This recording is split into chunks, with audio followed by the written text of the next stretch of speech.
Welcome, everyone. This is your friend, the DN What If, here with another exciting fanfiction. Today, we're diving into the story of What If Deku Joined the Underground Fight Club? If you enjoy this video, don't forget to hit that like button and subscribe for more fanfiction content just like this. Now, let's get started with the fanfic. The atmosphere was thick with the musk of multiple alphas and the sharp sting of cheap booze. Katsuki had grown used to the constant hollering hell, he even enjoyed it now. But as he watched the two fighters in the ring, a wave of disgust rolled through him. Not at their skill or their bodies, but their status. Their place in society made him sick, and yet here he was, willingly surrounded by them, even grateful they allowed him in. Hypocrite. He knew it. The fighter currently winning took a brutal punch to the face, his lips split open, his mouthguard flying out, but no one called anything. Not even when blood splattered across the floor of the ring. He didn't stop. He just kept swinging, and it was getting graphic for the other guy. The loser's eye was bloodshot from burst vessels, his shoulder clearly dislocated, and one of his fingers bent in a way that said it was too brutal. Katsuki essigi his teeth when the bell ringer finally did their DMN job. The poor BSTRD had been on the floor for over 30 seconds with zero effort to get up, an obvious loss.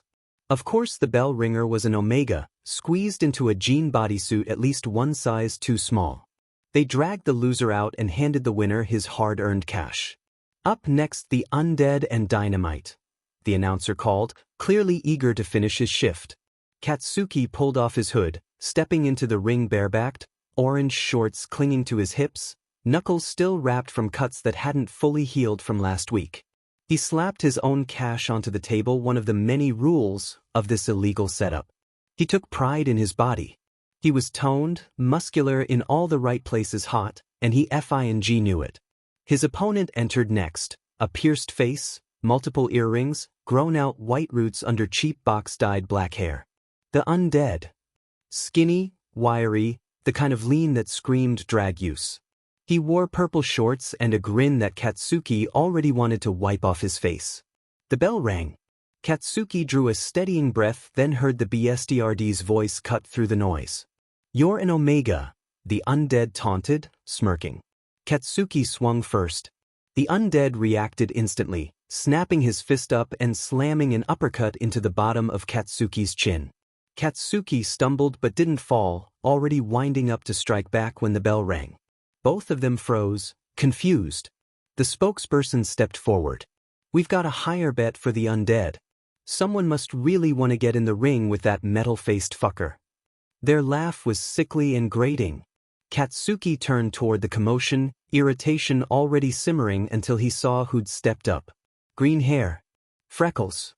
Wide DMN eyes. Who the hell was this green-haired, freckled face F-? I already put my money down. I'm in this fight. Katsuki snapped, heat rising in his chest. He was already said from being called an Omega in that derogatory tone, and he fully intended to break the BSTRD's nose for it. "You got a higher bet?" the spokesman asked. Katsuki paused. He didn't. Who even is this a-hole anyway? Never seen him before. Omegas and their emotions, the Undead muttered with a smirk, cheeks faintly pink. Was he turned on by Katsuki's frustration? Of course he was. He was FING alpha. Katsuki turned on him, ready to put all 32 of his teeth on the ring's floor. "What is your name?" the spokesperson asked. The green-haired man paused as if thinking. It was obvious. First night here and he already had the nerve to take Katsuki's match? That never happened. No one stole fights unless it was personal beef, and this guy had no rivals down here. Was it because he was an Omega? No, they'd accepted him despite that. Deku, the man finally said. "My stage name is Deku." Katsuki was forced out of the ring, more like shoved because of the financial rules. He grabbed his $300 and stormed off, shame prickling under his skin for reasons he didn't want to think about. He changed clothes in the Omega stall bathroom, locking it tight. Black long-sleeve, sweatpants. Duffel bag slung over his shoulder. He left the underground furious. Waiting for a cab outside, he heard someone running. An alpha's scent hit him instantly, and he braced himself. He was not in the mood for catcalling or bullshit. When he turned, it was the Deku guy. What? I would like to formally apologize, Deku blurted. It was never my intention to put an Omega in distress at all. My mother didn't raise me like that, especially not in a place where you could easily be taken advantage. Katsuki cut him off with a glare. I'm not some weak beach. The alpha froze, stunned. I would have lasted longer in the fight anyway. Did you back down? After taking my spot? Katsuki scowled. How the hell had this idiot finished a whole match in the time it took him to change and walk outside? I won already, Deku said. It had been 8 minutes. What the F dash? Something in Katsuki's instincts jolted, startled, wary, and attracted. Disgustingly attracted. He hated that he understood it. He hated that he was an Omega. But, like I'm gonna believe some alpha I've never seen fight stroking his own ego, Katsuki muttered as he flagged down a cab. One finally stopped. Don't ever do that shit again. You wanna fight? Wait your fucking turn. If you do it again, I'll beat your butt. He slammed the door and the cab drove off. Katsuki woke up in his cramped one-bedroom apartment, still sad about the fight 3 days ago.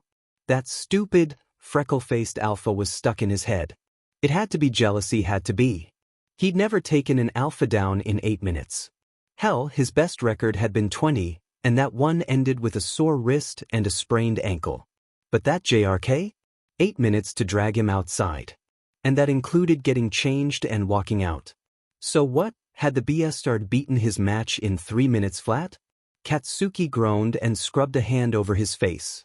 Being pushed out of the match meant he was short on rent this month, which meant he'd actually have to be nice to the customers at the restaurant today. Maybe even work a double shift. Fantastic. He showered, steam filling the tiny bathroom. His natural scent sharpened without the layers of masking product. With the towel slung low on his hips, he caught sight of himself in the mirror and winced. His natural Omega features stood out too clearly. The way his hips tapered into that stupid hourglass. The softness to his eyes when he wasn't scowling. And were his lips always that pink? He shut off his shower music and used his phone to take a quick ND picture. For later. Or something. He went through his routine. Unscented lotion, a line of eyeliner to sharpen the edges of his face, clear chapstick. Then he opened the drawer with his personal products and froze. Low on scent patches. Sheet, he muttered. He slapped on the last 2 cheap off-brand ones, thin as paper, weak as hell, but it was all he could afford. He pulled on a loose button-up and dress pants, locked his apartment, and walked to the pharmacy before work. The price tag mocked him as he stared at the Omega scent patches. They'd raised the price. Of course they had. Did they seriously raise the price? Katsuki grumbled. The cheap ones were $20 more than usual. And he needed 2 a day, switching them out twice. 32 patches gave him 8 full uses. Ridiculous. His gaze flicked to the TGS Todoroki Genetic Solutions brand. The expensive ones. The good ones. The ones that actually lasted a whole day. A young Omega girl dropped a pack into her mother's basket with a smile. Katsuki swallowed and looked away. No thanks. Too expensive, too polished, too Todoroki. He moved down the aisle, passing heat testers. Out of habit, he checked the app on his phone. Good heat still far off. He had no time or money for that disaster. In line, the radio played overhead. A young Omega, age 19, was found dead with his pants down at Penguin Park. This marks the 4th recorded Omega death this month. Combined with the last 3 months, Omega-targeted crimes have risen by 7%. Authorities say they are work. Lies, an old beta muttered behind him. Protective secondary gender clause my butt. I was a nurse 40 years. Omega crimes have always been higher. A teenage alpha snorted. Hey, not all of us are bad, old man. Katsuki kept his head down. The last thing he needed was someone asking his opinion. He just wanted to buy his patches and leave. He did exactly that.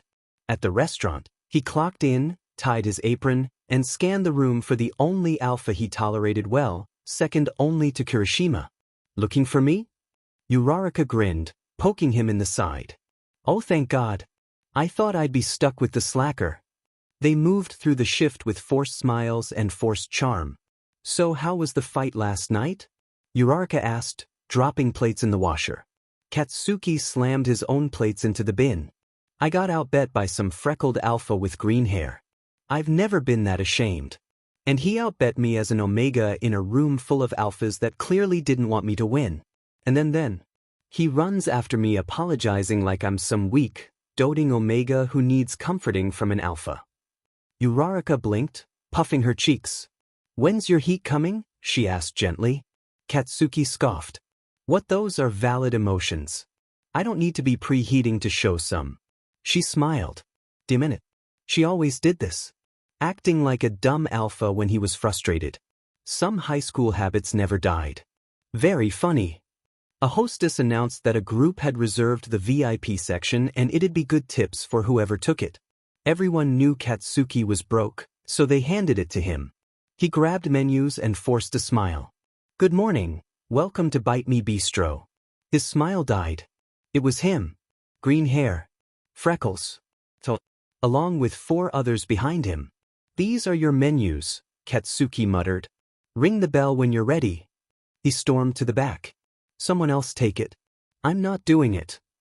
Katsuki, you're broke, the head server said, balancing plates like a circus act. Take the VIP. His mouth opened.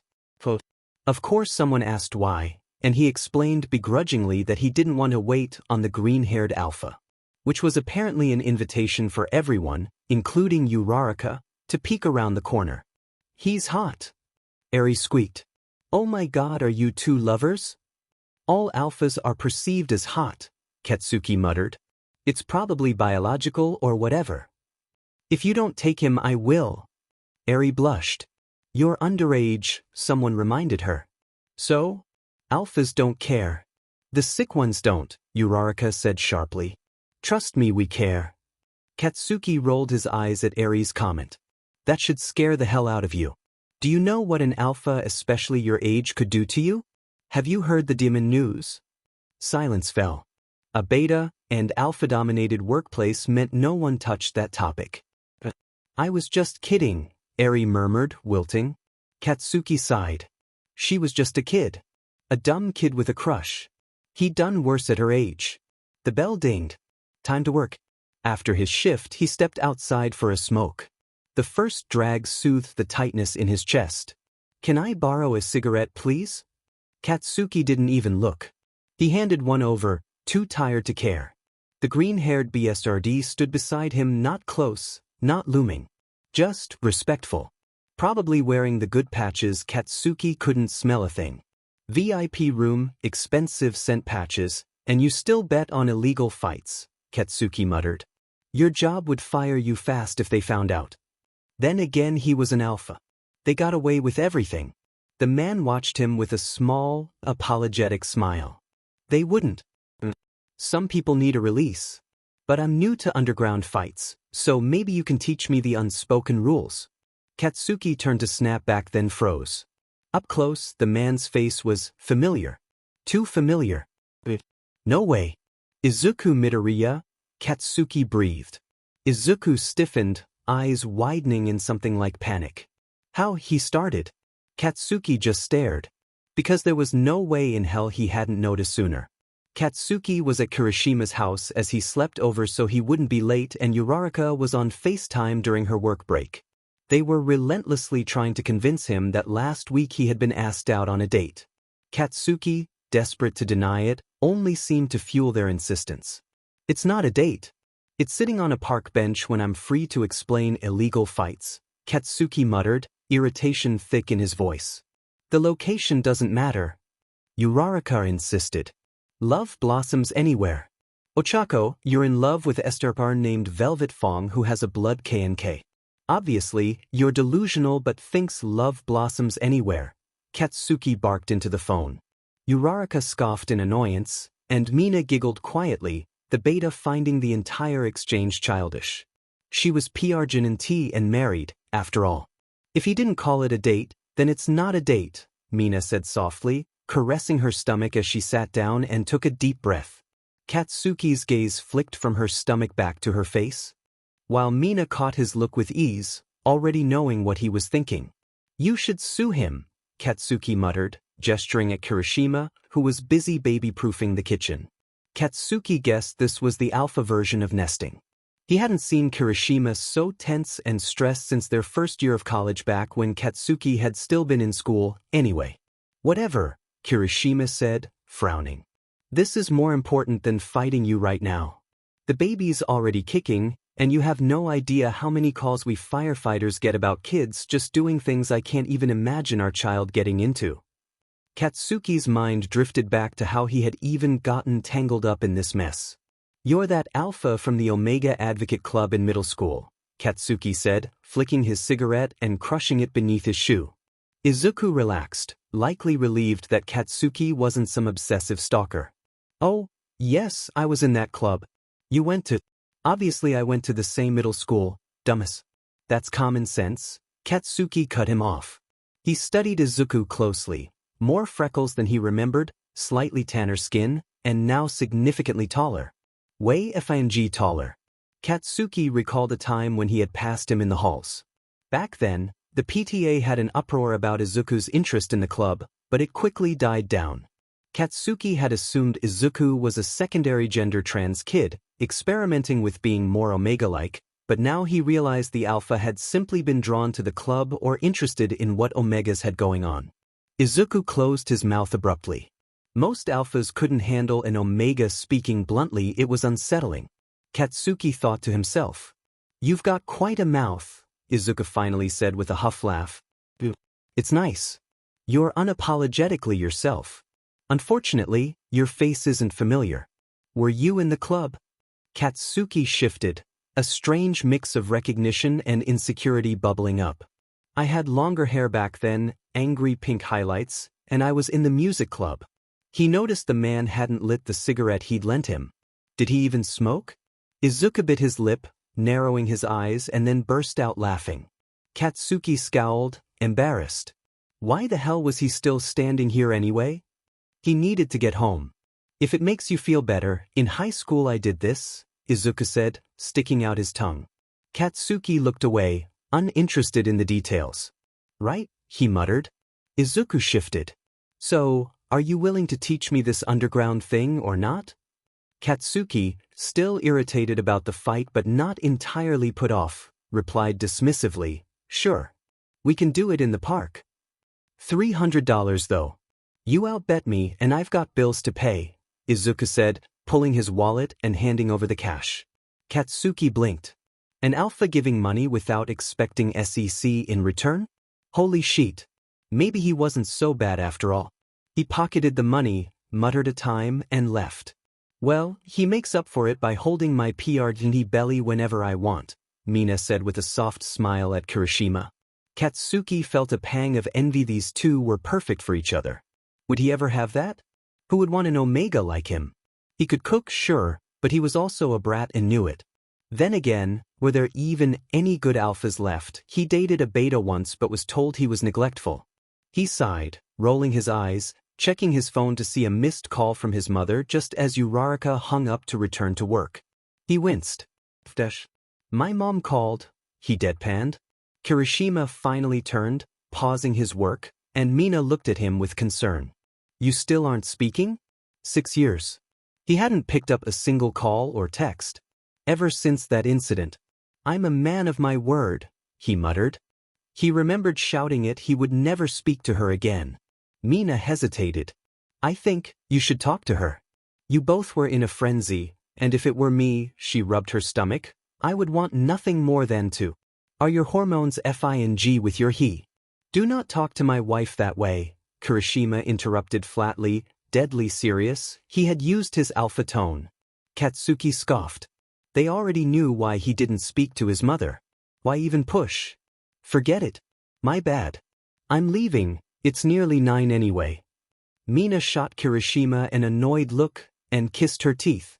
Katsuki closed the door as he left, hearing her mutter, It's sensitive for him. Why would you say that? Anger bubbled into distress as he walked to the park, finding a bench to sit down on. Was Izuku even at the right park? Was he late? Then he saw him, the alpha, walking toward him, waving. Katsuki didn't return it. Izuku sat on the bench, frowning as he caught a whiff of him. Are you? Rule 1.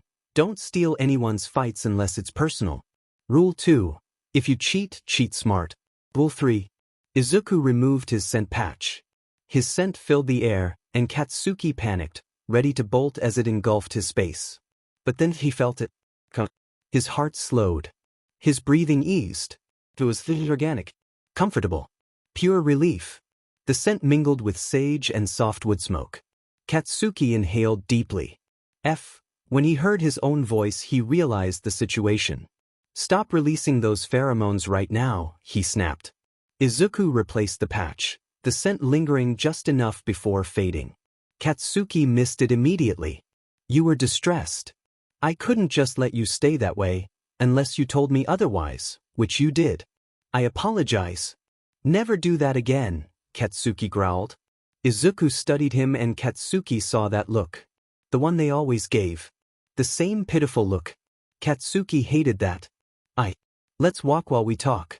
I actually need to go to the store, Katsuki said, trying to regain control of the situation. They ended up in the store in the Omega aisle, and Katsuki was eyeing the nesting blankets. His outbursts had been getting worse lately, probably from neglecting himself, or more specifically, his Omega needs. He hated being looked down on in society, but that didn't mean he didn't know he was an Omega. Izuku quietly followed behind, muttering the rules Katsuki had laid out. What FING nerd? Katsuki focused on the blankets. The ones he usually bought were the same price as always. Nesting blankets were designed to absorb pheromones and keep them for a PRD of time. His usually lasted a week, though some could last 3 weeks to a month. Why not TJS? Everyone recommended that brand. It was the best on the market, but still.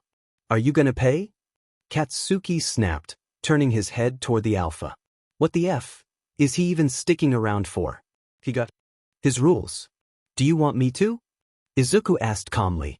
Almost unnervingly calm. Katsuki felt a heat rising in his neck. What is this? An alpha offers to pay and he folds? Do you just pay for every Omega stuff?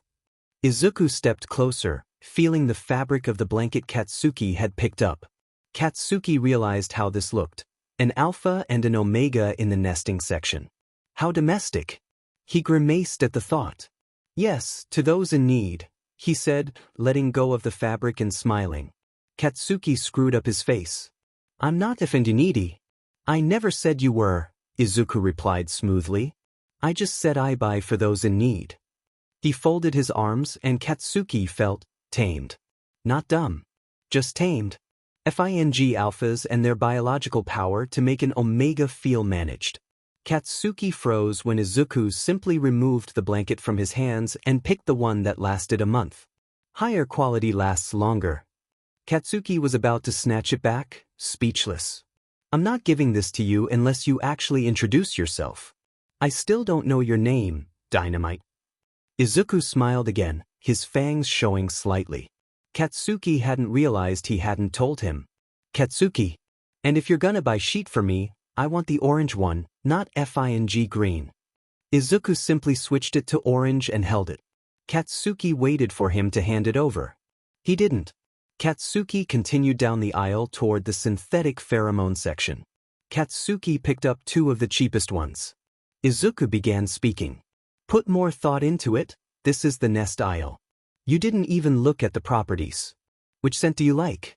Maybe get 2, no, 3 actually. 1 for relaxation, 1 for heat pain relief, and 1 to fulfill SXL desire. Omegas use their nest for more than heats, it's a safe space. The TGS line has similar scents with different properties. They're working on a 3-in-1, but synthetic pheromones can only do so much before it backfires. Maybe get 3 with the same scent but different properties. What scent do you like in an alpha? What do you smell like? Get one that complements. Excuse me, did this but just ask what he smelled like? And what scent he was into himself? Disrespectful. Weird. And that FING rambler. Oh, I'm sorry. It's from a purely medical place, Izuku said, rubbing the back of his neck with a sheepish look. Katsuki felt annoyed, 1, because Izuku was right, and 2, because he was disgustingly educated on Omegas. Not every alpha was. Rare, in his opinion. He grabbed the forest-scented synthetic pheromones. That would be similar to Izuku, right? He was embarrassed, but he liked that smell on the alpha earlier. It seemed like the best choice if Izuku was going to helicopter him and make him deeply consider self-care. He neatly stacked the cheaper ones back. As he placed the forest scents in the basket on the floor, Izuku lifted it. This time, Katsuki didn't wait for him to hand it off. "What else should I get?" he asked grudgingly. Izuku blinked. It felt good to be asked something, to be put in a position to serve. His alpha instinct stirred. Gut, when was his rut? "You can get aroma oils with the same synthetic scent," Izuku continued, looking at the scent on one of the bottles before looking for a forest-scented aroma oil. "If you don't have a diffuser, I'll get you one." "Oh, and the oil you'd put in relief items." "Relief items, you mean toys, right?" Katsuki asked, eyebrow raising, finding this whole interaction just comfortable. They were adults, after all. Izuku met his gaze. "Yes." "Are you shy?" Katsuki teased. Izuku held his look. "No, not at all." Then he looked away and continued listing items. Katsuki felt a chill. He didn't like it. Izuku's alpha presence reminded him exactly what he was. A demon alpha, one he didn't truly know, which meant, maybe don't make weird SEC jokes, and maybe don't give in to the chemical in your brain finding comfort in this situation. Katsuki simply let the man go full what Katsuki called mom mode. He thought back, when his secondary gender awoke, his mother had gone through all the necessities, explaining and asking him which scents he liked and telling him not to be shy if he liked one and to tell her which one it was so she could buy it, which mortified 10-year-old him. He shook that memory off. She was an old beach now anyway. It was now Sunday, meaning Katsuki had to do his weekly reset. He began by throwing open the windows, letting the sun and fresh air flood in as he cleaned. He put on whatever the radio app shuffled through, letting the music fill the space as he sorted through his old things. He tossed out the junk, empty scent patch packets, faded receipts, the usual detritus. He swept, he mopped, he stripped the bed. A trip to the fridge revealed questionable leftovers. He scraped them out and decided to make something fresh. One perk of the restaurant job was the free groceries produced they were obliged to cycle out, but that was still perfectly good. He diced chicken, avocado, purple onion and chickpeas, drenching it all in a spicy dressing. He took the first bite and ummed. God, he could FNG cook and clean. The apartment, aired out and dust-free, smelled of citrus cleaner and sunshine. It made him content. He was still chewing, bowl in hand, when he spotted the bag of new things in the corner. The things Izuku had bought him. He picked it up, balanced the bowl, and nudged his bedroom door open. A waiter's dexterity had its perks. With the sheets changed, it was the perfect time to fix up a nest. He sat on the floor, pulling items from the bag. The air diffuser required setup. He did it mindlessly, following the FING instructions. He filled it with a few drops of oil, then began to methodically drench his nesting blanket in the forest-scented synthetic pheromones. He'd chosen the calming blend primarily. It had been a while since he jerked off. Should he? He added a careful drop of the blend for desire and placed the bottle aside. For a full 30 minutes, he moved, fluffed, and remade his bed into the perfect nest. When he was finished, he turned on the diffuser. The scent pine, cedar, rain began to seep into the room.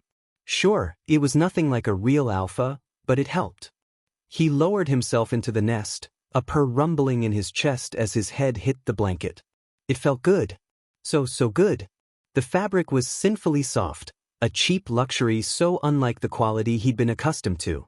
He couldn't help but rub his face all over it, inhaling deeply. It was earthy, but nothing like Izuku. A faint wave of guilt crested. Was this sexualizing the poor man? He hadn't meant to, but the alpha had a nice smell. Just nice. Then the subtle, smoky undertone of the desire helper oil hit his nose. The last threads of tension melted. He felt so good, so comfortable. He was at absolute FANG peace after his hectic but week. All thanks to that alpha who'd bought him all the shit.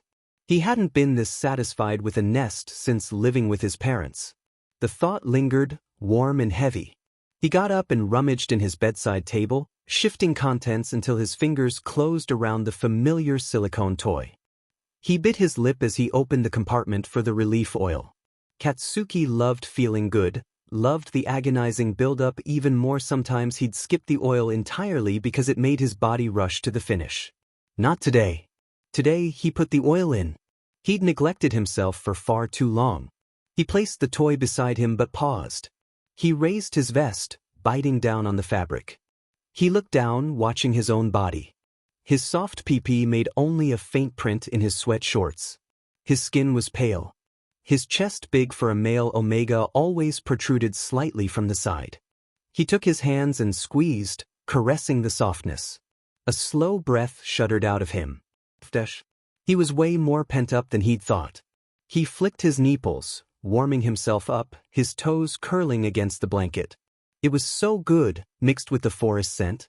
He loved it. He slid one hand into his boxer briefs, squeezing his growing pages. He turned onto his belly, burying his nose in the sheets as he gave himself another firm slide. He could feel himself getting wet, ready to be fed. He loved it. He grabbed the toy and arched his back. With his free hand, he moved one butt cheek aside and lined the tip up. He pushed it in slightly. The stretch was good. So fing good. Sheet, he turned it on. The low buzz added a whole new dimension. He pushed it straight down, shocking his system just the way he liked, and ummed loudly, hoping his neighbors were deaf. He sniffed the sheets as he worked the toy in and out. Letting go of his cheek, he tightened up instinctively, the new pressure even better. He began stroking himself in time as the toy released its warm, mimicking pheromones. His toes curled tighter. The climax was coming, quicker than he'd like, but who cared? He clenched hard around the toy and came onto the blanket with a choked gasp. He lay there, taking deep, ragged breaths. Floaty. An omega daze settled over him, sweet and thick. In that hazy space, he couldn't help but think of Izuku. He wanted to thank him. He was a good alpha. A good alpha.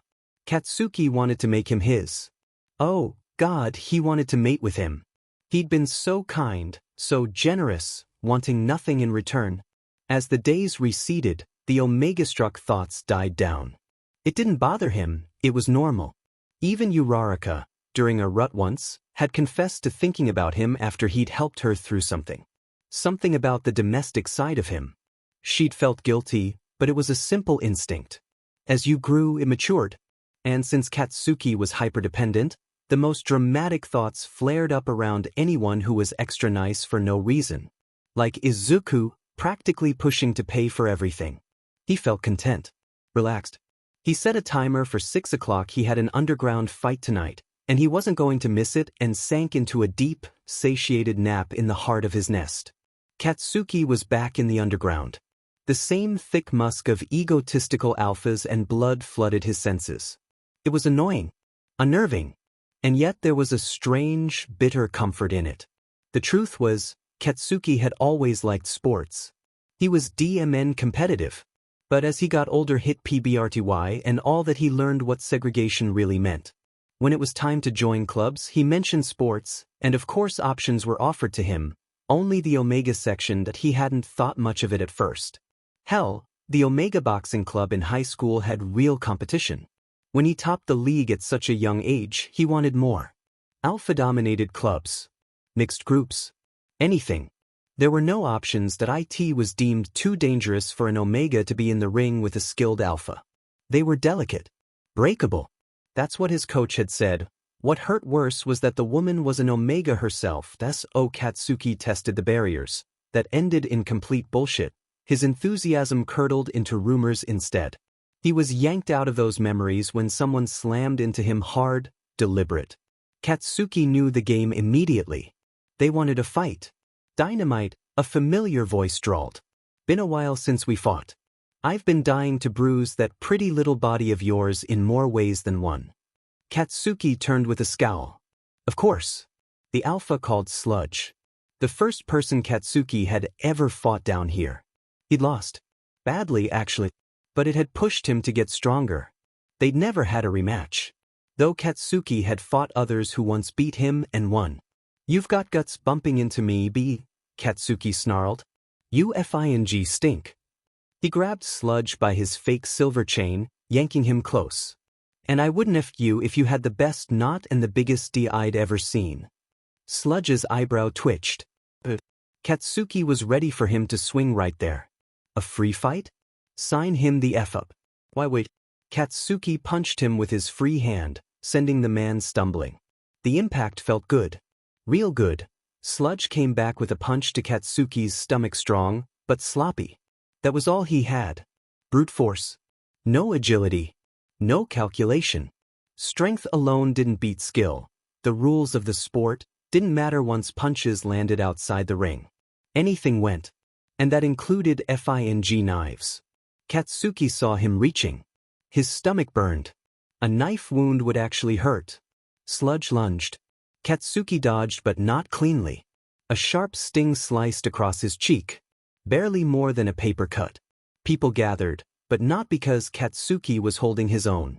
Because Izuku Midoriya grabbed the knife. He pinned Sludge down effortlessly. This fuckus nerd had learned the unspoken rules. Was he trying to ruin Katsuki's reputation? Sludge thrashed on the floor, unable to move. Was Izuku that heavy? That strong? Izuku's expression was deadly serious as he let the man go without returning the knife. Then he walked toward Katsuki. People were still watching. Izuku reached up and touched Katsuki's face. Katsuki froze. What the F did he think he was doing? Izuku murmured. You've been cut. You should. Katsuki slapped his hand away and punched him square in the face. Izuku stumbled. Don't effing touch me, Katsuki snarled, unless it's for a fight or in that ring. He was furious, shaking with it, and yet he didn't push it further, didn't escalate. He just turned and walked away toward the ring, jaw clenched. Izuku held his face, stunned. Then he smiled slightly. Someone's relaxed. Katsuki focused on the match in the ring. The fighters had solid technique. Near the bathroom doors, people injected themselves with God knows what. Demon junkies, anything for a high. The bell rang. One fighter went down. Another stepped up. Muscle. And Izuku. Katsuki stayed rooted, anger still boiling, eyes locked on the ring. He wanted to see this. Wanted to understand how it had only taken Izuku 8 minutes to find him earlier that night. Money hit the table. Izuku's opponent injected himself steroids, maybe. Katsuki didn't care. Plenty of fighters did that. The bell rang. Izuku didn't move. He just stood there, hands raised, waiting. Katsuki leaned in without realizing it. Izuku's eyes were a deep, sharp green. Focused. No tension in his mouth, just pure, unsettling relaxation. Katsuki's eyes drifted back to Izuku's clothes. Green shorts. A yellow long sleeve with All Might printed boldly across the chest. Most fighters went in barebacked to assert dominance, to prove strength. Izuku didn't. And that shirt. All Might. The name sat wrong in Katsuki's chest. All Might was in the history books. He was one of the people who helped create the Omega Clause years ago. Katsuki remembered learning about it not from school, but from arguments, from late-night rants, from Omegas who still spoke about it like a ghost limb. The clause wasn't complicated. In Katsuki's opinion, it was common FING sense. It was a set of 15 laws.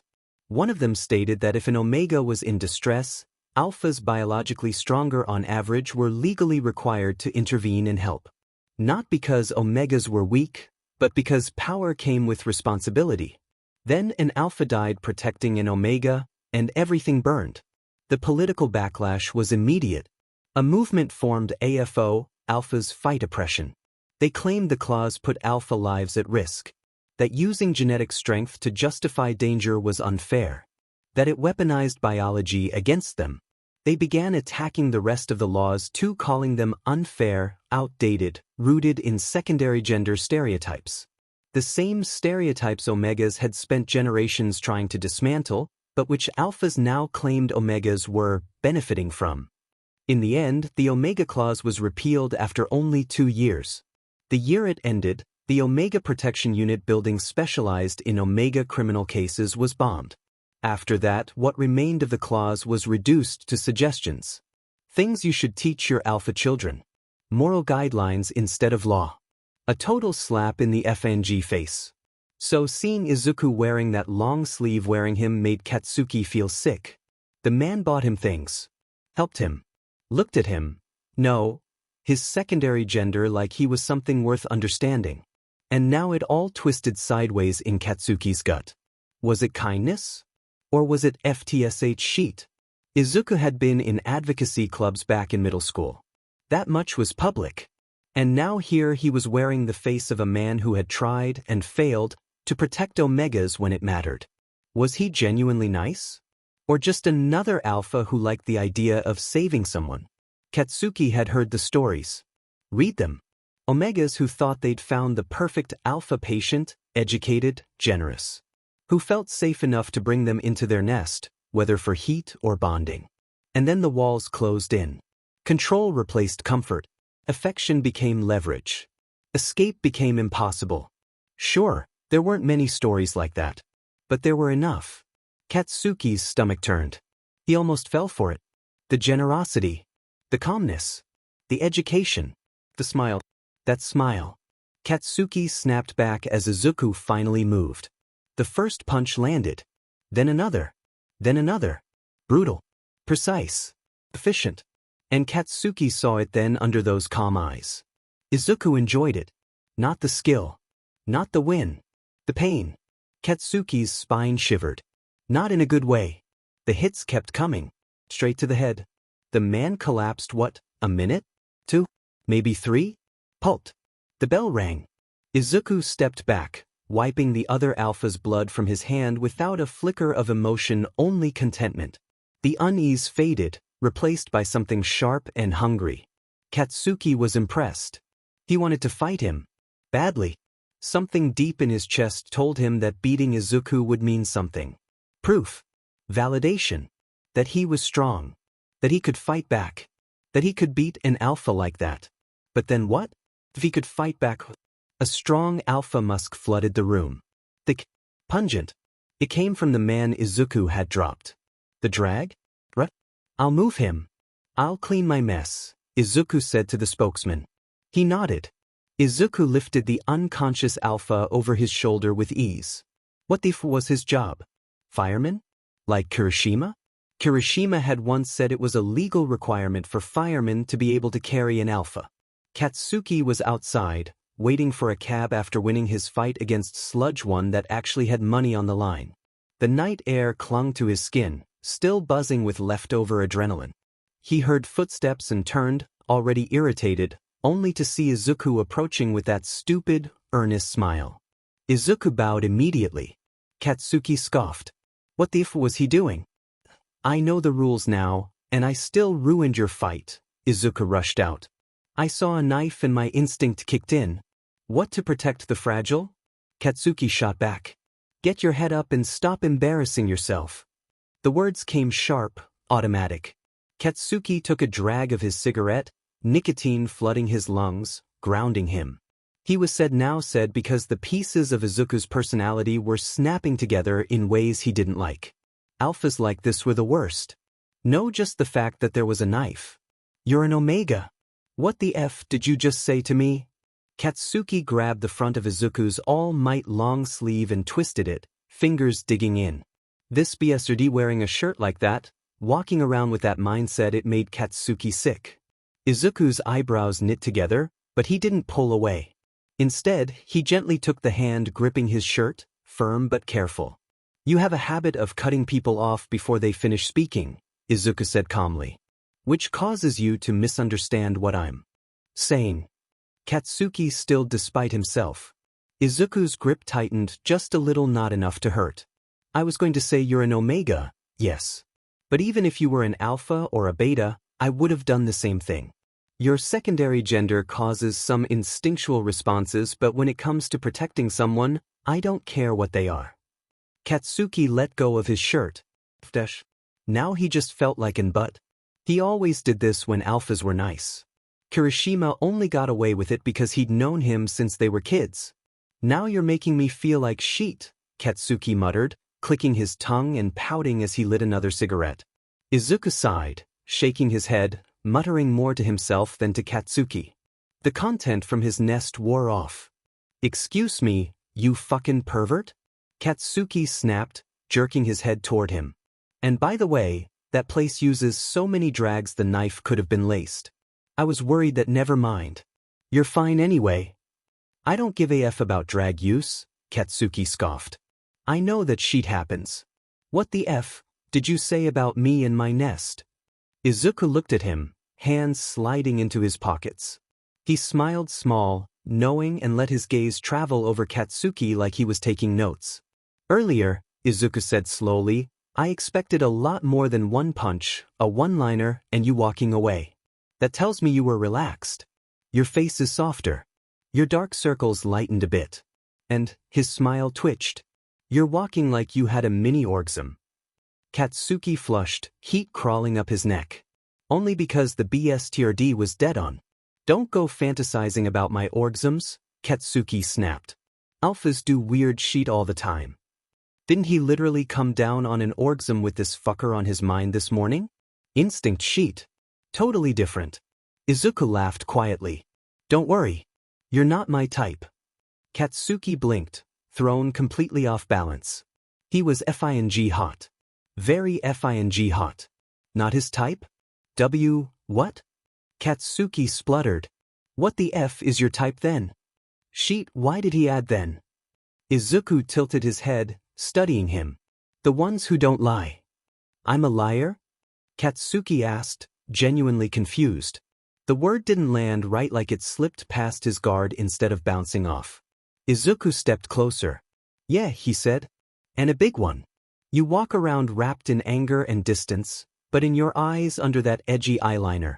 What's wrong with my eyeliner? Katsuki snapped automatically, cutting him off. The words came out too fast, too sharp. He stopped himself. Izuku didn't look annoyed. If anything, he looked more certain. Nothing, Izuku said quietly. It's nice. But it's not for style. It's to hide your eyes. Katsuki's chest tightened. You're in pain, Izuku continued, voice even, almost gentle. And you reject comfort before anyone can offer it. Like you're scared of it, and if someone pointed it out you would call dash. Bullshit, Katsuki said, but it came out weaker than he meant. His fingers curled at his sides, nails biting into his palms. He felt seen. Stripped. Like Izuku had reached inside him and touched something raw without permission. Katsuki swallowed hard, glancing down the street. Still no cabs. His pulse thudded in his ears. He could usually leave. He could usually explode. But there was nowhere to go. Izuku nodded slowly, like he'd expected the denial. Though, I suppose, you're not my type because I don't cater to you, Izuku said. If I broke down your walls and you were honest with me, he hesitated, jaw tightening. I'd be all over you. I actually have a thing for. He cut himself off, turning his head away and muttering under his breath. Katsuki didn't say anything. He couldn't. His skin felt too tight. His throat felt thick. How the hell was he doing this? His eyes? What the f was wrong with his eyes? And why did Izuku sound so sure? And worse, why did it feel true? Katsuki knew. He already knew that, but hearing someone else say it, this alpha he barely knew, was he bad at hiding it? Katsuki stood there, stiff and uncomfortable. How the hell was he so good at reading him? His eyes? And why are you still here? Katsuki snapped. You chose VIP. You have a car. Just leave. Katsuki's mouth was pulled into a pout he didn't even realize he was making. Izuku stared for a long moment. I was thoroughly trained against this, he said quietly, almost dazed. But you're driving me insane and I haven't even smelled you. Katsuki froze. Before he could process that, Izuku straightened, his expression returning to neutral. I'm not leaving you alone to take a cab. I'd offer you a ride, but I'll ride you, Katsuki blurted. Silence. I mean with you. Ride with you, he corrected quickly, scowling. It was a mistake, hell, he had just been emotionally exposed. Izuku dragged a hand down his face and took a deep breath. This way. Walk in front of me. The car was parked a short walk away and holy shit. Katsuki clocked the price tag immediately. How much money did this guy make? He didn't have the energy to care. He just wanted to go home. To his nest. Maybe cry or something. They got in, and Izuku noticed how quiet Katsuki had gone. Guilt tugged at him. "Do you want to go through a drive-thru?" Izuku asked. Katsuki perked up instantly. "You payin'?" "I always pay," Izuku said, starting the car. "Since you're but who likes looking into people's souls," Katsuki muttered, "I'll drain your pockets as much as I can as long as you keep sticking around." Izuku glanced over, hopeful. "So we're friends?" Katsuki's face twisted into pure disdain. "No, Des. Fucking drive." Kirishima had finally finished baby-proofing the apartment, so Mina decided to invite Uraraka and Katsuki over for a surprise. The last time Katsuki had visited, things had ended on a sour note, but they all still held each other close in their hearts. He believed he could move past it. Then again, it was only natural for people in love to defend each other. If Kirishima had allowed Katsuki to speak to Mina that way, once he'd calmed down and his emotions were no longer clouding his judgment, he knew he would have been furious with himself most of all, but also Kirishima for not standing up for her. What Katsuki hadn't expected was for the surprise to turn out to be a gender reveal complete with bags and bags of baby clothes. Mina was glowing as she unpacked everything, holding up each tiny outfit, smoothing every ruffle, and explaining the exact thought process behind every purchase. Uraraka picked up a pink onesie, leopard print lettering splashed across the front. "So," Uraraka said with a grin, holding it up, "who do you think the pup's gonna look like?" The words "Daddy's little girl" stared back at Katsuki. Mina answered immediately, one hand rubbing her stomach. "Me, of course. Just imagine it, cute little girl, pink hair, dressed in pink all the time. It'd be so adorable." Katsuki sighed and shook his head. He'd expected that answer.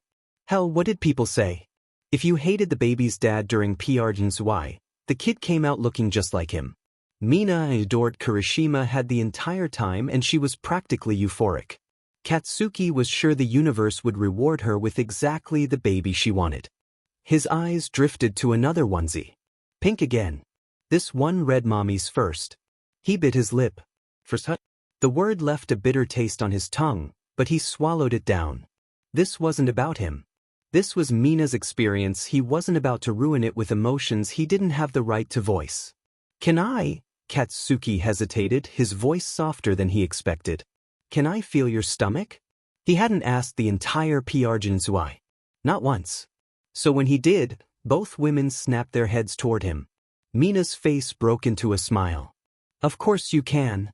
She took his hand and guided it to her stomach, adjusting his palm until it rested properly. Katsuki didn't know what he'd expected, but her stomach was firm. Solid. There was a baby in there. Just floating around. Existing. Living. It was unsettling. Fascinating. His hand stayed where it was. "What does it feel like?" he asked quietly, "being this Pyarjin?" Mina laughed softly. "Honestly? It feels like you're struggling to live while the person inside you is completely comfortable." "Figures," Katsuki muttered, nudging her lightly. Mina didn't mind. "But it's also beautiful," she continued. "The little kicks-o. Would you like to feel? I could wake her up just for you." She smiled at him, warm and kind. Katsuki considered it. Really thought about it. Did he want to? "Oh, that's fine." Mina didn't pull his hand away. She let him keep it there for as long as he needed. Eventually, they moved on more baby clothes, Uraraka unsuccessfully trying to pry the baby's name out of Mina. And then, as expected, Uraraka dropped the question. This time, she aimed it squarely at Katsuki because Mina couldn't. "Come to the strip club with me." Uraraka was practically on her knees. "What, no?" Katsuki shot back immediately. He knew exactly why she wanted him there. "I would go with you," Mina sighed, "but, you know." She glanced down at her stomach. "I miss dancing." Katsuki scoffed. "Your dance moves are what got you Pyarjin in the first place. You know Kirishima likes someone who can do all sorts of moves." "Oh, of course you'd know," Mina said, poking him innocently. Katsuki opened his mouth, then closed it. "That was years ago. And you knew why that happened." Mina just laughed. Kirishima and Katsuki had been friends since they were kids. That hadn't changed, not through PBRTY, Not through adulthood, not even after certain circumstances. At one point, they'd slept together. A one-and-done situation. Purely transactional. Hell, Mina had suggested it. Nothing at all other than the fact that it helped him be okay with SEC again. After whatever the hell he and Kirishima had done, Katsuki had gone out on his own, and his body count went from 1 to 2. So, it had been with an Omega, a one-night stand he barely remembered. He couldn't even recall how it went. How long ago was that? 7 years, maybe. Katsuki hadn't had SEC since. He'd tried dating, sure, but that had been a complete waste of time. You know, Mina said suddenly, clapping her hands together with a look that screamed trouble, to make it up to me for, sleeping with my husband you can go out with Ochako. And we get to dress you. Katsuki groaned. She knew Dimon well, he'd never deny her once she pulled that line. Fine, he snapped. But I am not wearing a FNG thong. Or those juicy couture booty shorts you wore the first time You're wearing the thong, Kat, Uraraka cut in sweetly. Look at Mina's face. Mina hadn't stopped smirking once. DMN it. Mina waddled around the bedroom, very pregnant and very determined, muttering about something Katsuki had to wear. She'd already laid out the outfit on the bed, tight, low-rise ripped jeans and a mesh crop top with sit pretty stretched across the chest. Was it Kirishima's? Hers? He had no FING idea. Katsuki had already showered and sat on the edge of the bed while Uraraka waited outside. She wanted the big reveal. And there it was. The thong. Right on the bed. But simple. The only problem? It peeked out of the jeans. And when he bent over, the little triangle would show completely cherry print and all. He wouldn't lie. The outfit was FANG hot. Obviously he'd wear his boots. His bracelets. Found it. Mina announced, holding up a small packet of silver. Katsuki squinted. You still have those? He shot up so fast his towel slipped, but neither of them cared. That was just how close they were. Mina had his old piercings ones he'd taken out years ago. Katsuki had a constellation of tiny holes across his face and body that no one noticed unless they got very close. Nose. Navel. He'd removed most of them when he started fighting underground. Fewer piercings meant fewer things to get ripped out. And alphas took him more seriously without them. Mina dabbed BB cream onto his skin, perfectly matched, and added a sheer cherry lip gloss. Katsuki did his own eyeliner. He always preferred it that way, heavier than usual. Mascara. She helped him reinsert the lobe piercings. Then more. Industrial. Double lobes. Helix on both ears. When the hell had he even found time to get all these and heal them? Septum. Lip ring. Once he pulled on the clothes, Mina insisted on pasties, for the aesthetic, so he complied. Then the navel ring, a tiny cherry. Front and back. Katsuki stared at himself in the mirror. Was he FNG wear? Nah. He was just really FING hot. Are you wearing a scent patch? Mina asked after the outfit was already on. It is the club, you know. It was normal for persons not to wear any type of scent blocker to the club, for the sexuality and vibe overall. Should he? Katsuki sighed. He didn't want to stand out by wearing a scent blocker, and he didn't want to stand out by his scent leaking. He decided to choose the regular option. I won't wear it. Katsuki smelt like caramel, burnt sugar if his scent got stronger due to their reasons. He walked out and Uraraka perked up. Before opening her eyes, I can smell you. Great, you have a nose, just open your eyes. She opened her eyes and was stunned. Oh my god dash. Katsuki knew Uraraka had a thing for blondes, so he wouldn't be surprised if she found him attractive. It didn't mean desire. Yeah, whatever. Katsuki shut her down instantly. The club was a haze of red and purple lights, a swirl of scents that made everything feel more intoxicating.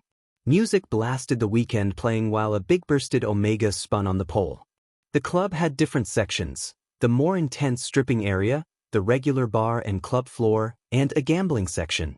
Uraraka had gone to the stripping section, looking for what was her name? Toga? Katsuki didn't care. Did you not text her? I did. She must be. Meanwhile, in the VIP rooms, a girl Katsuki had only ever seen in pictures emerged. Izuku squeezed her shoulder, whispered something in her ear, and then left for the bar section. Katsuki's eyes twitched. My type is people who don't lie.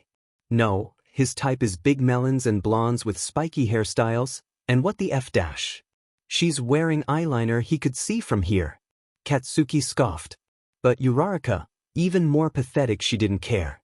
The girl was clearly with another alpha, and Uraraka just ran over to her, telling Katsuki to enjoy himself and that she'd be right back. Katsuki felt a wave of sickness.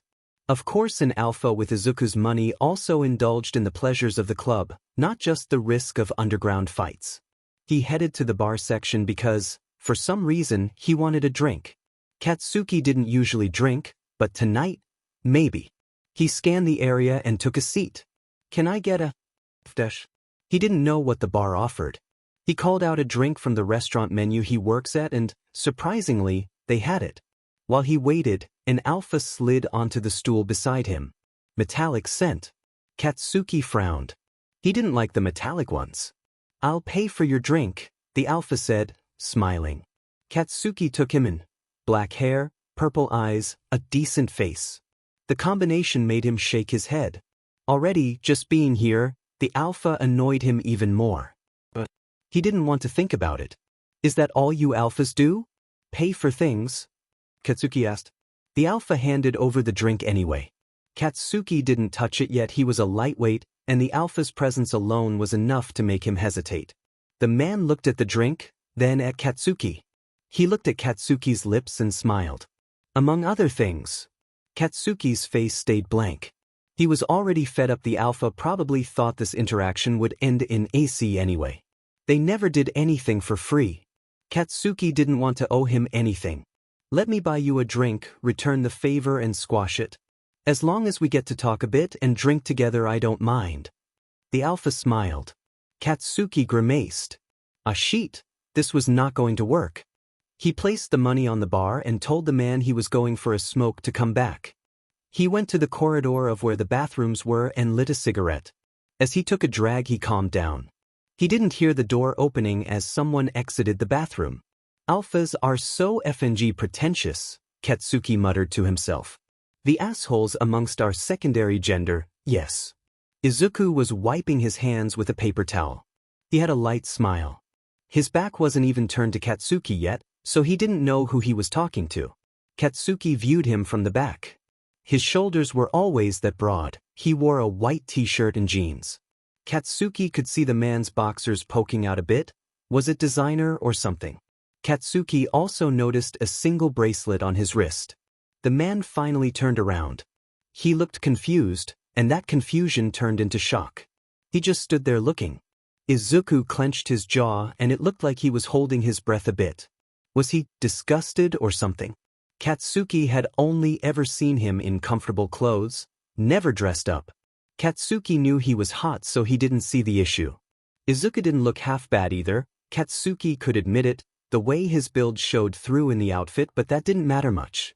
Katsuki had already known he was here, but seeing him face to face made him even more annoyed. He didn't understand why Izuku pretended to be so deep. If he was shallow, at least be proud of it. One of his best friends was in love with Izuku. He didn't mind a thoughtful person who F-ed people from time to time or enjoyed a show. What's your FNG deal? Katsuki asked, putting his hand on his hip. Izuku still didn't say anything, and when he did, he took a deep breath, paused again, then gathered himself. So, that's how you smell. Izuku's eyes glowed a bit, and everyone knew what that meant. An alpha was close to their rut. Katsuki raised his eyebrow. Congrats, you have a FING nose. Izuku didn't reply. He just started eyeing him from his eyes, to his lips, to his body, focusing on his chest. Katsuki felt FNG watched. He slapped him. Don't stare at my effing chest. Izuku held his cheek and coughed a bit awkwardly. I'm sorry, I know clothes aren't an invitation. I apologize. I'm really sorry. When he looked back at Katsuki, he focused on the face and nowhere else. Izuku gulped. You look good. I didn't know you had all those. Katsuki didn't give a F what he was saying truly and decided to misunderstand. Hell, it was fun anyway. What, the size of my chest? Izuku's face contorted. and in dash. Oh, so you mean what the thong? Katsuki held on to the strings of his whale tail and let it slap back on his skin. He was pale so it would leave a little mark, but he didn't mind. Izuku looked down, then back up at him. I didn't even notice the thong. So, you're that much of a melons guy? Izuku shook his head, obviously fumbling. What no? Really, I never knew Toga had much of an butt. Good for her. Katsuki threw the burnt-out cigarette in the trash before pushing past Izuku. Katsuki made his way back to the bar and immediately questioned why he even did that. The poor man bought him nesting equipment and what? Was he a bad guy because he wanted a release? Worst yet, his rut was close. Was that why he did all those things? Paying and, well, just being kind. Why did Katsuki even create that whole misunderstanding? Was it because of how open he made Katsuki feel? Katsuki brushed it off, not wanting to go too deep in it. He was still wrong for looking at his chest anyway. So, are we drinking? Right that off. Katsuki forced a tight-lipped smile and said thanks, taking a sip. Good. That was FING awful. Why the F was this high demand in the restaurant? The man suddenly put his hand on his lower back. Katsuki's entire body stiffened, of course. He took the drink and threw it at him, hopefully it burned his eyes. What the F dash? The alpha shouted, getting up angrily to grab Katsuki's mesh shirt. Hitting an omega in public? Katsuki started thinking about the omega violence rate. No wonder no one FANG slaps them, but he would. Before the alpha could grab him, Izuku's hand, wearing the same bracelet from the bathroom, grabbed him. He punched him flat in the face. Katsuki was shocked. The first time he saw Izuku outside of the underground, he wore a suit, meaning he had a respectable job. And now he was ruining his reputation like this? Was this allowed? Izuku shook his hand as the man fell to the floor. Some people in the club noticed. When security came over, Izuku was forced out, and the alpha told on Katsuki, saying he threw a drink at him.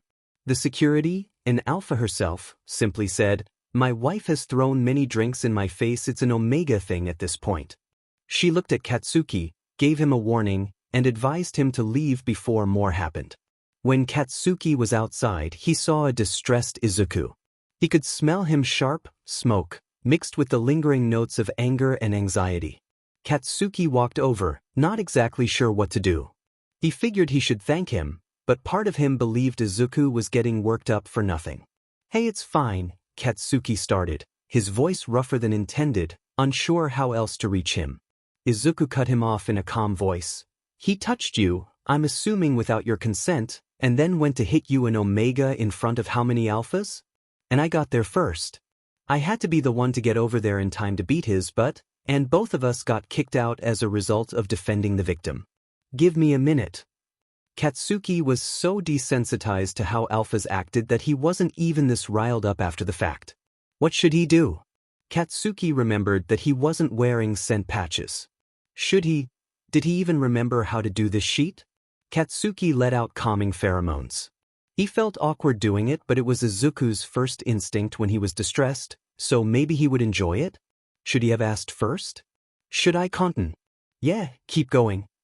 Izuku took a deep breath, exhaling breathlessly, calming down. His face relaxed, and he turned to look at Katsuki. He looked like he was thinking of something. What is it not good? It's great. Can I hold you? It helps. Katsuki was taken aback. He knew it was instinct, but he did not expect Izuku to be this normal about asking for things like that. Then again, the man had no issue comforting him. Was it something he did usually, hugging an omega to get a better whiff? Katsuki didn't know. He didn't let it go that far. Was he even comfortable with tea? Never mind, it's okay, Izuku said, taking another deep inhale and exhaling. He closed his eyes, then opened them. If you have to think about something that long when coming to physical touch, you should just say no. Most people didn't just ask that kind of stuff, Katsuki thought. His scent was now in the air, and Izuku's distressed and angry pheromones were clearing. Izuku frowned his eyebrows. I didn't even ask, are you okay? Katsuki nodded. I've been through worse. He stopped as a spike of distress came from Izuku. Katsuki opened his mouth to talk, but Izuku beat him to it. Again, I'm sorry for looking at your body that way. My rut is approaching, and my eyes tend to focus on things I shouldn't. Though that's not an excuse. You look really good tonight, I admit, but I never meant to objectify you. Katsuki looked at the man. He was genuinely sorry. Katsuki teased, "What are the good parts?" Izuku kept eye contact, his face blank. Katsuki continued, "I give you permission to mention things such as my body." Izuku looked at him, then away. "No, thank you though." Katsuki felt slightly offended and looked at the man's neck. It was a little pink under that tan. He was flustered, more so, turned on. Again, Izuku did say he wasn't shy. Katsuki knew he was hot. Wait, that reminded him. "So, is Toga your type?" Izuku turned to him. "She's a good-looking woman, I suppose, but I'm not interested." "You're not interested in the S? Are you definitely fed in that VIP room?" Katsuki scoffed. Izuku frowned his eyebrows. "I don't have the with." "What?" Katsuki cut himself off for Izuku to continue talking. "I don't have SEC with people when it's close to my rut. I don't have any meaningless rut SEC, actually. I don't want any territorial issues afterwards." Katsuki pursed his lips. "So, what did you guys do? Did you just watch?" Izuku gave a small smile. "You seem pretty interested, Katsuki." Katsuki hadn't really heard his name roll off his tongue a lot, so that was definitely interesting. "I'm interested because my friend is in love with her." Izuku looked confused, then went back to his regular smile. "Well, you can tell your friend we didn't have a CC, and she didn't strip for me or dance. We just talked. I know her, actually." Katsuki gave a small, "Oh." He remembered when Izuku asked about his piercings. "I got them at, 16, and I used to wear them a lot, but I took them out." Izuku looked at all of them, inspecting from a respectful distance. "They suit you. I only have 2. He looked at the boy's face, seeing both his earlobes pierced. "You know most call their ears only 1. "I know." "Then what?" Izuku stuck his tongue out, his fangs showing a bit, and that's when Katsuki saw a little silver ball in his mouth. He put his tongue back in. "I tried showing you at the restaurant that time, but you know." Katsuki gulped. Izuku did not give up. "You have a tongue piercing. Earlobes are fine, but tongue on you is really out of character. Well, in my eyes." Katsuki didn't know this man after all. Izuku hummed. "I have my reasons." "Needed something to hide from your parents."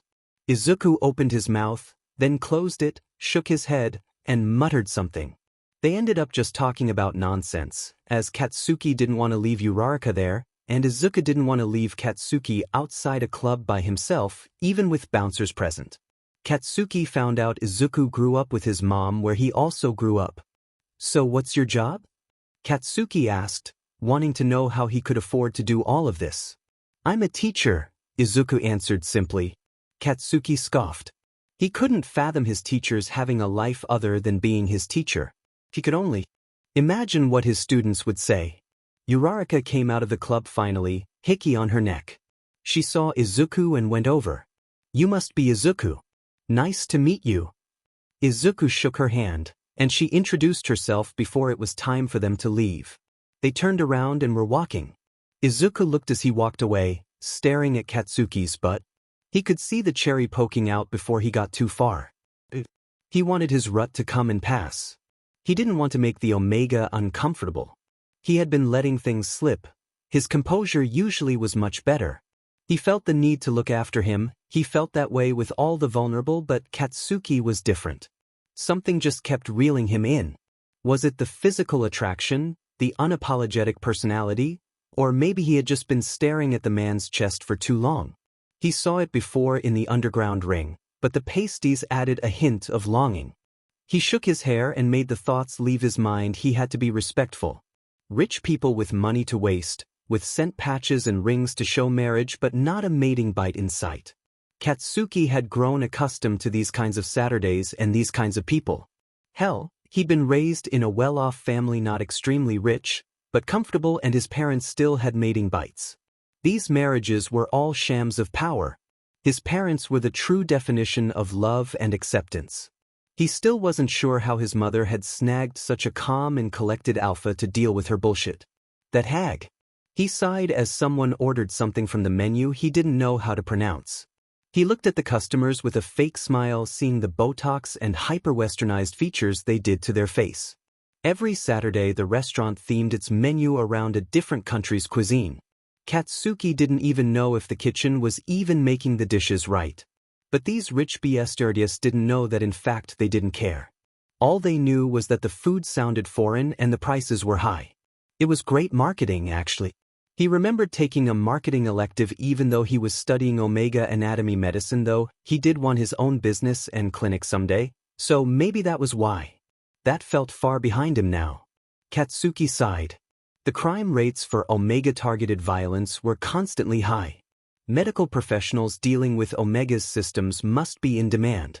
Katsuki waited for his section's orders to be plated before checking his phone. He needed the tips. His last fight in the ring had gone well, but the next one wasn't until Thursday. He scrolled in the back, listening to the cooks chatter as they prepared everyone's food just how it was requested, even though they didn't know what the F they were really asking for. A pop-up notification from his news app alarmed him. Another once-missing young Omega found dead. What were the police doing?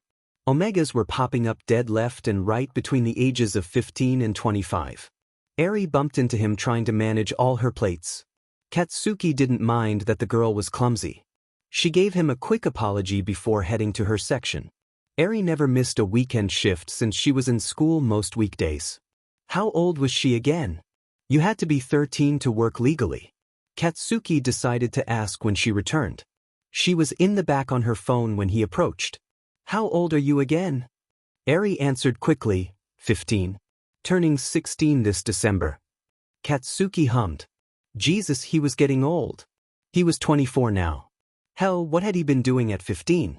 He watched as the girl leaned against the wall, her neck slightly exposed. Once he focused, he could see it, a faint bruise under concealer. He smirked to himself. Katsuki admitted he'd rubbed off on Eri a bit. There'd been a week she came in every day, Monday through Friday. Turns out she'd gotten into a fight with another Omega over something he didn't dare ask and had been suspended. He'd only wanted to know if she'd won. She had. Got into a fight? Katsuki asked, looking at her. Eri looked up from her phone, eyebrows raised in confusion. What? Dad would kill me if I did that again. She smiled. Katsuki wasn't confused. If she hadn't been in a fight, why did she have a bruise on her neck? Then it hit him. Oh God. Oh my God. Katsuki felt a spike of fear. She was naive, the perfect victim. Please tell me it's not an alpha. He saw Eri's face shift from confusion to dawning horror before she slapped a hand over her neck. Is this how his mother had felt when he'd told her he'd lost his virginity? Jesus Christ, he wanted to curl up and die or curl her up and send her home to her parents. Katsuki took in the girl's features. Soft eyes, silver hair, a cute face, everything an alpha her age would want. Was it an alpha her age? Who is it? Eri blushed, turning away. You're not my mom. I'll call your dad the one with the black hair, or worse, I'll text Shinso. Eri's face flashed with panic. And no. The cooks and waiters in the back turned to look at her outburst. She quickly guided Katsuki to a more secluded spot. He's a nice boy. All boys your age are nice boys until they pull down your Hello Kitty underwear and... what? It's nothing like that. We just kiss. I'm not ready. Katsuki finally understood why his mother had been so aghast all those years ago. You're not ready. He'd heard that a lot from his own mother back then. Thank God it was the child saying it this time. Well, you better not be ready unless you want to lose that waist of yours, make all your features that got that alpha's attention tired, and end up a PR gin and tea mother with no proper source of income. But hey, you got the guy right wrong. Katsuki stopped himself.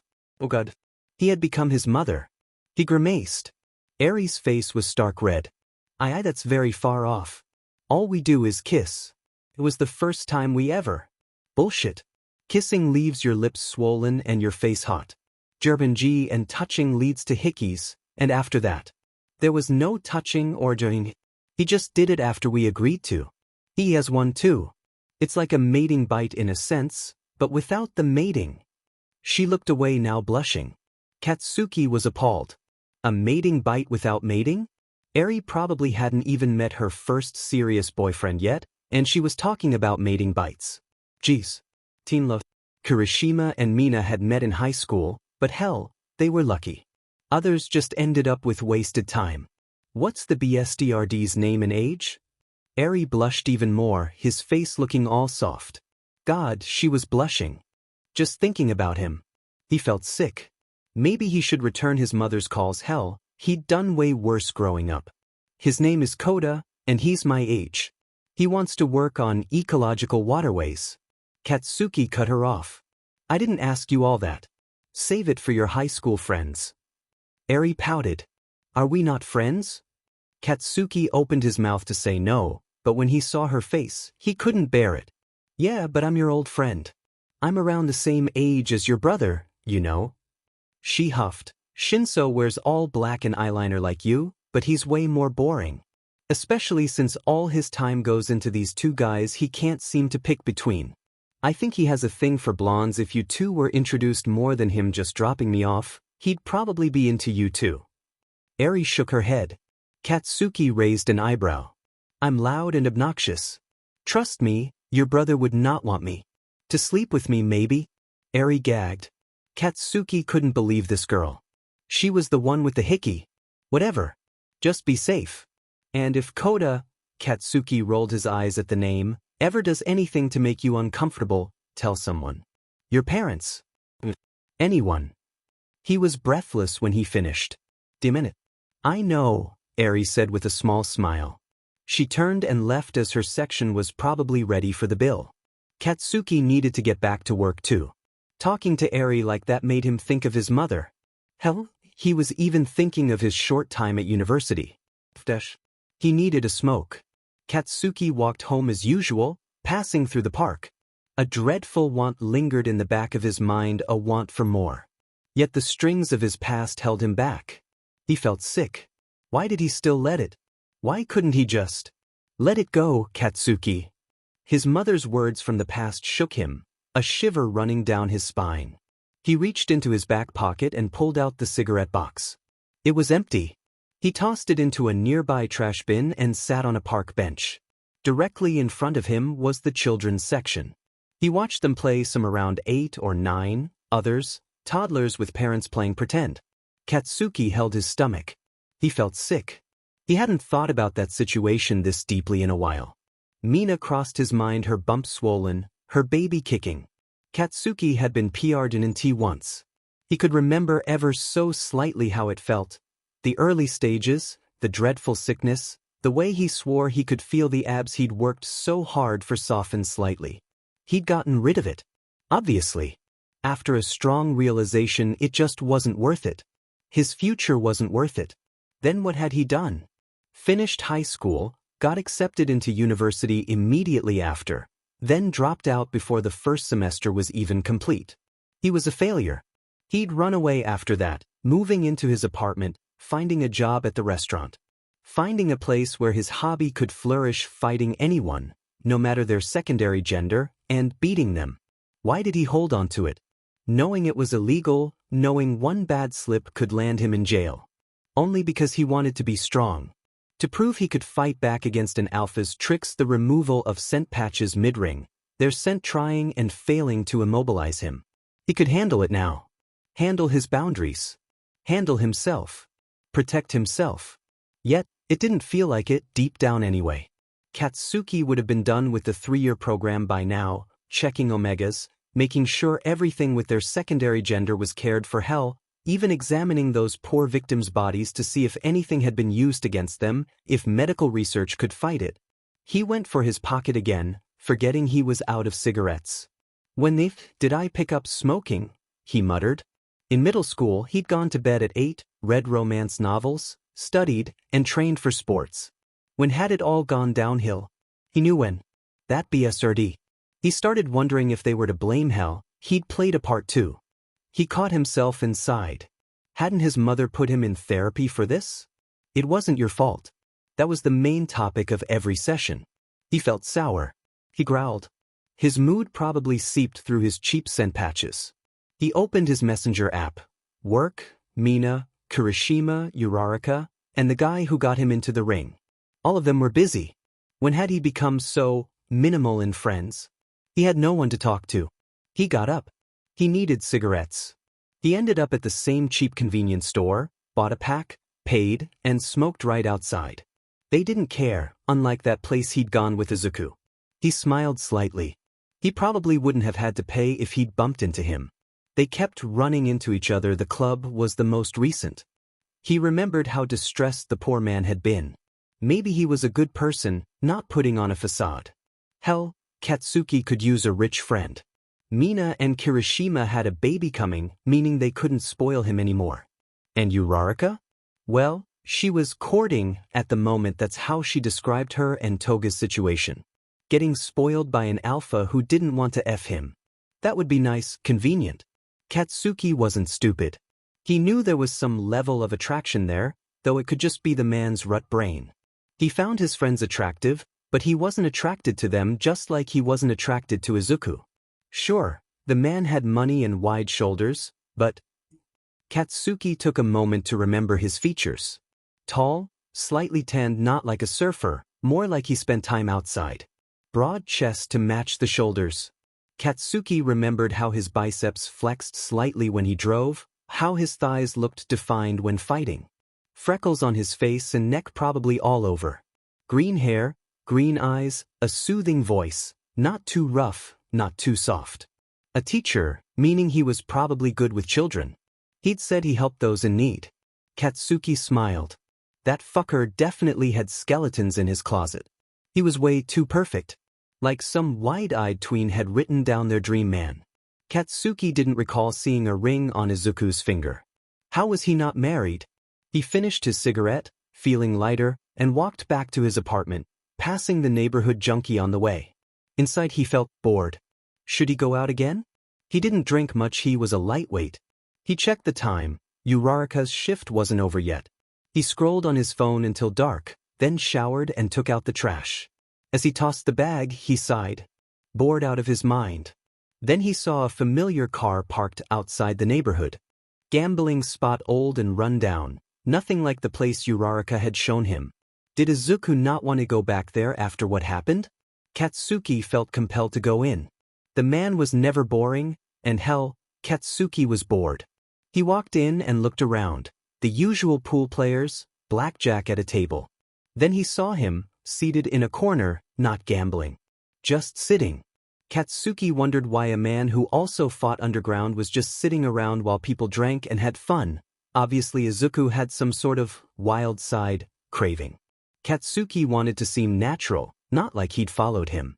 The thought brought a wave of embarrassment. What was he doing? Was he that desperate for company that he'd seen the man's car and stumbled in? He was already inside, sweatpants and hoodie on. He walked over and sat down. The alpha turned to him, confused. What are you doing here? That's FNG rude. I live around here. You dropped me off once, remember? Katsuki took in his features. He looked disheveled in a relaxed way. His rut must have passed. Izuku glanced around. Why you gamble?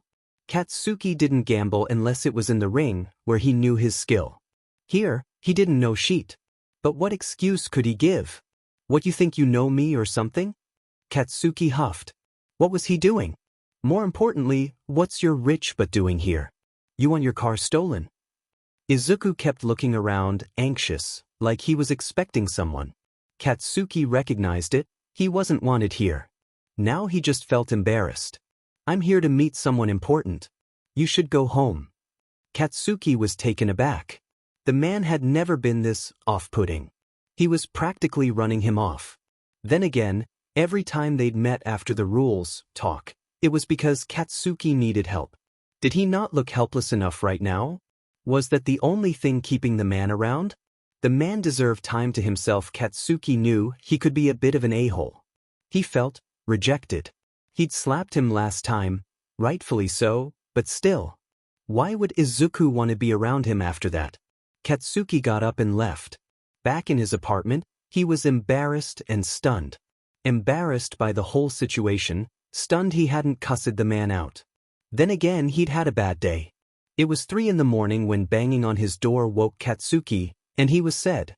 Which junkie wanted a place to sleep now? He stomped over swaddled in the blanket Izuku had bought for him. He yanked the door open, ready to punch whoever it was. Who the F? It was him. Izuku. Finally, the correct door. Izuku breathed out, looking relieved. He still had his slight disheveled look. Katsuki looked around. Only him. What the F are you doing here? I came to apologize. I saw the look on your face earlier, but I had something important to do. It's extremely personal, so seeing someone from my even more personal or perhaps secret life there freaked me out. Katsuki blinked, keeping his face blank. All this fucker did was apologize. He slammed the door and walked slowly back to his room.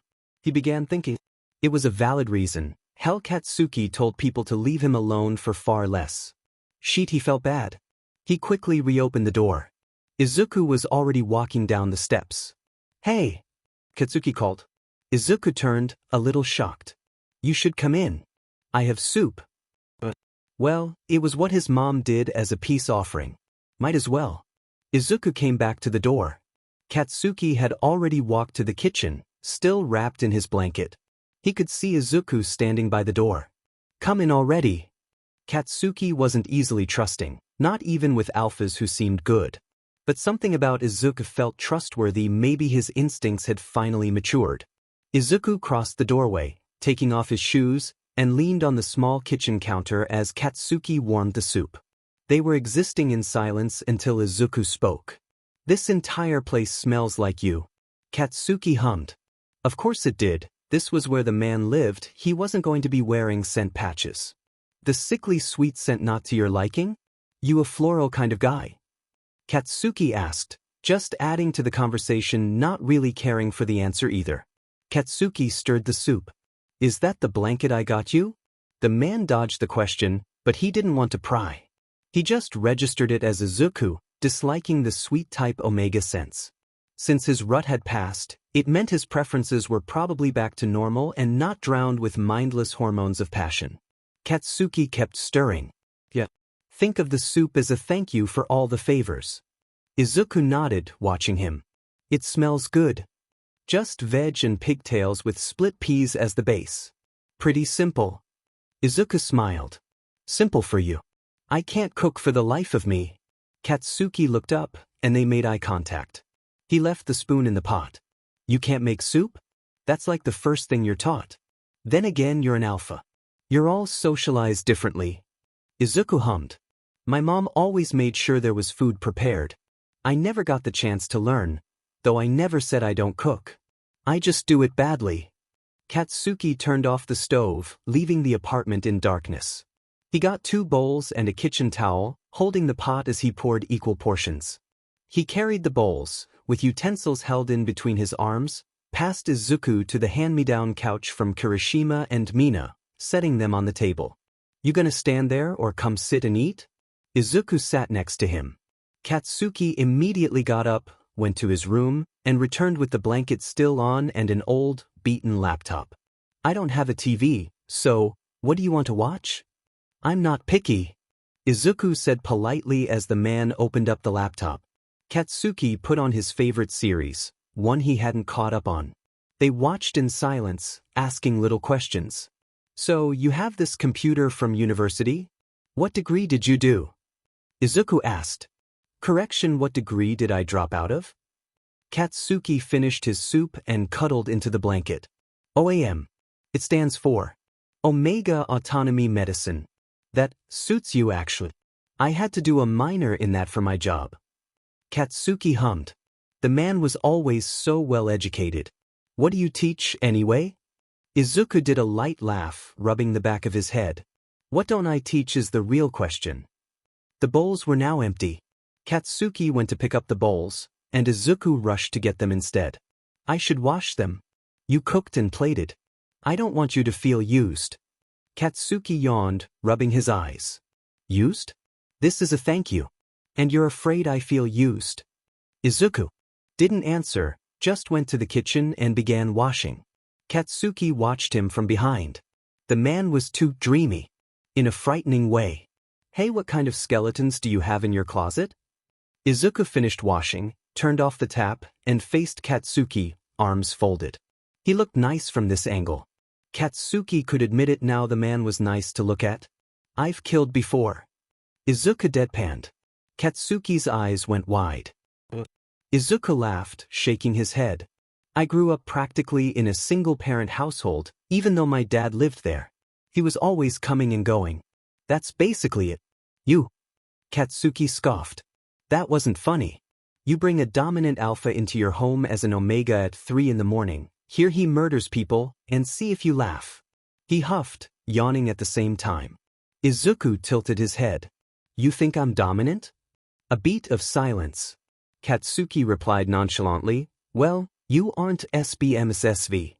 I could be, Izuku said, fixing his posture. More so, at service. Then again, isn't that what they describe SBMSSV as? Katsuki looked at him. Not exactly. If I know I dropped out of school. Izuku wore a small smile. You avoided my question. Katsuki didn't say anything. That's fine. I respect that. Izuku came over to the couch sitting next to Katsuki. I haven't spoken to my mom in 6 years. You talked to your dad? Katsuki asked. The man had opened up slightly. You know, I don't need you to return things. Your face tells me you only said that because I told you something. Izuku told him, his eyes were comforting to look at. Katsuki saw the truth in that but ignored it. Now you're avoiding my question. Well, no. I don't talk to my dad. Couldn't if I wanted to, which I never would because he died. Izuku yawned a bit, stretching, his sweater rising a bit. A happy trail. Katsuki didn't mean to look. He did have freckles all over. Katsuki hummed. You kill him. Katsuki made himself more comfortable on the couch, shifting a bit closer to the warmer person on the couch. He was so tired and the warm soup he just ate was not helping. Izuku looked at Katsuki and shook his head, laughing. He overdosed on some SXL drag. Good riddance, though. Katsuki hummed, dozing off. Izuku turned off the laptop and sat in silence as Katsuki fell asleep on the couch. He wanted to ask more about the man's life, but he could see he wasn't ready. He looked at Katsuki's sleeping long eyelashes, relaxed face, lips slightly parted, a natural peachy pink. Izuku liked it. He found comfort seeing him at peace. He sighed, smiling. He'd been shocked when Katsuki reopened the door and invited him in. The apartment smelled just like him. When Katsuki asked if he enjoyed sweet scents, Izuku didn't know what to say. He didn't want to make him uncomfortable. Truth was, ever since the club where he'd smelled him for the first time, it had been intoxicating, especially with his ruts so close. Though his rut had passed, he'd been guilty of drowning in the caramel scent lingering at the door. It would be enough to drive him mad without self-control. Sweet scents not being his thing? Please, Izuku was described as having a sweet tooth when he was younger. He had grown into that as an adult. He could admit it now. He found Katsuki attractive. Hell, he could admit that he was a little intrigued. He had the looks any alpha would want: gorgeous face, pale complexion that would show bruises for weeks, those ruby red eyes that could trap you in a trance. And his body was perfect. Izuku didn't want to objectify him, but he had eyes. Katsuki's waist was the perfect size to hold. Nice thighs, a great chest. He wasn't too small, he had the body of a grown male omega, which was a turn-on. Izuku sighed shakily, thanking God for his self-control once again. His training had drilled into him not to cross boundaries on the job, to keep things casual. But he wasn't on the job right now. He was in an apartment that lingered with the owner's scent after eating the food he cooked, while he was swaddled in the blanket Izuku had bought him. Izuku held his face. His eyes glowed, slightly remnants of his ruts still in his system. He shook his head and watched Katsuki sleep. He got up slowly, lifted Katsuki in a princess hold. The man snuggled closer, looking small and vulnerable. The name Kaken rang in his head. He was lighter than expected. Izuku carried him to his room door. He didn't want to enter an Omega's nest without permission, but Katsuki had been using the blanket everywhere, so he assumed the nest was currently in a more welcoming era. He opened the door to the man's room with one hand, holding Katsuki with his other arm. He moved towards the bed, placing Katsuki down gently so as not to wake him. He tucked the man in. He had noticed he moved closer to him. Omega's body temperatures were different from Alpha's, they were warmer. He didn't snoop though the state of the place worried him. The Omega was soft deep down yet himself no matter what, beautiful and smelt divine. Izuku could see that. Hell, he was damn sure any Alpha with a functional brain could see that. He thought that someone should marry him already and let all his dreams come true. Katsuki was independent, sure, but what was a beautiful specimen like him doing in a place like this? Izuku saw the things he'd bought him lying around and smiled. He exited the room. Katsuki woke up in his bed. Time to reset. He walked into the kitchen, clearing his throat, and poured a glass of cold tap water. He noticed a paper on the counter. Sorry for using your pen and ripping this paper from the book I saw under the table. If it's important, feel free to curse me out. If you need anything, text or call. I assume you don't let non-friends in, so I guess we're friends. You can also use this number if you want to hang out. I learned your address, I'll send you a TV. Don't worry, I'll pay for it and put it on my plan. I'm sure I'll be over more, so it'll benefit us both. Also, can I call you Kakin? Friends deserve nicknames. Izuku. XXXXXXXX. Katsuki opened his phone and saved the number under Izuku. He'd been going to use Deku, but that was for when he despised the man's presence from seeing him stealing his stop in the ring. Izuku got a notification while in his own kitchen. Unknown, yeah, you can call me that. Izuku smiled, saving the man under the name Kakin. Katsuki finished washing his hands, the cool water a temporary balm against the low, persistent ache that had taken root in his abdomen. He'd invited Kirishima over to help mount the TV mostly because of the cramps, random, sharp twinges that had plagued him ever since that situation. They'd become more manageable over time, a dull throb instead of a crippling stab, but they were a constant, unwelcome reminder. His heat PRD was due in a few days, a looming storm on the horizon. He couldn't wait to have it over with. Most Omegas had to work through their heats, relying on suppressants to force a semblance of normality, a bitter irony when Alphas were legally granted days off for their ruts. But Katsuki's past had carved a different path. Suppressants were a threat now, a dangerous game his still-healing body couldn't afford to play. He'd listened to his doctors on this, at least. It meant his heat would be spent locked inside his apartment, isolated with a DLD, painkillers, and his own grim endurance. Hearing Kirishima mutter under his breath for the dozenth time made Katsuki sigh, the sound heavy with exasperation. He'd invited the man over to wield a drill, not to cast judgment. What now, you fake redhead? Katsuki walked over to where Kirishima was crouched, a storm cloud of suspicion over his toolbox. Kirishima kissed his teeth, the sound sharp in the quiet apartment. No Alpha just purchases and gifts a TV like this unless they're fabulously wealthy. You said he's a teacher. A teacher's salary isn't doing this, not unless he's a university lecturer with a serious side hustle. Kirishima stood, drill in hand, his expression one of absolute no-nonsense. It was the same look he used when assessing an unstable building calculating, wary. Katsuki grumbled. He'd already gotten the parental stare from the hag. They'd been over this. But Kirishima wasn't falling for any charming, simple narratives. He didn't believe Izuku's intentions were pure, or even genuinely romantic, despite what Mina and Ochako insisted. Where Katsuki saw intriguing mystery, Kirishima saw sketchy omission. When Katsuki had called Izuku mysterious, Kirishima had just stared at him, then shook his head and muttered, "Fin. So what?" Katsuki snapped, defensiveness curling his words. Everyone has their secrets. How old is he? Where does he teach? And what the hell does he teach that lets him throw around cash for premium electronics? Kirishima fired back, his patience fraying as he tried to logic out the financial discrepancy. Katsuki opened his mouth, ready with a retort, then closed it. He didn't know. The realization must have flashed across his face because Kirishima noticed immediately and scoffed, a sound ripe with disappointment. You're doing it again. Katsuki knew exactly what he meant. The tone, their shared history, it all slammed into him. He looked away, folding his arms tightly across his chest, a self-protective gesture. This is not that. I am not doing. You are, cats, Kirishima cut in, his voice dropping, layered with concern. You aren't asking any questions. You were in therapy for this exact thing, and you didn't even complete. Katsuki cut him off, anger lacing his tone like barbed wire. My therapist also said not to interrogate every person who's nice to me. She said to try to live a normal life. Kirishima set the drill down and crossed the room in 2 strides, gripping Katsuki's shoulder, his touch firm, grounding. She also said to recognize patterns and not go on instinct and charm alone. Katsuki swatted his hand off, the motion sharp.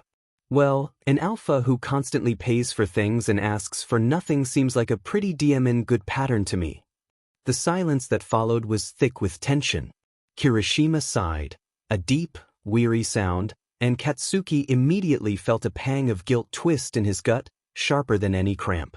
He knew this came from a place of fierce, protective love. The last time an alpha had been inexplicably, lavishly kind without knowing his favorite color, his coffee order, or his deepest fears, it had ended in a recovery that was still ongoing. I'm sorry, Katsuki said quietly, the words foreign and bitter on his tongue. He hated apologizing, but he knew when it was owed. Kirishima's expression softened. He sighed again and pulled Katsuki into a quick, hard hug. You don't mean your aggression. I've known you long enough to know that. He held him for a moment longer, then pulled back just enough to look him in the eye, his gaze intense and unwavering. I just don't want anyone to hurt you, ever again. The moment was raw, vulnerable, hanging in the air between them. Then, a sharp, decisive knock was immediately followed by the sound of the front door swinging open. They both turned, still holding each other, to see Izuku standing in the doorway. He held the large television box effortlessly under one arm and a sleek red toolbox in his other hand. Katsuki's eyes widened in pure shock. Kirishima's gaze hardened into instantaneous, icy disgust. Katsuki hadn't expected Izuku to be the DLVRY person. And his door had been unlocked. It must have been Kirishima. It was a fundamental, unbreakable rule for an Omega living alone. You never forgot to lock the door. A cold trickle of violation seeped through his initial surprise. Izuku's eyes were locked on them, taking in their close stance. His expression was unreadable for a heartbeat before he spoke, his voice carefully neutral. Am I interrupting something? Izuku's senses were immediately flooded. He could smell Kirishima's scent clearly with spice, forestry, deep and alpha a scent profile Katsuki evidently didn't mind, as there was no scent patch to block it. The scent in the room was a complex cocktail, the underlying, comforting spice now sharply laced with Kirishima's spike of disgust. Kirishima was the first to find his voice, his tone a low, protective growl. You just barge into people's houses? The idea was inconceivable to him. If someone barged into his home while Mino was there alone, consequences would be swift and severe. He knew Katsuki could handle himself, but that didn't make the intrusion any less alarming or bizarre for a stranger, deliverman or not. They broke apart. Katsuki was suddenly flooded with a hot wave of embarrassment. He felt caught, implicated in something that wasn't happening, and it infuriated him. He cleared his throat, then immediately wondered why he felt this compulsive need to explain himself to the alpha who had just violated his space. Izuku immediately noted the subtle, flustered shift in Katsuki's scent. Kaken, Izuku blinked as if realizing the breach. The door was open. Kirishima interjected, his confusion momentarily overriding his anger. So you just open closed doors because they're unlocked? What kind of? You should have knocked, Izuku, Katsuki cut in, his voice firmer now, reasserting control. He gestured to the box. And, well, waited. But the giant TV box tells me you just wanted to set it down. You're forgiven. The look on Kirishima's face was one of utter, unvarnished shock. He had never seen Katsuki forgive a boundary crossing so easily, not from anyone outside their innermost circle. Izuku's eyes, which had barely left Katsuki, flickered to Kirishima and back. He offered a small, apologetic smile as he stepped fully inside and gently closed the door behind him, setting the box down with care. I'm sorry for interrupting your eye affairs. Katsuki didn't want him to have the wrong idea, but a stubborn, prideful part of him refused to clarify. Let him wonder. Kirishima, this is Izuku, the one who bought me the TV. Izuku, this is Kirishima, a very special friend of mine.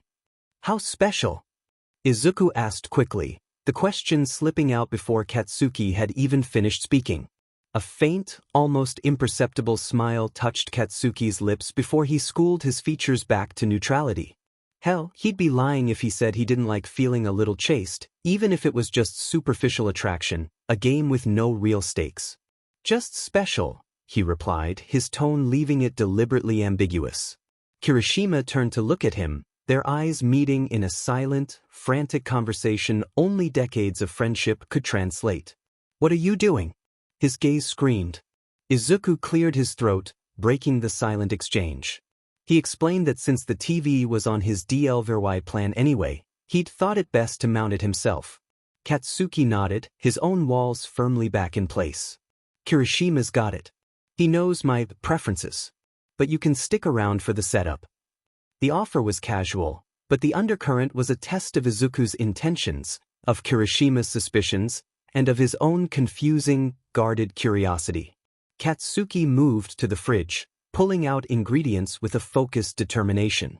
He might be an a-hole by nature, but he was a horrible host by choice. His mother had drilled the opposite into him, and some habits, like basic decency, died hard. As he began chopping vegetables with precise, sharp strokes, Izuku finally broke the companionable silence. Did I ever ask your type? Katsuki didn't pause his chopping, the rhythmic thwack-thwack of the knife filling the space as he thought back. No. I just remember you saying I wasn't yours.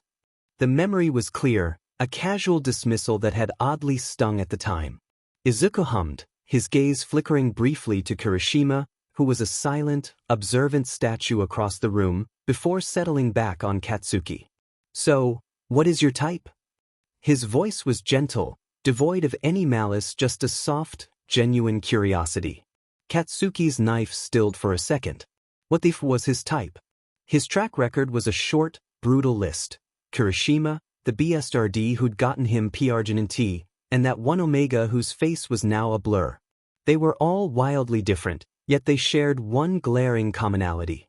Dark hair, he stated, resuming his chopping. Doesn't matter the shade as long as it's on the darker side. I'm blonde already, and other blonde people PSS me off for some reason. He narrowed his eyes, an unbidden image of his mother flashing in his mind. His hair is bright red, Izuku murmured, more to himself than to Katsuki. Great, you have eyes, Katsuki replied dryly, focusing on the sizzling pan he'd just oiled. It was oddly nice, he supposed, to have someone so intently curious about him. A novelty. Well, I like brunettes, black-haired people, and blondes, you know, something about non-colorful hair that gets me going. It's soft on the eyes, Izuku offered, a small, easy smile in his voice. Katsuki eyed the man's distinctive green curls. You're a natural brunette, aren't you? Izuku simply nodded. Katsuki shrugged internally. He was into the polar opposite of his own hair color, so he didn't find the preference shocking. They lapsed into a simple, comfortable back and forth as Katsuki cooked, the domestic rhythm soothing his earlier irritation. Izuku fetched plates as the meal neared completion. Kirishima had been a silent sentinel, his eyes cataloging every micro-expression, every shift in posture. The man didn't seem overtly threatening now, watching his easy banter with Katsuki. But Kirishima couldn't get past the fundamental, screaming red flag. Katsuki barely knew him. The memory of Katsuki's full-blown mental breakdown, the panic attack that had left him gasping and shattered on the floor over a good-for-nothing alpha, was a ghost that haunted every new interaction. He would not allow a replay. Finishing the TV mount, Kirishima joined them in the kitchen, taking small, deliberate bites of his food and inserting himself into the existing conversation. I don't know how I feel about motorcycles. I don't know how you did it, Katsuki, he said around a mouthful of rice. You had a motorcycle? Izuku asked, his interest visibly piqued. Katsuki hummed, a genuine, unguarded smile touching his lips for the first time that evening. Yeah. A pretty FANG expensive one, too. It was red. He remembered the visceral thrill of it, the gift from his parents contingent on him acing every safety course. He'd gone everywhere on it, everywhere but here. Owning a machine like that in this part of town would have been a neon sign begging to be robbed. I ride motorcycles from time to time, Izuku added casually. Kirishima's eyebrows shot up, his internal judge and jury reconvening. How does he afford this lifestyle? The question was a drumbeat in his mind. Was there pawn on the side? Some rich people, undercover, embarrassing gig? They'd met in the underground fighting ring, so the illegal gambling circuit was a likely answer. Kirishima took another spoonful of rice, the flavor doing little to distract him. I could never. With the baby on the way, Mina would murder me. Izuku's eyes darted from Kirishima to Katsuki, and for a fleeting moment he looked relieved. Kirishima, puffing his chest out slightly, proudly announced he was married, mated, and expecting. Izuku offered sincere congratulations with a warm smile. Would you ever want children? Kirishima asked, a deceptively simple probe. Izuku bit his bottom lip, a thoughtful gesture. Yeah, I think I'd like to have more children. My children now. Katsuki choked on his food, a piece of carrot lodging painfully in his throat. He coughed, eyes watering. You have children? Izuku did not strike him as a baby daddy. Nor did he struck him as an actual father, with responsibilities and mouths to feed. The man fought in illicit rings. What the hell was someone with that much to lose doing in clubs and showing up at an Omega's apartment at 3 in the morning? Izuku nodded, unfazed by the reaction. Yes. Me and my best friend co-parent. Katsuki stared, utterly confused. Best friend? Kirishima leaned in, his suspicion momentarily overridden by intrigue. Tell us more. Well, I turned 18 and immediately got engaged to him. We got joint custody of his 2 younger siblings. It's twisted, but the law sees an engagement to an alpha as being settled, so the process was surprisingly easy. So they're legally my children, and they call me dad. We broke off the engagement by the time I turned 20, and we've been co-parenting ever since. Izuku continued eating as if he'd just described the weather. Katsuki pushed food around his plate, a strange, tight feeling in his chest. Izuku was sliding back into that infuriating category of annoyingly perfect. An 18-year-old getting engaged to his best friend to secure custody of siblings? It was absurdly, heartbreakingly generous. So whoever is with you, Katsuki asked, taking a sip of water to wet his suddenly dry throat, do they have to become a step-parent? Izuku considered it, then nodded. If it's serious meaning we're getting married, then absolutely. I'm not having a partner who isn't involved with my children. If it's just one of my many hookups, then I don't care. Katsuki scoffed, a teasing edge returning to his voice as he latched onto familiar ground. And these hookups don't lie? He remembered Izuku's earlier declaration about his type being someone who doesn't lie. Izuku looked momentarily confused before it clicked. Well, that's still the truth for serious relationships. My type is people who don't lie. But for hookups, I don't really mind. Everyone's hot in their own way. Would you hook up with me? The question left Katsuki's mouth before his brain could engage the filter. He didn't mean anything by it. It was pure, impulsive curiosity. Kirishima made a face of profound disgust, the kind reserved for witnessing parental PDAs. Izuku, however, actually appeared to think about it. The pause stretched, just a second too long, before he answered. No. Katsuki nearly demanded to know why, the delayed response implying genuine consideration before rejection. He simply hummed, swallowing a surprising pang that wasn't quite offense. Izuku had never shown overt physical interest anyway, except when riding the edge of his rut. It was fine. It was better than fine. Kirishima cleared his throat loudly, steering the ship away from the iceberg. Mina and I are actually having a girl. He and Izuku then launched into a discussion about daughters, revealing Izuku had one of each, a boy and a girl. Katsuki ate in silence, his mind churning. When the meal ended, Izuku did the dishes, just as he had the last time. Katsuki couldn't help but watch him, a simmering, petty annoyance rising in his gut. Why the F wouldn't this man want him? He was drop-dead gorgeous, it. He didn't need to be seen as a SXL figure by Izuku, but the outright, considered rejection needled at him. What was so repulsive? Would he even sleep with Izuku? He mentally broke the man down. Alpha, 2 adopted kids, mysterious wealth, illegal fighting habits. It sounded more like a fraught dating profile than a casual fling. And hell, Katsuki was deathly afraid of hookups with alphas. They were a gamble that could end very, very badly. He didn't trust a stranger from a club night with anything. Maybe that was why this friendship worked. Because the man felt zero attraction. All his friends knew he was attractive, they just weren't attracted to him. Izuku seemed to not even find him aesthetically pleasing. It was slightly insulting. I wouldn't sleep with you. Izuku's voice cut through his spiraling thoughts, soft but firm, as he placed the final dish in the drainer, because all I do is hookups, and you don't deserve that. If I were to sleep with you, it would have to be because it meant something. You're the type of man that needs depth. Katsuki said nothing, silently absorbing the words. Izuku always seemed to know what to say and when to say it. He noted the phrasing, all I do is hookups. Body count. The question was blunt, a challenge. Izuku stilled, then cleared his throat awkwardly. Do you count actually? I guess it counts anyway, this year, or? Katsuki raised an eyebrow. A body count was nothing to be ashamed of. They were adults. How old are you? 24. Same age. So, if he'd lost it around 17, maybe 10? 12? 10, Katsuki guessed. 108. No, 9. Izuku answered quickly, precisely.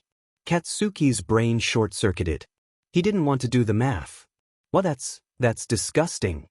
The hypocrisy of his own judgment rang in his ears. He'd been slut-shamed at 16 for a tight shirt, but the number was staggering. Izuku shook his head, his expression turning serious. It's medical. I'm a part of the Help in Omega in Heat program they set up years ago.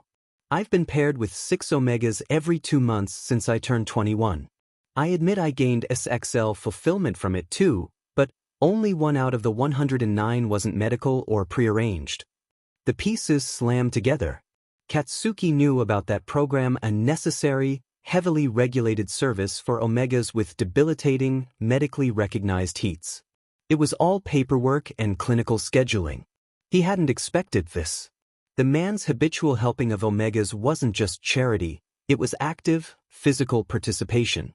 He probably donated to the foundation, too. Of course he did. Well, not disgusting, Katsuki backtracked, feeling off balance. It's just tongue-piercing, 2 children and 109 bodies. I feel like you're quickly going from husband material to the perfect alpha in some bizarre way. Izuku coughed, a startled sound. You saw me as husband material?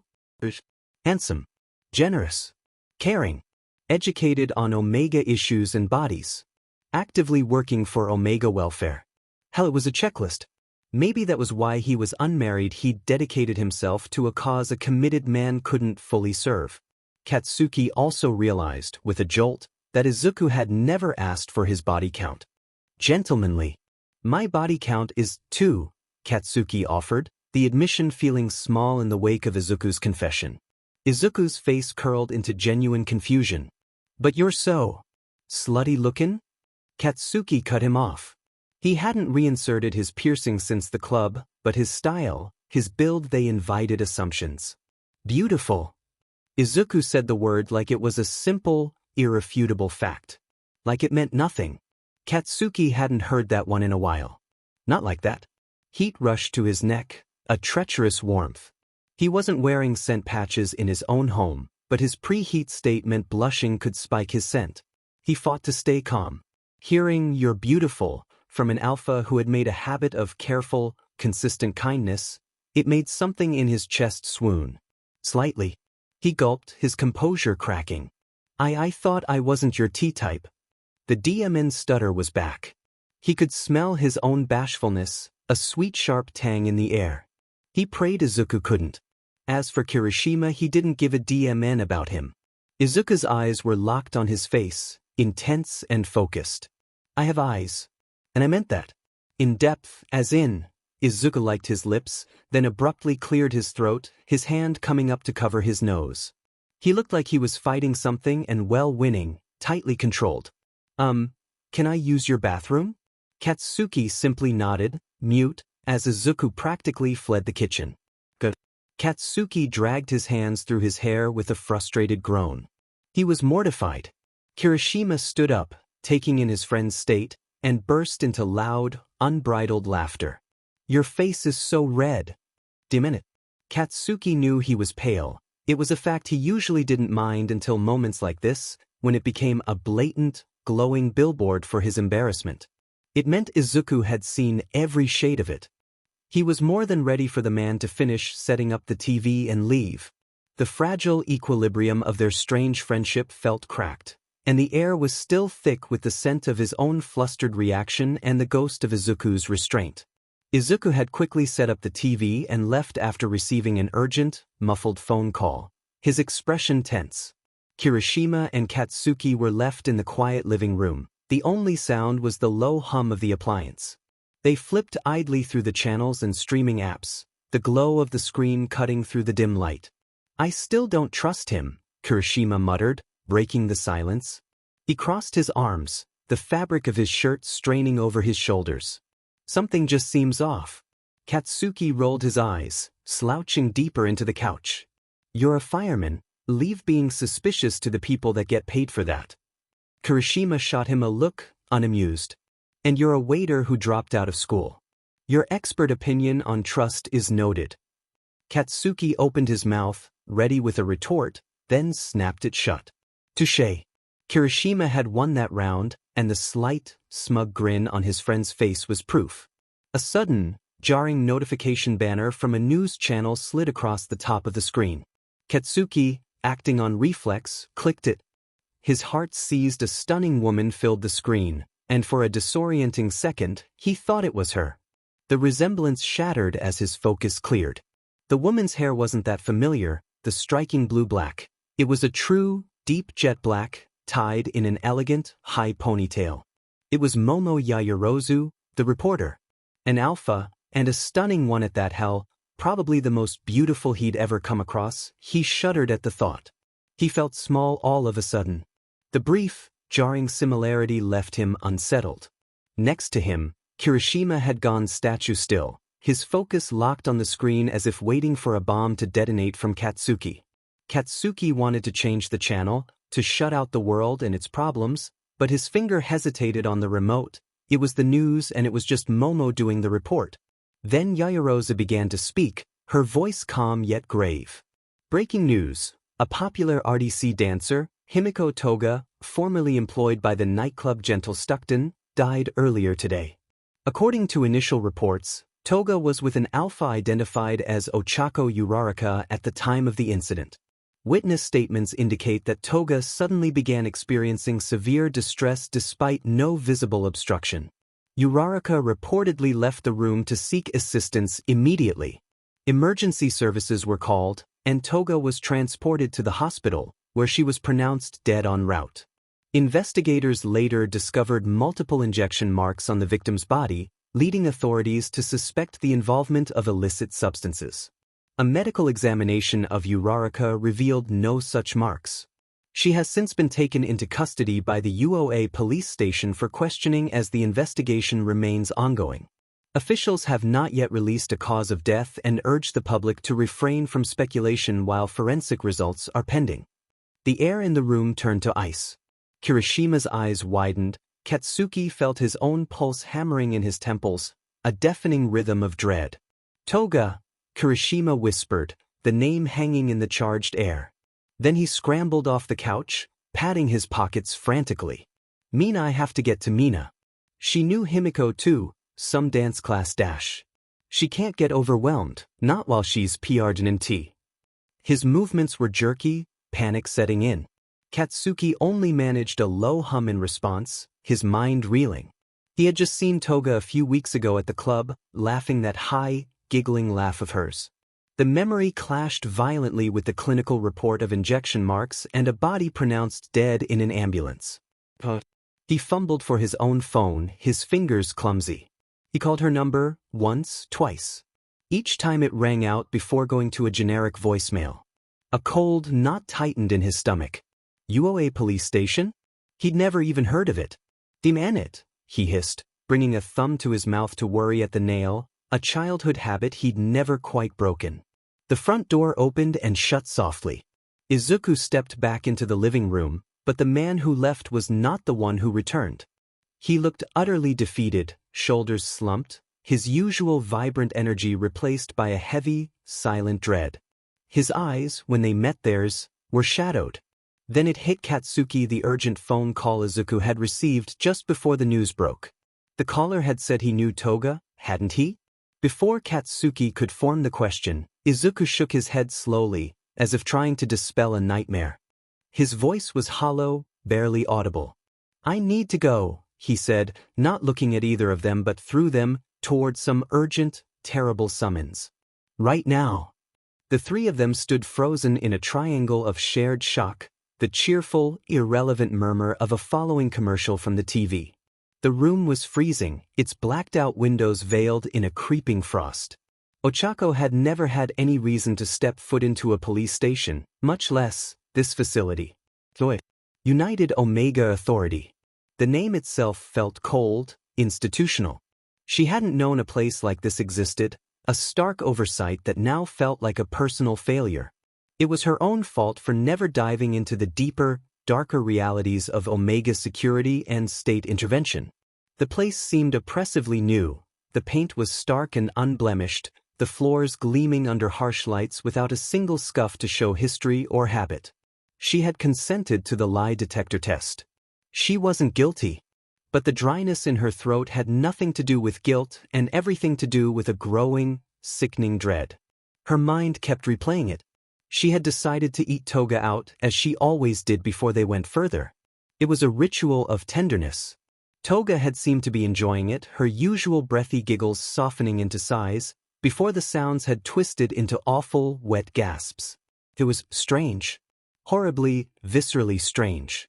The way Toga's hands had flown to her own throat, clawing at unbroken skin, eyes wide with a panic that made no sense.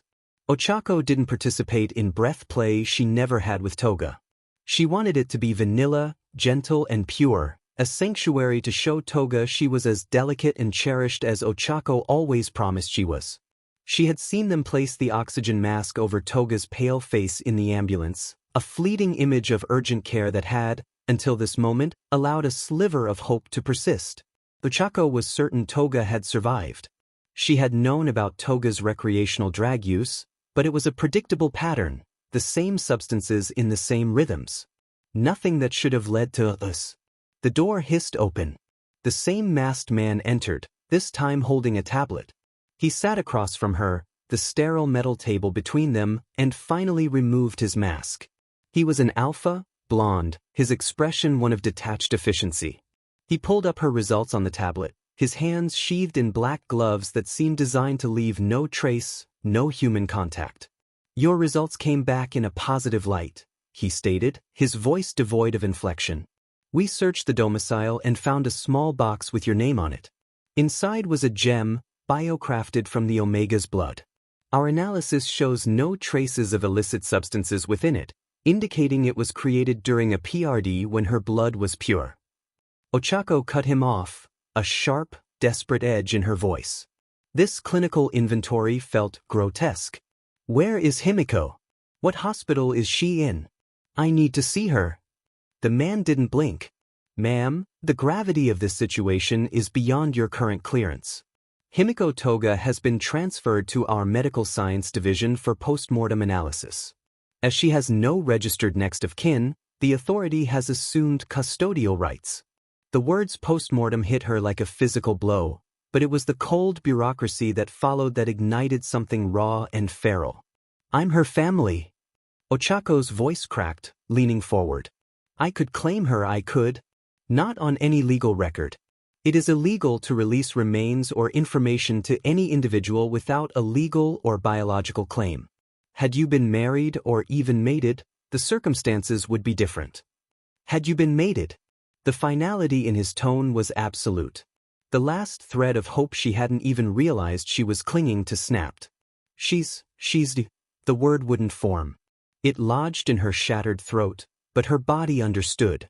A visceral, wounded sound ripped from her chest as her eyes flooded, tears overflowing and tracking hot paths down her cheeks.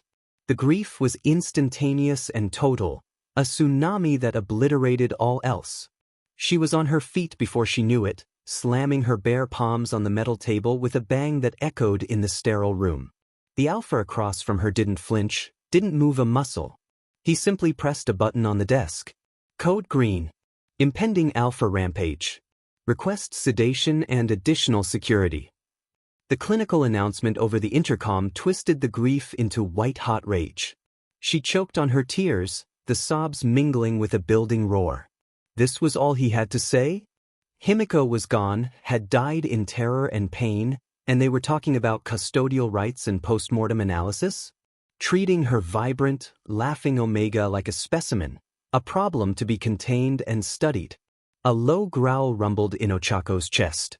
Her fangs elongated, sharp and bared. With a scream of pure anguish, she flipped the heavy table, sending it crashing aside. "You disgust me." She lunged. The man moved with trained efficiency, letting her momentum carry them both to the floor. The chair splintered under his impact, but his grip on her was iron. As she drew a fist back, fury blinding her, she felt a sharp, invasive sting in her side. The world didn't go dark, but it slowed to a thick, syrupy nightmare. The sedative drained the strength from her limbs, weighing her down until she collapsed onto the cold floor. But it did nothing to dull the emotions. They remained at a screaming peak, a raw and infected wound now being smothered under a chemical blanket. The helplessness was a poison. She should have protected her better. She should have seen something, done something. She had failed. Curled on the floor, she cried in heaving, uncontrollable gasps, hyperventilating. Mucus and saliva dripped from her nose and mouth onto the polished tile, marks of her utter devastation. She was barely aware of hands lifting her limp body from the ground. "Himiko," she whispered into the void, the name a broken prayer. Her entire world had not just ended, it had been dismantled by gloved hands and sterile protocol. She had always heard the deaths on the news, the tragic, mysterious overdoses. A distant, grim tapestry of other people's lives. She never dreamed the pattern would bleed into her own, that the cold, official language would one day be used to describe the love of her life. The bus ride had been a study in grim anxiety, each lurch and stop knotting Katsuki's stomach tighter. He'd stared out the grimy window, seeing not the passing city but Toga's giggling face, Ochako's earnest smile, and the stark, scrolling text of the news report.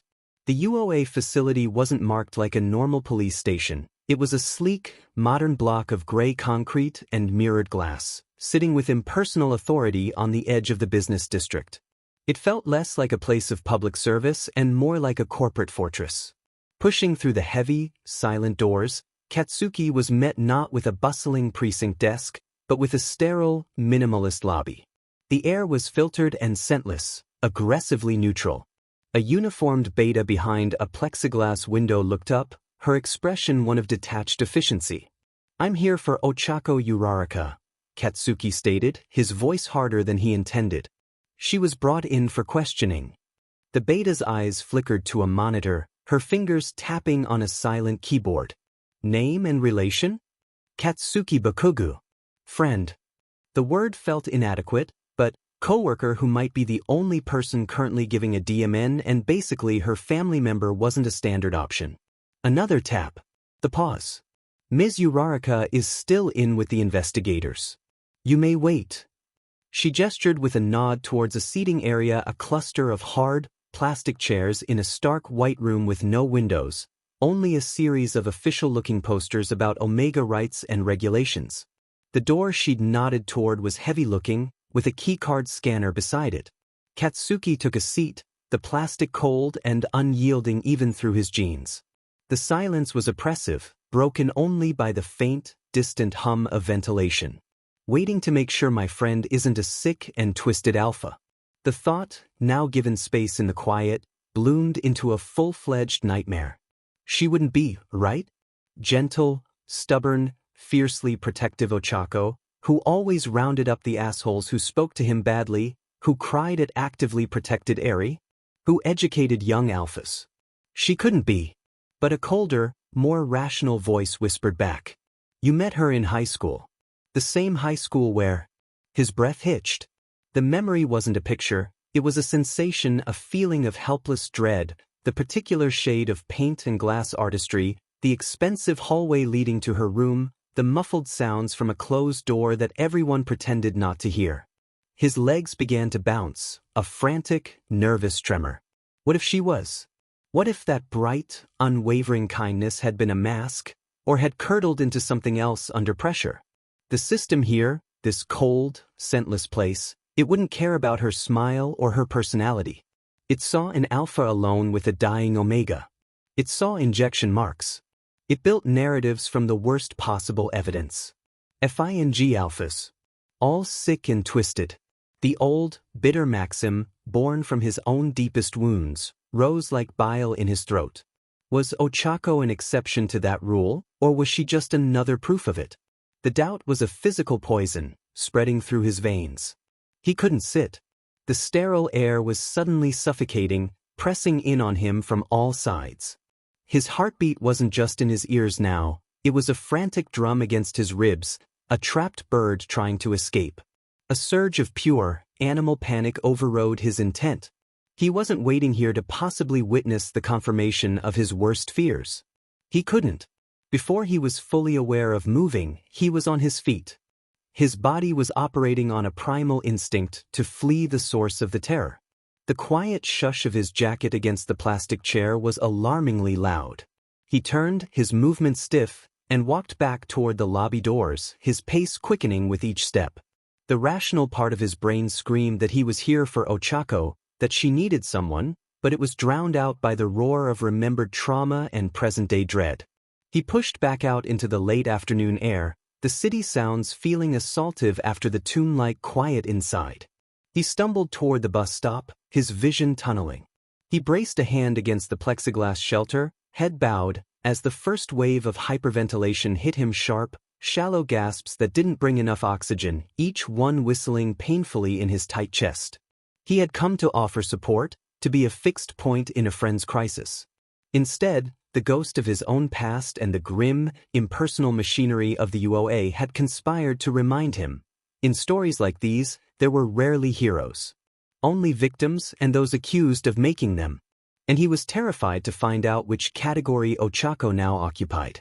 He needed to get to the underground. He needed to beat the sheet out of an alpha. He entered the underground, and the air thickened, laced with the sickening, cloying stench of alpha pheromones. It was a physical weight, a haze of aggression and possession. In a twisted, desperate way, it was exactly what he needed. The odor was a bitter, acrid reminder. No matter how good an alpha seemed, they all shared that common, vile denominator. The instinct to dominate, to take whatever they wanted. Forcibly. The faces of 1,000,000 Omega victims flashed behind his eyes, a ceaseless reel of suffering, the smiling, sanitized pictures placed in headlines over stories of the already dead. Now Toga's face was among them, a fresh wound in a gallery of ghosts. Katsuki hadn't brought any money. That was intentional. He didn't crave the ring to perform his strength for society's vile favorites. He craved violence.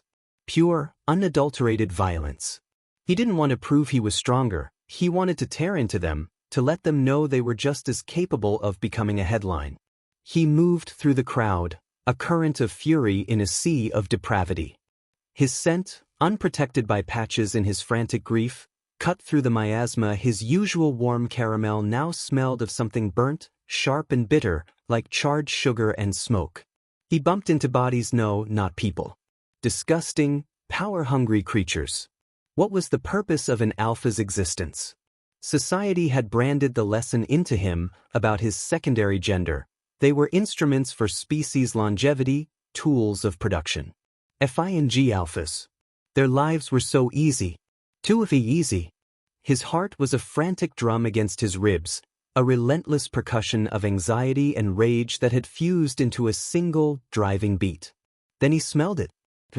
The perfect embodiment of the law's cruel injustice. This place was a sewer of every kind of predator junkies, amisses, abusers, but this one was special. The man went by Manic, a name that was a slap to every Omega's face and a sick joke to the memory of his late wife. The wife he'd beaten. The wife who had begged him to get help. The wife he had murdered. The system, ever kind to its alphas, had let him plead not guilty by reason of insanity, some multiple personality disorder crap. Katsuki remembered when it broke the news. He'd been a teenager, simmering in helpless anger. The man had been in the corner then, always with that tattooed, reptile-looking friend, laughing. Now, Katsuki walked up to him, discarding his sweater to leave only the vest underneath. The man Manic looked up, confusion etched on his features. He'd been laughing moments before. Laughing, while he should be rotting in hell. The sight of that smile, the smell of his contentment, ignited something white-hot and final in Katsuki's chest. He clenched his jaw so hard it ached. He didn't speak. He just looked at that face, memorizing its casual cruelty, and then he punched him. God, he hated blondes. The first impact was a release, a crack that echoed in his soul. Then he couldn't stop. It was a trance, a dark and beautiful rhythm. The way the man's blood bloomed and stained his knuckles was a grotesque bomb, each splash a drop of quietude on the inferno in his heart. The world blurred at the edges, narrowing to the symphony of impact and the silencing of that laugh. It felt good to hurt him. A vile, shameful part of him whispered that maybe this is what alphas always felt, this uncaring, consuming high of asserting dominance. The thought that he might understand them, even for a second, tried to take root. It horrified him. Then he was being pulled off. He turned, fury erupting anew. A fight here was a fight. No one intervened, but his anger dissolved into shock. Time seemed to slow, to thicken. Standing there was the green-haired BSRD. Izuku. A jolt, stark and unwelcome, shot through him relief. A desperate, weakening urge to throw himself into those arms and shatter completely. Then the memory, cold and brutal. This man is an alpha too. He was fully capable of every heinous act plastered across the news. Capable of hurting him. Izuku, what was his last name? Katsuki didn't even know. He could be a RPST. An abuser. Something worse. Fear, betrayal, and a fresh wave of suffocating rage short-circuited his mind. His body moved before thought could catch up. He swung, the same bloodied fist connecting with Izuku's freckled cheek. This time, the punch didn't bring that blurring release. It felt wrong. The world didn't blur, it warped, twisting into nauseating confusion. His heart drummed a chaotic, panicked. He hit him again. And again. Izuku's skin bruised. Blood welled at the corner of his mouth, staining his lips a shocking crimson. But Izuku didn't fight back. Not that he couldn't. Katsuki knew his skill, but by choice. By choice. Manic hadn't fought back because he was overpowered. Izuku just took it. He laid there, unmoving, his green eyes holding Katsuki's with an unbearable, silent endurance. An image flashed, unbidden and vicious, blue-black hair splayed across his pale skin. A memory of another vulnerable position. Katsuki's fist froze midair. A violent, shuddering gasp ripped from his throat. He began to hyperventilate, the panic attack swift and consuming.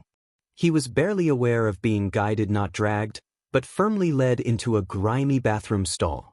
It was a tight, uncomfortable fit for two men with the toilet in the way, a claustrophobic pocket of stinking air. Katsuki fought to slow his breathing, forcing air in and out in ragged gusts. His eyes focused on Izuku's face, bruised and bleeding, yet still looking at him with that infuriating, unguarded patience. Was it because he was weak? Because Katsuki was an Omega? What the F is your problem, huh? Katsuki screamed, the words tearing his raw throat. The sound echoed off the tile, a trapped, animal noise. Is it because I'm an Omega? He braced for a denial, for a placating lie. Yes, Izuku said, his voice steady as he wiped blood from his lip. The admission was a direct hit. Katsuki fired up, vindication and deeper betrayal warring within him. He'd been right about the fraud. But Izuku continued, his gaze unwavering. I would never hit an Omega. No matter the situation. You are biologically weaker than me. On top of that, you are in preheat. Whether you like it or not, you are in a fragile state right now. You can hate me for saying that I don't mind, but do not hate me for dragging you out of there. Kaken, your emotions are clouding your judgment, and rightfully so, given what happened today. Katsuki's chest heaved, a trapped bellows. He wanted to rage against the words, but the sheer, stern gentleness in Izuku's voice disarmed him. It didn't condescend, it laid out a terrible, caring truth. His body, traitorously, began to still under its weight. Izuku pressed on, his tone low and urgent. But the reality is, you're not wearing a scent patch, and you are down here with RPSTS and abusers and addicts.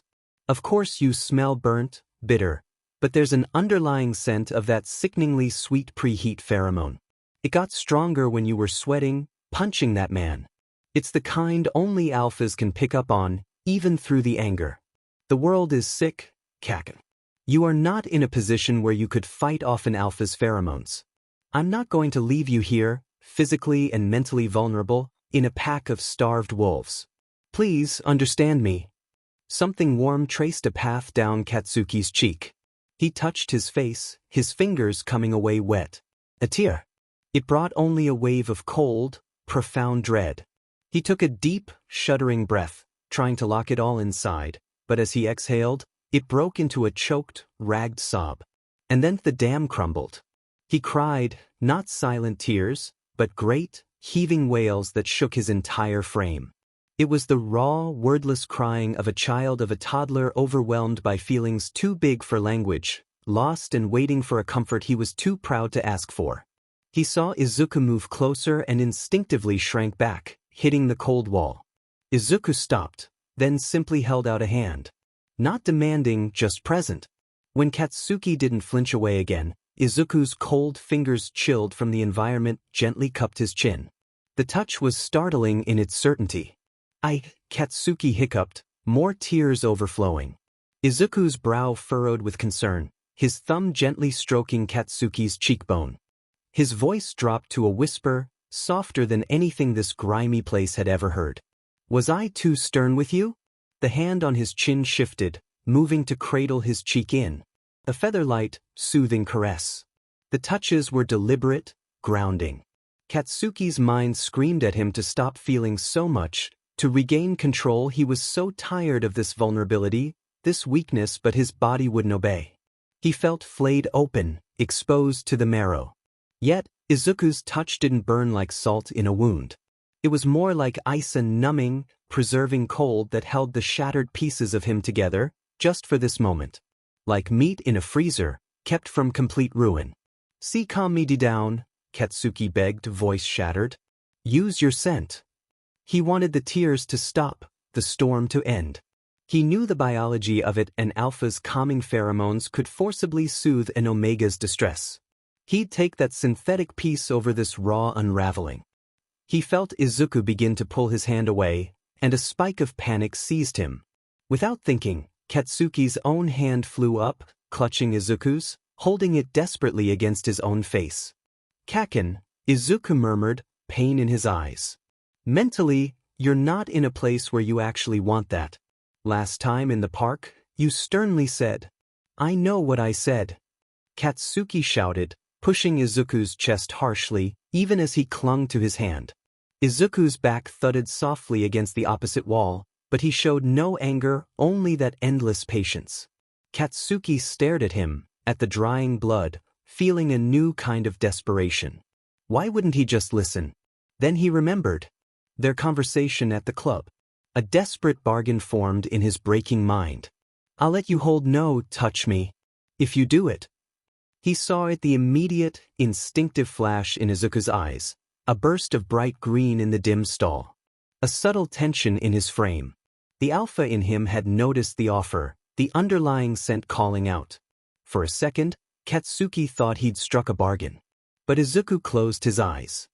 He lifted his own hand, covered his nose and mouth, and took a deep, deliberate breath. When he lowered it, his resolve was solid, his voice thick but unwavering. Don't offer your body so easily for comfort. Comfort you specifically said you didn't want when you were more lucid. Crying is fine. It doesn't make you weak, and I don't look down on you for it. He opened his arms, a safe, silent harbor. I'll hold you until you're finished. I won't use any of my pheromones on you. I promise. The promise undid him completely. The last of his resistance evaporated. He paused. Katsuki took a sharp, broken breath and fell forward into the open arms. He didn't just cry, he sobbed, great, body-racking tremors that seemed to pull from a well of grief he hadn't known was so deep. He buried his face against Izuku's neck, and the man held him tightly, securely, but without a trace of that dominating alpha pressure. Izuku kept his promise. No calming pheromones washed over him. Yet, being so close, Katsuki could smell Izuku's natural scent of rain-soaked earth and something indefinably, steadfastly safe. It spoke of protection and care, not control. It was a scent that stood guard, that sheltered. He realized, with the last coherent fragment of his mind, that it was all he had ever needed in this moment. Not Esbeimson, not forced calm, but this unwavering presence in the heart of the storm. He didn't know how long they stayed there, but eventually his legs gave out, and he slid down the wall. Izuku slid with him, never letting go, holding him together as he slowly, piece by shattered piece, came back to himself. The rain was not a gentle shower but a steady, percussive drumming on the car's roof, a sound so encompassing it felt like the outside world had dissolved into a gray, weeping void. Inside, the air was thick with the scent of antiseptic ointment, damp fabric, and the faint, lingering copper of blood. Katsuki sat rigid in the passenger seat, finding comfort in Izuku's oversized jacket. The man had simply held it out when Katsuki, soaked and shivering, had slumped into the car, and Katsuki had taken it without a word. Now, he watched, a tight coil of shame in his gut, as Izuku tended to the consequences of his own violence. Izuku's movements were methodical, a quiet ritual in the dim car light. At first, he had taken Katsuki's hands that were trembling slightly, knuckles smeared with the blood of the alpha he'd pummeled into the underground's floor and a bit of Izuku's blood. With a clean cloth dampened from a bottle of water, Izuku wiped them. He didn't speak. He simply turned Katsuki's palms over, carefully cleaning each finger, the swipes firm and thorough, erasing every crimson trace. The rain provided a stark, rhythmic soundtrack to the act. Tap tap tap tap on the metal above. Once the skin was clean, revealing only the old, faint scars and the new, angry red marks of impact, Izuku produced a roll of bandage. I didn't break the skin, Katsuki had grunted, his voice rough. Impact can cause swelling. The support helps, Izuku replied, his tone neutral, as if explaining a basic fact of physics. And so he bandaged them, wrapping the soft cloth with a precise, practiced tension, not too tight, not too loose. It was a pointless kindness, and that's what made it lodge in Katsuki's throat. Then, Izuku had turned his attention to his own face. In the rearview mirror's dim light, Katsuki could see the livid bruise blooming high on Izuku's cheekbone, the small split at the corner of his lip. Izuku caught his stare in the corner of his eye. You carry around ointment? Katsuki asked, the question bursting out to shatter the heavy silence. The rain seemed to hammer louder in the pause that followed, tap tap tap tap, an erratic heartbeat against the roof. Izuku unscrewed the small tube, his eyes on his own reflection as he dabbed the clear gel onto the bruise. I fight in the ring now. It's a safety measure. The explanation was simple, devoid of accusation. He winced only slightly as his fingers pressed against the tender flesh. Katsuki had no retort. He curled inward, retreating into the borrowed jacket's collar. He wondered what Izuku would tell his children when they saw their father's face. The silence stretched, now filled with the sound of rain and the faint, medicinal smell of the ointment. It was a silence that felt interrogating. Uncomfortable. Why were you in the underground? The words left him, pulled from some desperate need to redirect the focus. The same reason you were. Izuku finished his ministrations, capped the tube, and stored it neatly in the glove compartment. His efficiency was unnerving. Katsuki's eyes followed Izuku's hands, those capable, scarred hands that had just bandaged his own intact ones.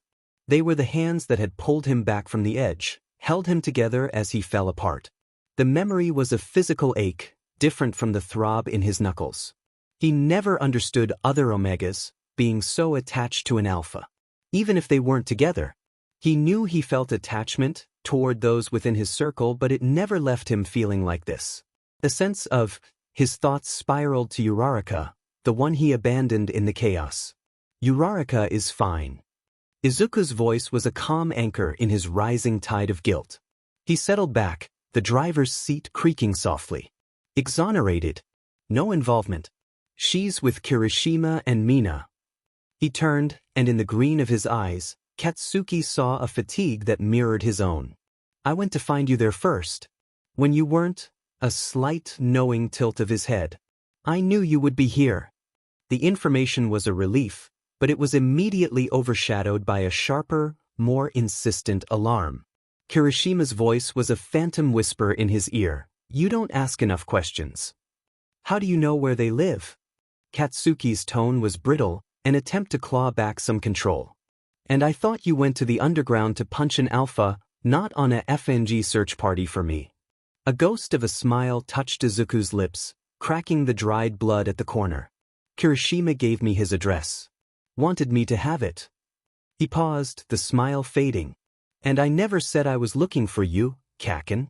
I said I knew you'd be here. Based on your patterns.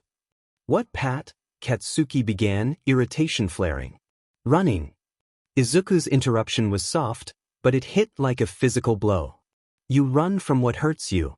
Straight into something that hurts worse. The accuracy was absolute. Katsuki fell silent, his jaw clenched so tight it ached. The rain's rhythm seemed to slow, becoming a dreary, monotonous dirge. Quite the interrogator now, Izuku murmured, the faint smile returning.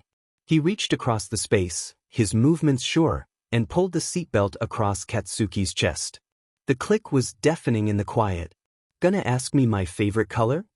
He started the car, the engines purr a new layer under the weather's sound. Katsuki stayed silent. He was tempted to know.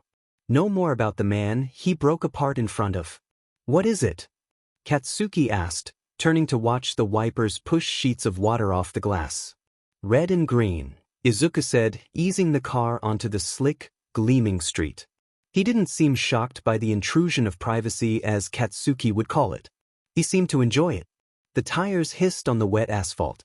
Red shoes as a kid. Green just fits. He shrugged, a simple, unguarded gesture.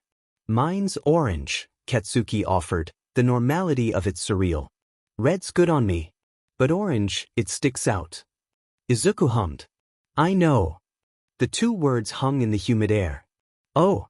You also like spicy food, Izuku began, his eyes on the road as the wipers beat their steady, hypnotic rhythm.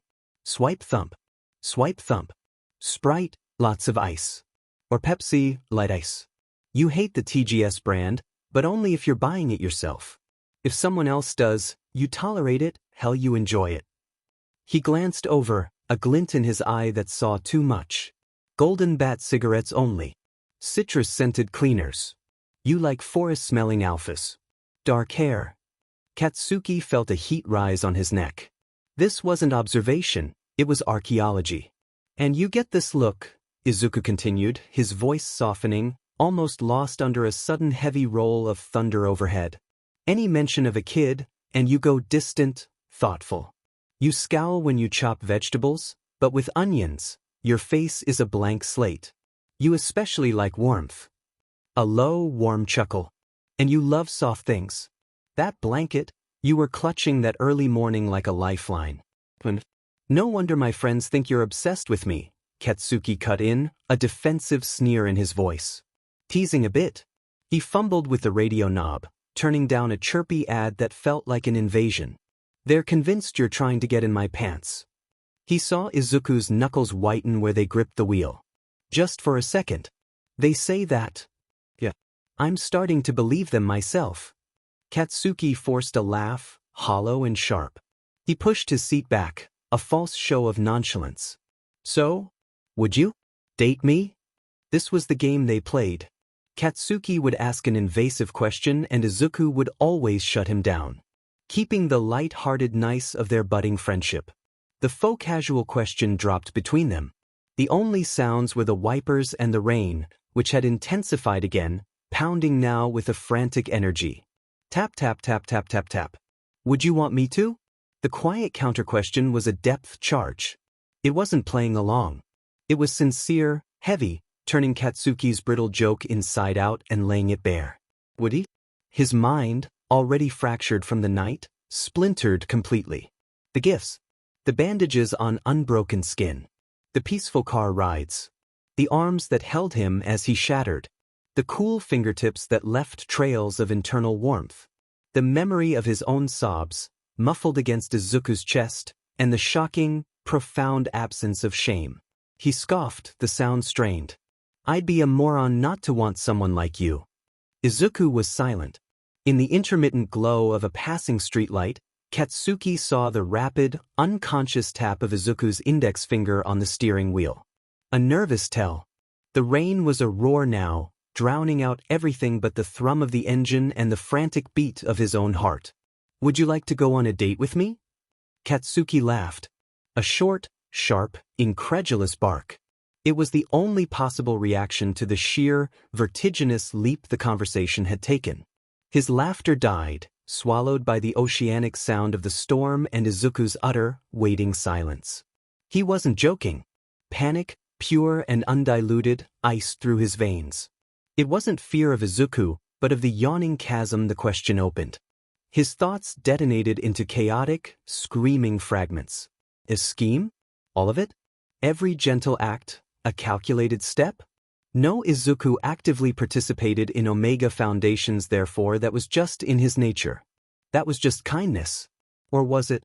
His intentions, what did he feel? Handsome, sure. The man was nice to look at, but dating? Revenge? For the bruise now purpling on his cheek?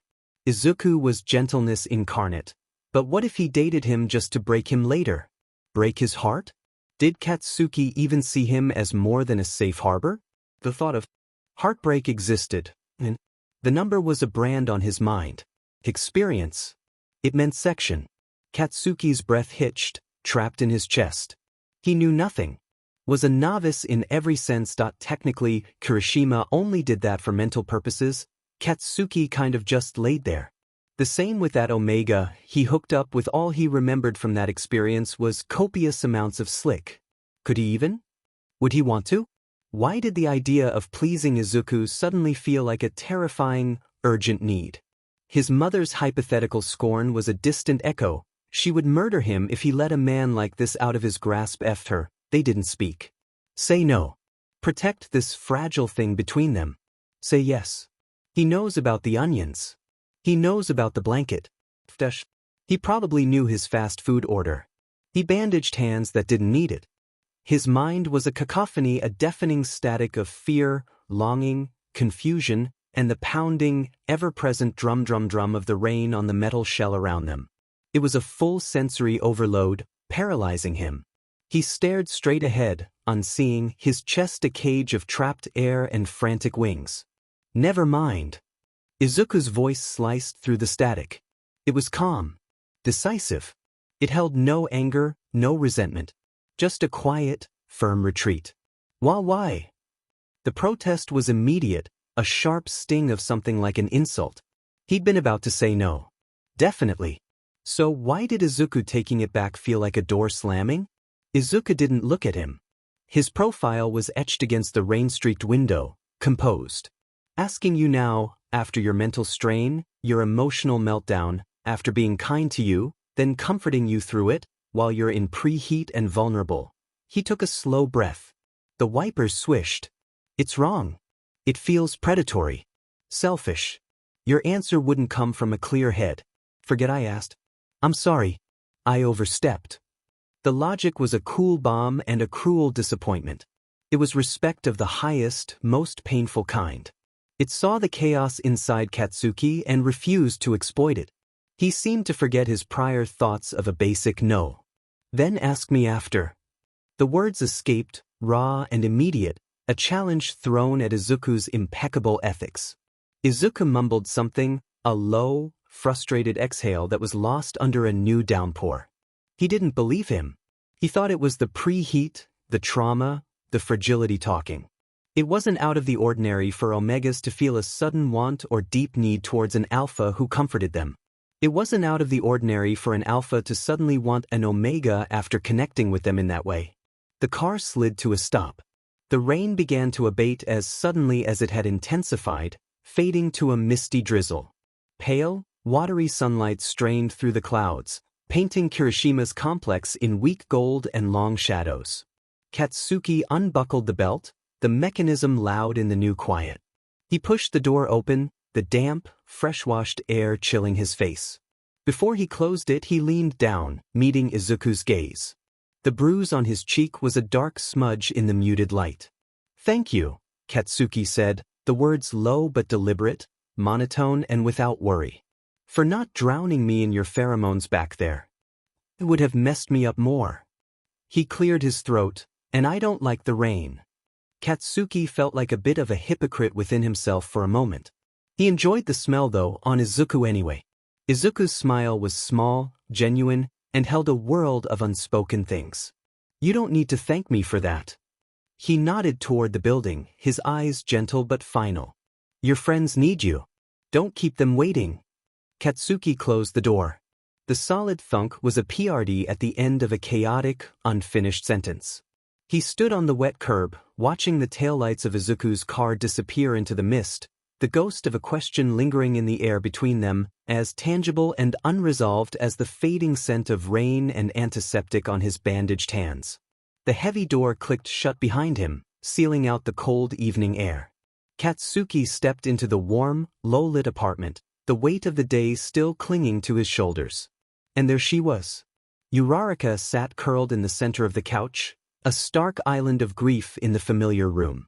The vibrant, determined woman he knew was gone, replaced by a hollowed-out version, her fingers incessantly tracing the smooth facets of a red gemstone necklace around her throat.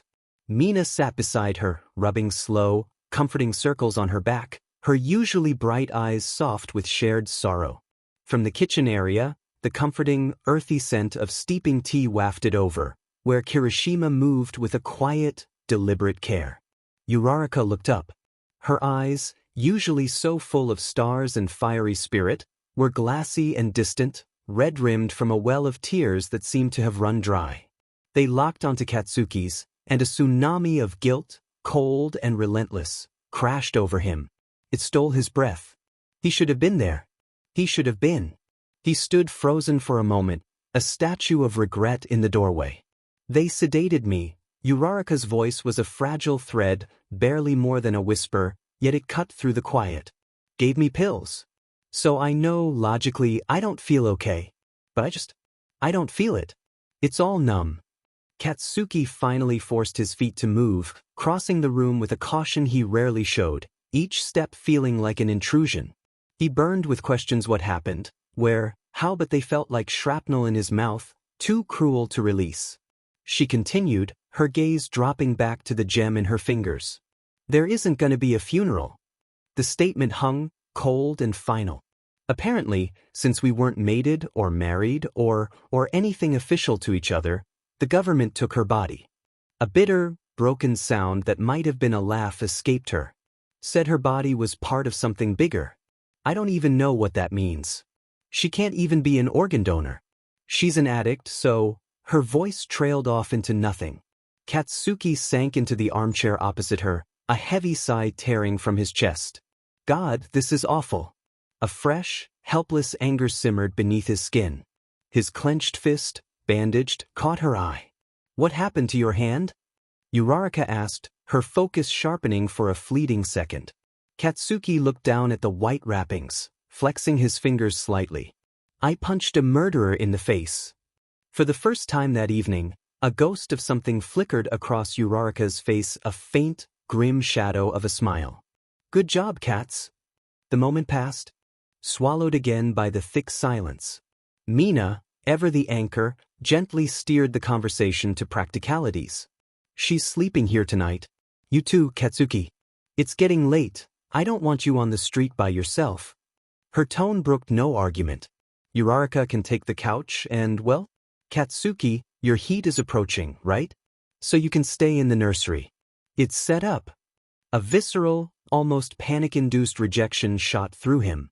God no, he said, the words tumbling out too fast. He shook his head, a sharp, frustrated motion. I'm going through an episode. I don't think a nursery is good for me right now. His eyes darted back to Uraraka, watching as she twisted the red necklace, a tangible link to a love now severed. The very thought of pastel walls and the silent echo of what could have been made his skin crawl. Mina hummed, understanding dawning in her eyes. Then you'll both switch.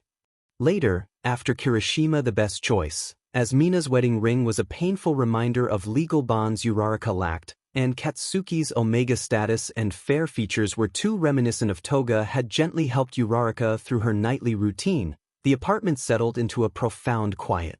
Katsuki lay on the couch, staring at the darkened ceiling. The plush fabric beneath him did nothing to cushion the whirlwind in his mind. His thoughts, treacherous and unbidden, circled back to him. To the crushing moment of his own breakdown, the way he had shattered and fallen apart not on the ground, but into strong, steady arms. The memory of that respect, the way the man had held his frantic, lucid wishes sacred even as Katsuki trembled and begged, a hot blush crept up his neck. He recognized the dreadful, terrifying feeling now, the absolute vulnerability, and the shocking stability he'd found in its aftermath. And then his mind supplied the rest, the sharp cut of the man's jaw, the intensity of his eyes that could soften so unexpectedly, the sheer, undeniable attractiveness of him. It wasn't just observation, it was a pull. A dangerous, codependent pull he'd been nurturing. He thought of the date, the question asked so directly. He was going to say no. Wasn't he? Lost in the thought, Katsuki's thumb came up to rub slowly, thoughtfully, across his bottom lip, a lighter, more pensive version of his usual habit. And then the memory shifted, deepened. It wasn't his own thumb he felt, but the warm, gentle pressure of a calloused hand holding his chin. The image was crystal clear. Izuku's face, the slight smear of blood at the corner of his mouth, the bruise blossoming on his cheek, a bruise he had put there. Yet, those green eyes showed no pain, only a gentle, unsettling patience. His freckles stood out against his skin, his curls a perfect, dark frame. A sudden, shocking heat coiled low in his belly. His neck flamed. He could smell it on himself, the subtle, sweet shift in his own scent, and felt the traitorous, slick proof of his arousal. He bit his lip hard, stifling a gasp. That's when the truth, humiliating and exhilarating, slammed into him. This wasn't just finding someone objectively attractive. This was a raw, physical attraction. It was the memory of how Izuku's care had smelled, like safety and storm, and the indelible feeling of those arms wrapped around him as his world fell apart. His entire face burned a furious, scarlet red. "In it," he whispered into the silent room, the curse a desperate, helpless sound. He dragged his hands down his face, pressing the heels of his palms hard against his eyes, as if he could push the feeling back in. The soft click of a door opening broke the silence. He knew it was Kirishima by the warm, rocky scent that preceded him. The words spilled out, a confession torn from the chaos. "I like him, don't I?" Kirishima paused on his way to the kitchen for water. His voice was a low, steady rumble in the dark. "Our friend is in the next room, her heart broken by a death, and you're up thinking about him?" The guilt was instantaneous and crushing, a bucket of ice water. Katsuki's stomach twisted. He was selfish, disgusting, focused on this stupid flutter of feeling while Uraraka's world had ended. He should be thinking of her pain. Kirishima's soft chuckle cut through the spiral. "Yakats, you like him. You forgive him at a speed that would break sound barriers, and your resting I will murder you face just turns into, hell, just a resting face when he's around. You actually look kinda cute like an actual omega." "Okay, that's enough, dim enit." Katsuki hissed, shooting up on the couch. His voice was a contained explosion, loud enough to convey utter mortification but quiet enough to honor the sleeping grief in the next room. His face, he knew, was the color of a ripe tomato, blazing with a mix of fury, embarrassment, and the undeniable, terrifying thrill of the truth. He flopped back down, throwing an arm over his burning eyes, the war inside him now twice as loud. He heard the door click. Kirishima had left. He liked him. Katsuki Bakugo liked Izuku Midoriya. Kasuki Bakugo liked Izuku Midoriya. A jagged, electric shock of recognition tore through Katsuki. Izuku Midoriya. His last name came back to his mind, scattering the dust of forgotten middle school halls and sharpening a ghost into a startlingly present man. Idru had been wrong, he did know him, in a sense. His gaze fell to the borrowed jacket, a crumpled pool of fabric beside him that now seemed to pulse with a quiet, undeniable gravity. Almost against his will, his hand shot out, fingers closing around the soft material. He brought it to his face, and the scent hit him like a physical blow, clean sage and deep, embered smokewood, a fragrance that was uniquely, undeniably Izuku. A broken, shuddering escaped his lips before he could cage it. FF-. The word was a raw scrape in the silent room. Heat, immediate and unwelcome, coiled low in his belly as another treacherous wave of slick exited his hole. He inhaled again, deeper this time, the scent searing a path straight to his core, blurring the line between memory and a dangerous, present longing.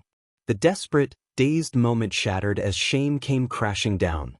He was in someone else's home, in his best friend's home, and here he was, panting into another man's jacket like some animal. With a JRK of self-revulsion, he flung the fabric away, as if it had burned him. The scent, however, lingered in the air around him, a haunting and NTMT accusation. He got up, cursing himself. He picked the jacket back up and laid. He didn't have his blanket, so it would have to do. Izuku didn't despise meetings, they were a necessary component of the job. He understood that protocol and coordination were essential, especially in the wake of a case like this. But as he stood before the reinforced door of the high-security briefing room, he felt the familiar weight settle on his shoulders. He took a slow, deliberate breath, the kind meant to steady frayed nerves, and scanned his keycard against the panel. A soft chime sounded. "Welcome, Agent Deku. Please enter your security code." His fingers moved automatically over the numbered pad, the sequence committed not just to memory but to muscle tap, tap, tap. Another chime, deeper this time, and the heavy door slid open with a hushed hydraulic sigh. The room was already occupied. The air was still, thick with the quiet tension that precedes a storm. He recognized everyone gathered around the dark, polished curve of the round table. Agent Hawks, leaning back with a placid expression that belied sharp eyes. Agent Rocklock, stiff and alert. Agent Snipe, a silent, watchful presence in the corner. Sir Night-Eye, already reviewing a file with unnerving focus. Ms. Joke, whose usual smile was absent, replaced by a grim line, and presiding over it all, Gran Torino, a compact figure radiating impatience. Izuku moved to his assigned seat, the soft click of the door sealing shut behind him feeling unnaturally loud. "Good. Everyone is here," Gran Torino stated, his voice a gravelly huff. He didn't bother looking up, fiddling with the control panel embedded in the table before him. "Another Omega is dead. That makes 7 in the last 3 months. Adding to the growing statistics. Did we want this?" He finally glanced up, his gaze sweeping the room like a physical force. "No. But her body has proven to be the most significant evidence yet of what's been brewing in the underworld. We have a lead, not just a body." Izuku shifted slightly in his chair, the smooth leather creaking under his weight. Being the youngest agent in any briefing, let alone one of this magnitude, always left him feeling hypervisible. He focused on the routine, turning on the tablet built into his section of the table. As he did, Gran Torino pressed a button. A large, crisp holographic projection flickered to life above the table's center. The image was clinical, brutal. It displayed high-resolution scans of Toga Himiko's remains, specifically the grotesque, petal-like expansion of her scent glands. In the corner of the display, a stream of toxicological data scrolled steadily. Izuku slipped on his red-framed prescription glasses, the world snapping into sharper focus as he began to parse the chemical compounds and flagged anomalies. Agent Deku, Gran Torino's voice cut through his concentration. You were the last to speak with the victim. You secured her preliminary statement before this entire predicament. That was good work under difficult circumstances. Izuku nodded once, a tight, professional acknowledgement. Inside, his stomach twisted. He remembered the flicker of insecurity in Toga's eyes, the strange calm that had followed. I shall play the recording now, Gran Torino continued, his finger hovering over another control. Pay attention. The victim's words, her state of mind, may be as critical as the pathology report. A heavy silence descended, broken only by the faint hum of the projector. Izuku's hand, resting on the table, curled into a loose fist. The memory of Toga's voice, thin and strained, was already echoing in his mind before the playback even began. The recording begins. The audio quality is clear but carries the slight background of music in the club's VIP room. Agent Deku, recording, state your name and your connection to the case. A slow, shaky exhale is heard before the response. The voice is young, female, and carries a hollow, exhausted quality. Toga, recording, my name is Himiko Toga. My secondary gender is an omega. And a relation to this case is that I allowed someone I'm not sure of his name, but he always wears a mask. He comes every other Thursday. Without fail. To get some of my blood. A rustle like someone shifting. Toga, recording, they pay me a hefty amount. They use my blood for testing and experiments, since it's the blood of an omega. And each Thursday when they come for my blood, they inject me with whatever new drag they have. So they can see the effects. In real time. Agent Deku, recording interjecting, voice lower, a tightly reined disgust palpable. Continue. Toga, recording voice grows thinner, more rushed. The reason they come every other Thursday is so the remnants of the last drag wouldn't be there. So they can, make sure the drags work on their own. The drag is usually SXL. And it causes me to just forget what happened also. So maybe a RP drag or... Another pause. The silence is heavy, filled only with the faint hum of the recorder. Agent Deku, recording, and you understand your involvement with this enterprise is illegal, and you are actively endangering other omegas by facilitating this testing. A long, pronounced beat of silence stretches for nearly 5 seconds. When Toga speaks again, her voice is small, defeated, verging on a whisper. Toga, recordings. Yes, I do. But you have to understand. It's for the money. I'm STRPR. I practically live in this VIP room. I have to contribute. I have to take care of myself. Agent Deku, recording his tone is not unkind, but it is relentless, forensic. You are a victim of the circumstances you describe. That does not, however, negate your role as a perpetrator in a chain that ends with bodies. We need every detail. Is there anything else? Any names, locations, specifics you've suppressed or forgotten? Toga, recording a sudden, slightly clearer intake of breath, as if recalling something. His name. Sometimes more than one comes. They call him Overhaul. And sometimes they bring this other one, named Dobby. The undead. They call him by both. They fight a lot. And they talk a lot. I remember, Dobby said how the only reason they can even do what they do is because of his trust fund. That's all. The recording ends with a soft, final click. Gran Torino's knuckles rapped sharply on the polished table, the sound cutting through the thick tension like a gunshot. Enough. We are not here to litigate Agent Deku's methodology. We are here to stop a syndicate. He fixed his stern gaze on the group, re-establishing the thread of the briefing. Sir Nitai's theory was correct, and his maneuver was smart. By linking the Todoroki family's corporate holdings, specifically the Black Sheep Trust Fund, to the development of high-class, untraceable pharmaceuticals, he provided a financial map. Shoto Todoroki's compliance in providing his DNA for comparison was crucial. The hair and blood samples Agent Deku retrieved from the underground fighting ring confirm it. The DNA matches. They are siblings. Toga's statement directly confirms that Toya Todoroki, Dabi, is the financial root enabling the construction of these drags. Hawks leaned forward, his wings rustling with restrained impatience. So can we lock him up now? His voice was a blade, clean and demanding. Look, Omegas are dying left and right, and we have the root of the problem. The money man. Pull the plug.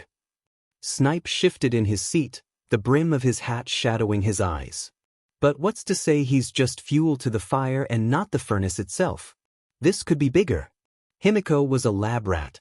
They thought this drag out, with resources and someone's intelligence to construct it. If we snatch Dabi, we might just be clipping a valuable branch. Worse, we tell whoever's truly engineering this that we're on their scent. Rocklock cut in, his tone pragmatic and sharp. Unless we don't go for the man first. We go for the venue. Shut down the underground ring. Think about it, it's a nexus of illegal activity. He's there all the time. We raid it, lock everyone with a record up, take the rest for aggressive questioning. We make a headline about illegal gambling, pit fighting, and contraband. If there's a bigger architect behind Dabi, they'll think we were just cleaning up a vice den, not zeroing in on their assault and murder drags. Moves and counter-moves. He turned his head. Izuku? Your read. Izuku, who had been staring at a fixed point on the table, slowly raised his head. A low, considering hum vibrated in his throat. You know what my opinion on this is. Ms. Joke let out a long, weary sigh, while Hawks gave a short, humorless snort of laughter. They all knew. Izuku had killed before. He had killed many times after that. He felt no remorse, of course. They had all been horrible alphas, predators he considered removed from the ecosystem of decency. Sir Night-Eye adjusted his glasses, the lenses flashing under the lights. We cannot have you executing every suspect, Deku. It is already a significant compromise that this organization harbors an agent with your proclivities. Vigilante murder, however justified it may feel, destabilizes the very legal framework we're meant to uphold. Abusers will abuse again, Izuku stated, his voice deceptively calm. RPSTS will RP again. Why are my actions so out of the ordinary? What, should I let them rot behind bars? Getting 3 meals a day and yard time, while their victims struggle just to breathe. That isn't justice. It isn't enough. He knew why he wasn't in a cell. All Might, the founder of this very agency, had named him his successor. The symbol had seen his rage and his potential and had tried to channel it, even while disagreeing profoundly with his methods. Your power should be a shield, young Midoriya, not a cudgel. This brutality, it is a path that consumes the walker. But the world wasn't that simple. Humans were animals, and in the animal kingdom, sometimes the only answer to a rabid predator was extermination. The respect for All Might in this room was the only leash he had. It was the reason his actions were met with grim acceptance by some, like Hawks, and cold disapproval by others, like Night-Eye. Sometimes removal is necessary, Night-Eye conceded, his voice tight. We all know that. But Deku, you aren't like Snipe. You don't take a clean shot from a distance. You're visceral. You leave a message. They leave messages. Izuku snapped, finally removing his glasses and tossing them onto the tablet. His eyes, usually wide and analytical, were narrowed, blazing with a green, furious light. They carve their messages into people's souls. They deserve a death that carries the weight of what they've done. And when we finally bring down this phosphorus ring, are you going to jail with them? Night-Eye pressed, his composure cracking. Your violence is an issue. Your first kill was at 17, in your mother's home. You bludgeoned a man to death with your bare hands. When the public or the oversight committees find out the how of what you do you think they will want you here? How are they going to find out, Night-Eye? Izuku's voice dropped into a low, dangerous growl. It wasn't a question, it was a test, a thinly veiled threat that chilled the air in the room. He leaned back, a cold, mirthless smile touching his lips. That man hit my mother more times than I could count. So pounding him into paste, he tilted his head. I think it suited him, don't you? He died with fear in his eyes, begging. And I enjoyed every second of it. I am the product of manipulative RP. My mother is so fractured from his abuse she still believes he loved her. She mourns him. If I get a chance to remove someone like that from the world, I'm going to. Single. Time. A heavy, suffocating silence descended, thicker than before. The moral chasm in the room had been laid bare, and there was no bridge across it.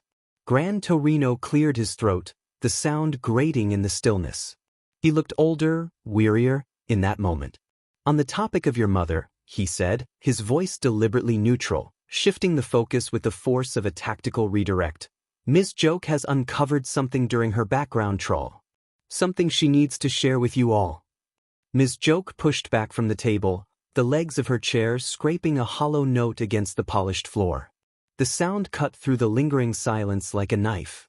In the tense quiet, the deliberate click-click-click of her heels as she crossed to the head of the room was unnervingly loud, each step a measured punctuation mark. She took control of the hollow panel with a familiar swipe, her usual manic energy replaced by a grave, focused stillness. The violent images of Toga's remains and the scrolling toxicology reports vanished. In their place, a new series of documents flickered to life, bathing her stern face in a cool, clinical light. The projection was no longer about the dead, it was about legacy. It displayed a collage of scanned medical records, neat, typed forms from a bygone era, their edges slightly blurred from age. Interspersed were more modern genomic sequencing charts, their colorful helix patterns and stark bar graphs looking alien beside the cursive doctor's notes. One particular prenatal care form was enlarged at the center, its header clearly visible. Medical and forensic report, traumatic attachment coercion, HISI. Of course you all know of this disease. The condition, historically termed fake bond syndrome, or colloquially Stockholm syndrome of the secondary gender, is now clinically classified as traumatic attachment coercion, HISI, refers to the fabricated, pathological bond formed under duress. The syndrome emerged in the early 20th century following the destabilization of mandatory alpha-omgia societal structures also known as mandatory marriages. A violent practice arose wherein alphas, asserting perceived entitlement, would forcibly trigger preheat omegas into full heat via non-cis means. This act exploited the biological vulnerability of the scent glands, which you all know dilate and soften during preheat and heat to facilitate eventual bonding and mating, a process intended to be a gradual, emotional, and cis integration of an alpha into an omega's life and nest. The trauma of assault during this vulnerable state can induce a severe psychosomatic fracture. To survive the profound psychological and physiological violation, the omega's mind may pathologically latch onto the perpetrator, creating a compulsive, desperate attachment mirroring a true bond, but rooted in trauma and survival instinct. Modern weaponization and the dopamine vector. The forensic investigation into the death of subject Toga reveals a sinister pharmacological evolution of this coercion that's something inspired by this disease. A designer drug we are calling dopamine has been engineered to synthetically trigger a counterfeit heat. It causes dangerous, unchecked expansion of the omega scent glands. Death is achieved in one of three ways. Peak fatality, inducing climax, where peak glandular expansion at the moment of highest arousal causes fatal suffocation. Coercive fatality, prolonged edging to first establish a state of TC, then intruding SEC with climax to induce fatal glandular stress which causes death by suffocation.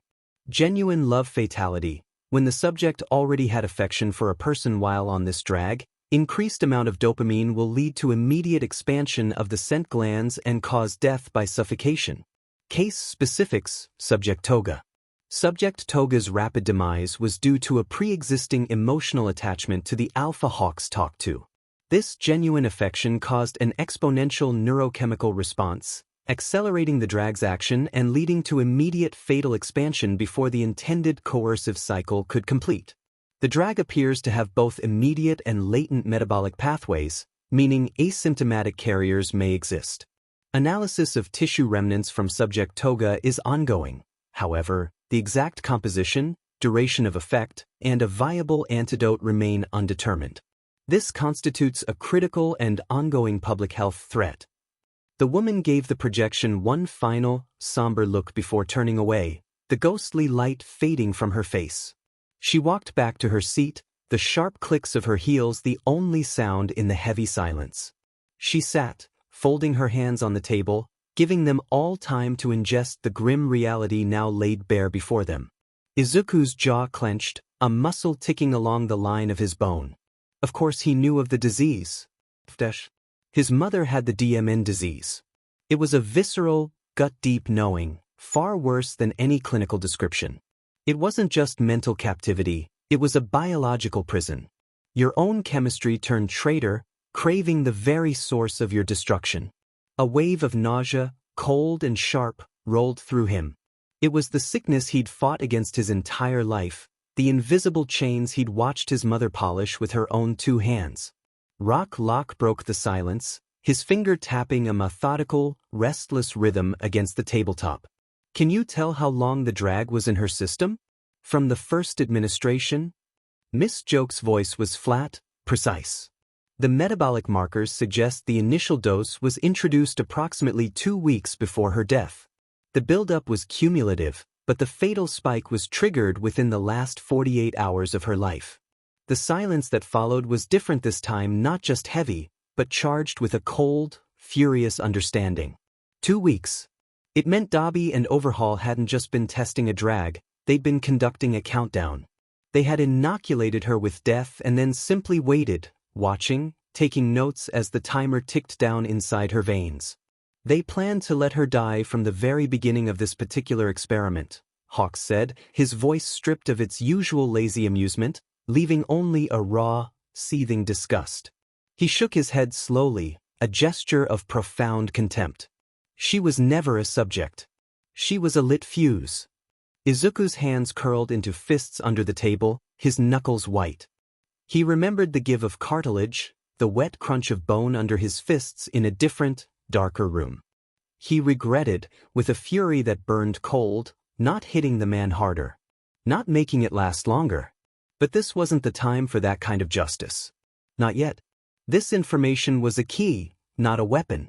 They were closer, the shape of the monster coming into focus, but they weren't at its heart. Gran Torino's voice cut through the fog of anger, sharp and commanding, re-establishing order. So, the mission continues. Hawks, you will coordinate with Night Eye. Cross-reference this new data with our existing informants and incarcerated assets.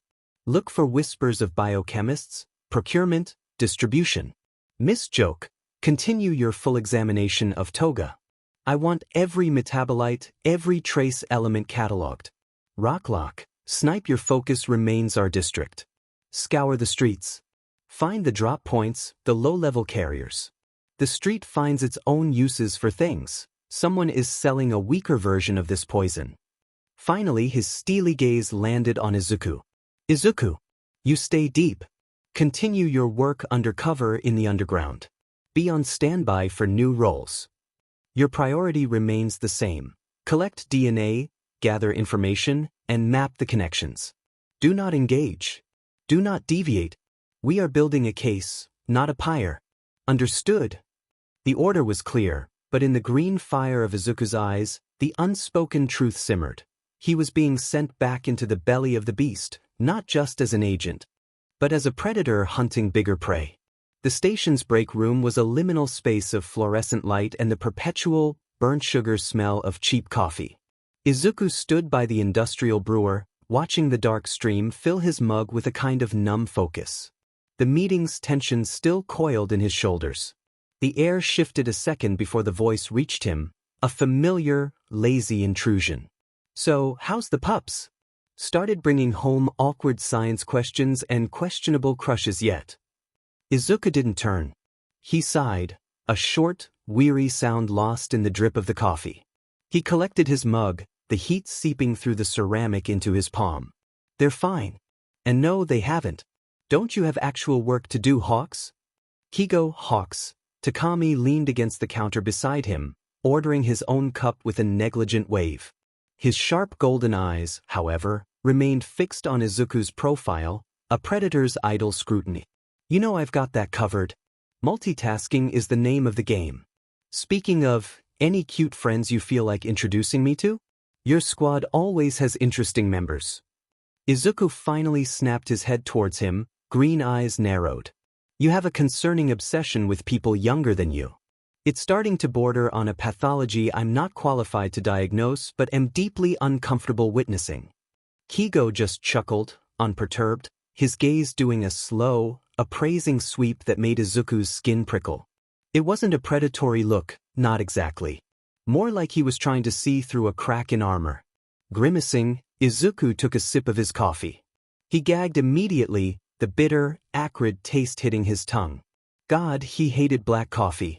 He had a notorious sweet tooth, but nights like these demanded chemical-grade alertness, not comfort. He forced another swallow, this time managing not to choke. It's not your fault, you know, Kigo said, his voice dropping its teasing edge, becoming deceptively casual. Toga dying. Izuku's grip tightened on the mug. If someone had gotten to her sooner, she wouldn't be in a cooler right now, he stated, his voice flat. Yes, her role was vital in a chain of death. And yes, she'd probably be in a cell already if my cover wasn't more valuable than a quick bust. But, he took another deliberate sip, the bitterness now a familiar punishment. I understood how she got there. The why. Not many of them get that. The room fell into a brief silence, filled only with the hum of the refrigerator. Then Kigo shifted, his tone light again but his aim deadly precise. So, who's Katsuki Bakugu? Izuku sipped his coffee, his expression not flickering. No one. Just some peripheral entertainment. Useful for maintaining cover. Bullshit. Kigo's reply was swift, amused. You don't usually go knocking on doors in the dead of night for peripheral entertainment. And who are you kidding? You couldn't have meaningless SEC with an omega outside of a clinical context if a manual was provided. Not with your deep-set, mommy-issue trauma about becoming your old man and your commitment phobia that screams any time you feel a twinge of jealousy. Izuku's eyebrow gave a single involuntary twitch. He took a long, slow sip, using the mug to hide the tightening of his jaw. Leave the psychoanalysis to Koji. Hearing it come from you just makes it sound cheap and vaguely insulting, and why the F are you keeping tabs on me? Kigo barked a laugh, finally collecting his own sugary, cream-laden concoction. They lapsed into a silence that was somehow more revealing than their conversation, standing side by side, drinking their respective poisons. It was Izuku who broke it, his voice quieter, almost inaudible over the machinery. He sounded like a kid confessing to breaking a window. I asked him out. He went through something. It was emotional. He was in preheat. Kigo didn't respond. He took a slow, thoughtful slurp of his coffee. He took another. The silence stretched, grew taut. Then he choked. He whipped his head toward Izuku, golden eyes wide with a mixture of shock and sheer, unadulterated disbelief. You did what? Izuku flinched, the sheer volume and incredulity in Kigo's voice making him shrink slightly into his shoulders. He stared into the inky depths of his coffee as if the answers were written there. I wasn't thinking, he mumbled, the words tumbling out in a defensive rush. It was just, right after. I just protected him, and there was this feeling. This need to do something. To make sure he was okay, but more than that, to keep him close, I guess. So I asked, I'm fine about it now, but you did what? Kigo repeated, the question not quieter this time, but sharper, more focused, slicing through Izuku's fumbling explanation. He set his own coffee down with a hard clack, liquid sloshing over the rim. He leaned in, his voice dropping to a fierce, disbelieving whisper that carried more weight than a shout. Midoriya. You, with your mile-high walls and your touch-me-and-die aura around anything resembling a real connection, looked at a vulnerable omega in preheat, a state you clinically understand is a hormonal and emotional minefield, and your brilliant, post-adrenaline idea was to ask him on a date. He ran a hand through his hair, making the blonde strands stand on end. Do you have a death wish? For him or for yourself? Izuku's face contorted, a silent admission of guilt. The playful smirk was long gone, replaced by a grimace that pulled at the scar under his eye. Kigo was right. He knew it with a cold, sinking certainty that sat in his gut like a stone. Does he even know what you do? Kigo pressed, his voice a low, urgent hiss. Of course not, Izuku shot back, defensive. It's against the code. You know that. You want to know what else is against the FING code? Kigo's composure finally shattered. He shook his head, a sharp, frustrated motion.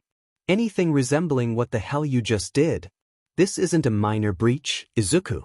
This is a goddamn canyon. Hell, this Omega must be something else to get you to screw up this royally. He cut himself off, dragging a hand down his face. No, you know what? That's not even an excuse. What the F were you thinking? Jesus. He leaned in closer, his golden eyes blazing. That's basically the opening play of the TAC method, and you know it. The protector move, the emotional entanglement during a vulnerable state. You, of all people. He jabbed a finger in Izuku's direction. And you know DMN well you're never gonna wade into a committed relationship with. The baggage you're hauling.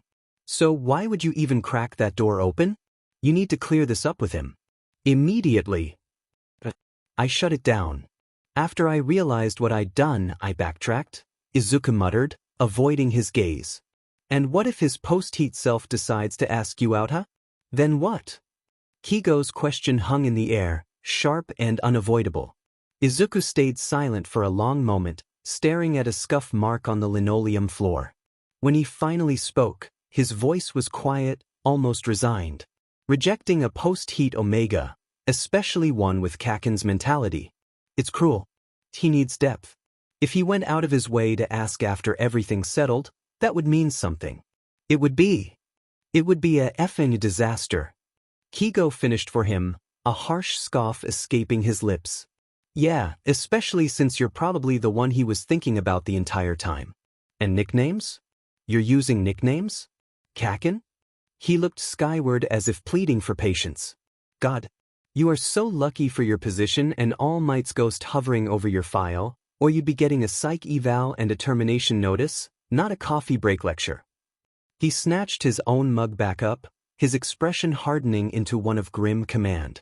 Fix this. And it better be clean, it better be professional, and it better not leave a trace in our investigation. Am I clear?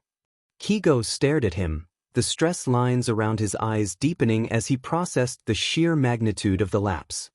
He dragged a hand down his face, his usual lazy composure utterly frayed. Knowing you, he began, his voice tight with exasperation, you probably paid for his things, drove him home in that stupidly conspicuous car of yours, and for the grand finale, showed him your demon back tattoo. I didn't show him my back tattoo, Izuku interjected, a flicker of defensiveness in his tone. It was the wrong thing to say. Kigo's head snapped up, his golden eyes pinning Izuku with a look so stern it could have cracked concrete. The unspoken accusation hung in the air. So you did everything else? Oh, so you didn't show him the tongue piercing then? Kigo's voice dropped into a low, dangerous mimicry of a clinical debrief. Did you perform the little trick you pull on all the Omegas in the medical ward? The good OL, distract and disarm? One hand on the thigh, the other doing that twisting motion you're so fond of. Izuku hadn't consciously allowed the thought to form until Kigo violently shoved it into the forefront of his mind. A sudden, vivid, and wholly unwelcome image seared behind his eyes. Katsuki, seething not with anger but with something hotter, legs spread, back arched in a taut curve, riding his face while Izuku's fingers, I did not, he sputtered, his own voice sounding strangled. We haven't done anything remotely SXL.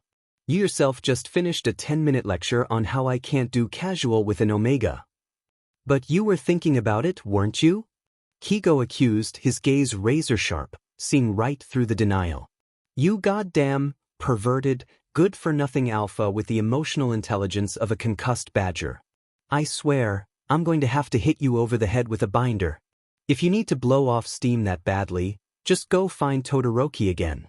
You two can 69 and fight for dominance like a pair of feral cats, which is apparently what passes for intimacy between you two emotionally stunted alphas. The color drained from Izuku's face, replaced by a flush of mortification. He told you about that? It happened 3 times, Izuku. Kigo exploded, finally losing the last vestige of his cool. 3 and part of my actual paid job is to keep your chaotic, self-destructive but in some semblance of a line. You are still a FTS wearing a trench coat in my head, you know that? Of course I know. Now, for the love of all that is holy, go unfuck this situation before it compromises the entire operation. Izuku stood frozen, the scalding coffee in his hand forgotten. He had no retort. In the face of Kigo's raw, operational fury, the usual walls of sarcasm or defiance crumbled. The decade between them suddenly felt like a canyon, and Izuku was painfully, acutely 17 again, being read the riot act by a superior who saw every disastrous impulse before it left his brain. He felt the heat of a scolding he absolutely deserved. Todoroki is dating now, he finally managed, the protest sounding weak even to his own ears. I'm not going to let Ida rip my head off for sking his boyfriend off. And also, he added, a last feeble spark of defiance, God forbid I just like giving head. Is that a crime now?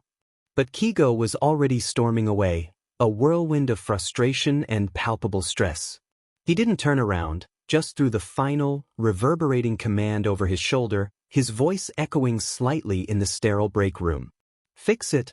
And you better not hurt that poor Omega in the process. The door swung shut behind him with a soft, definitive click, leaving Izuku alone with the hum of the refrigerator, the bitter taste of coffee on his tongue, and the colossal, tangled mess he'd made. The order hung in the air, less an instruction and more an indictment. Fix it? How exactly did one fix planting emotional dynamite next to a vulnerable person while undercover? The weight of it settled on him, heavier than any physical blow. The silence in the break room after Kigo's departure was absolute, broken only by the low, persistent hum of the fluorescent lights. Izuku stood rooted to the spot, the dregs of his coffee cooling in his hand. His own words echoed back at him, pathetic and defensive. His mind, trained for tactical analysis and threat assessment, treacherously bypassed the mission parameters and conjured a different image, Katsuki's face.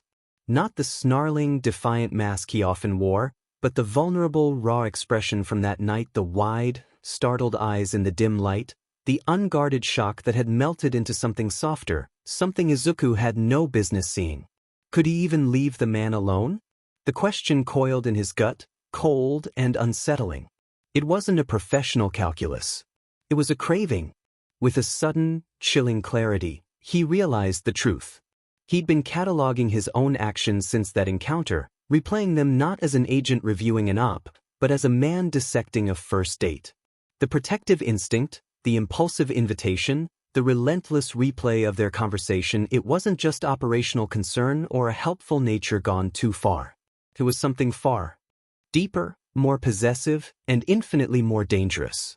It was the same obsessive focus he applied to a high-value target, but twisted, redirected towards a person he was supposed to shield, not covet. Katsuki was becoming an unhealthy drag.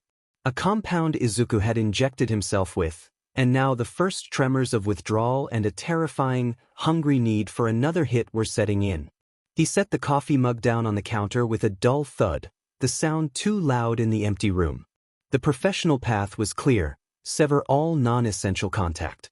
The path his instincts were screaming for was a dark, winding road that led straight off a cliff. The walls of Katsuki's apartment felt like they were closing in. The usual, comforting chaos of his space, the weights in the corner, the slightly burnt smell from his last attempt at cooking, the muted glow of the city through his windows did nothing to calm the restless energy crackling under his skin. He paced a trench into the floor, a caged animal with nowhere to run. His phone sat on the coffee table like a taunt. He'd sent the text hours ago, a simple, clear declaration: heat's over. The unspoken demand hung in the digital ether: your move. The reply had been a gut punch of bland neutrality. Izuku, that's good. That's good. Was he speaking in code? Had Katsuki not practically drawn him a map with a flashing neon sign that read, "Ask me out now, you giant idiot"?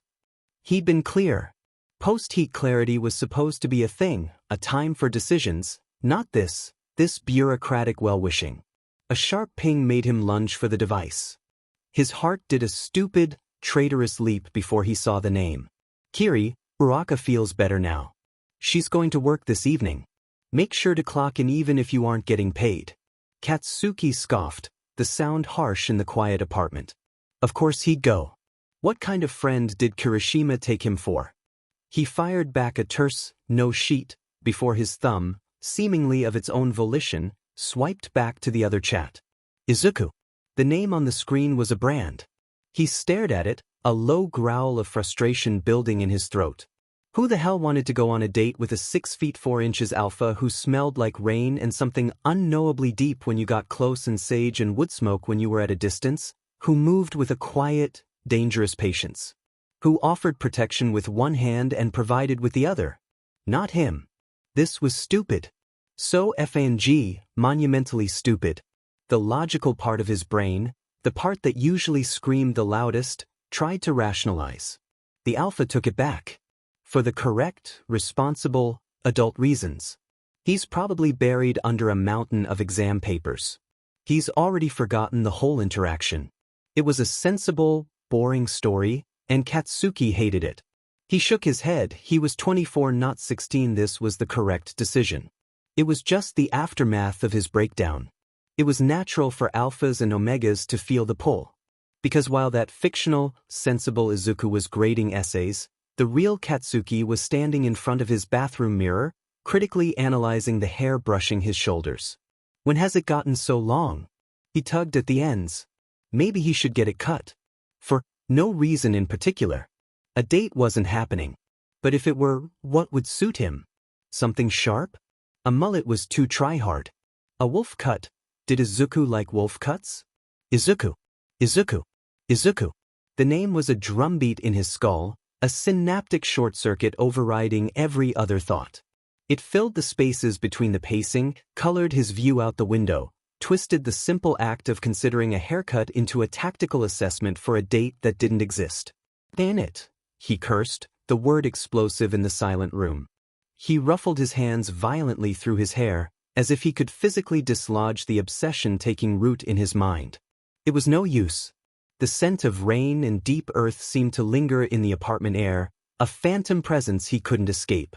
The silence had stretched to 4 weeks, a full month since Katsuki had last heard Izuku's voice, a month since he had utterly shattered in the man's arms. On the surface, Katsuki insisted he didn't think much of it. He told himself he'd gotten over it, over him, pretty quickly. It was a lie he wore like a thin jacket against a cold wind, one that did little to keep the chill of memory out.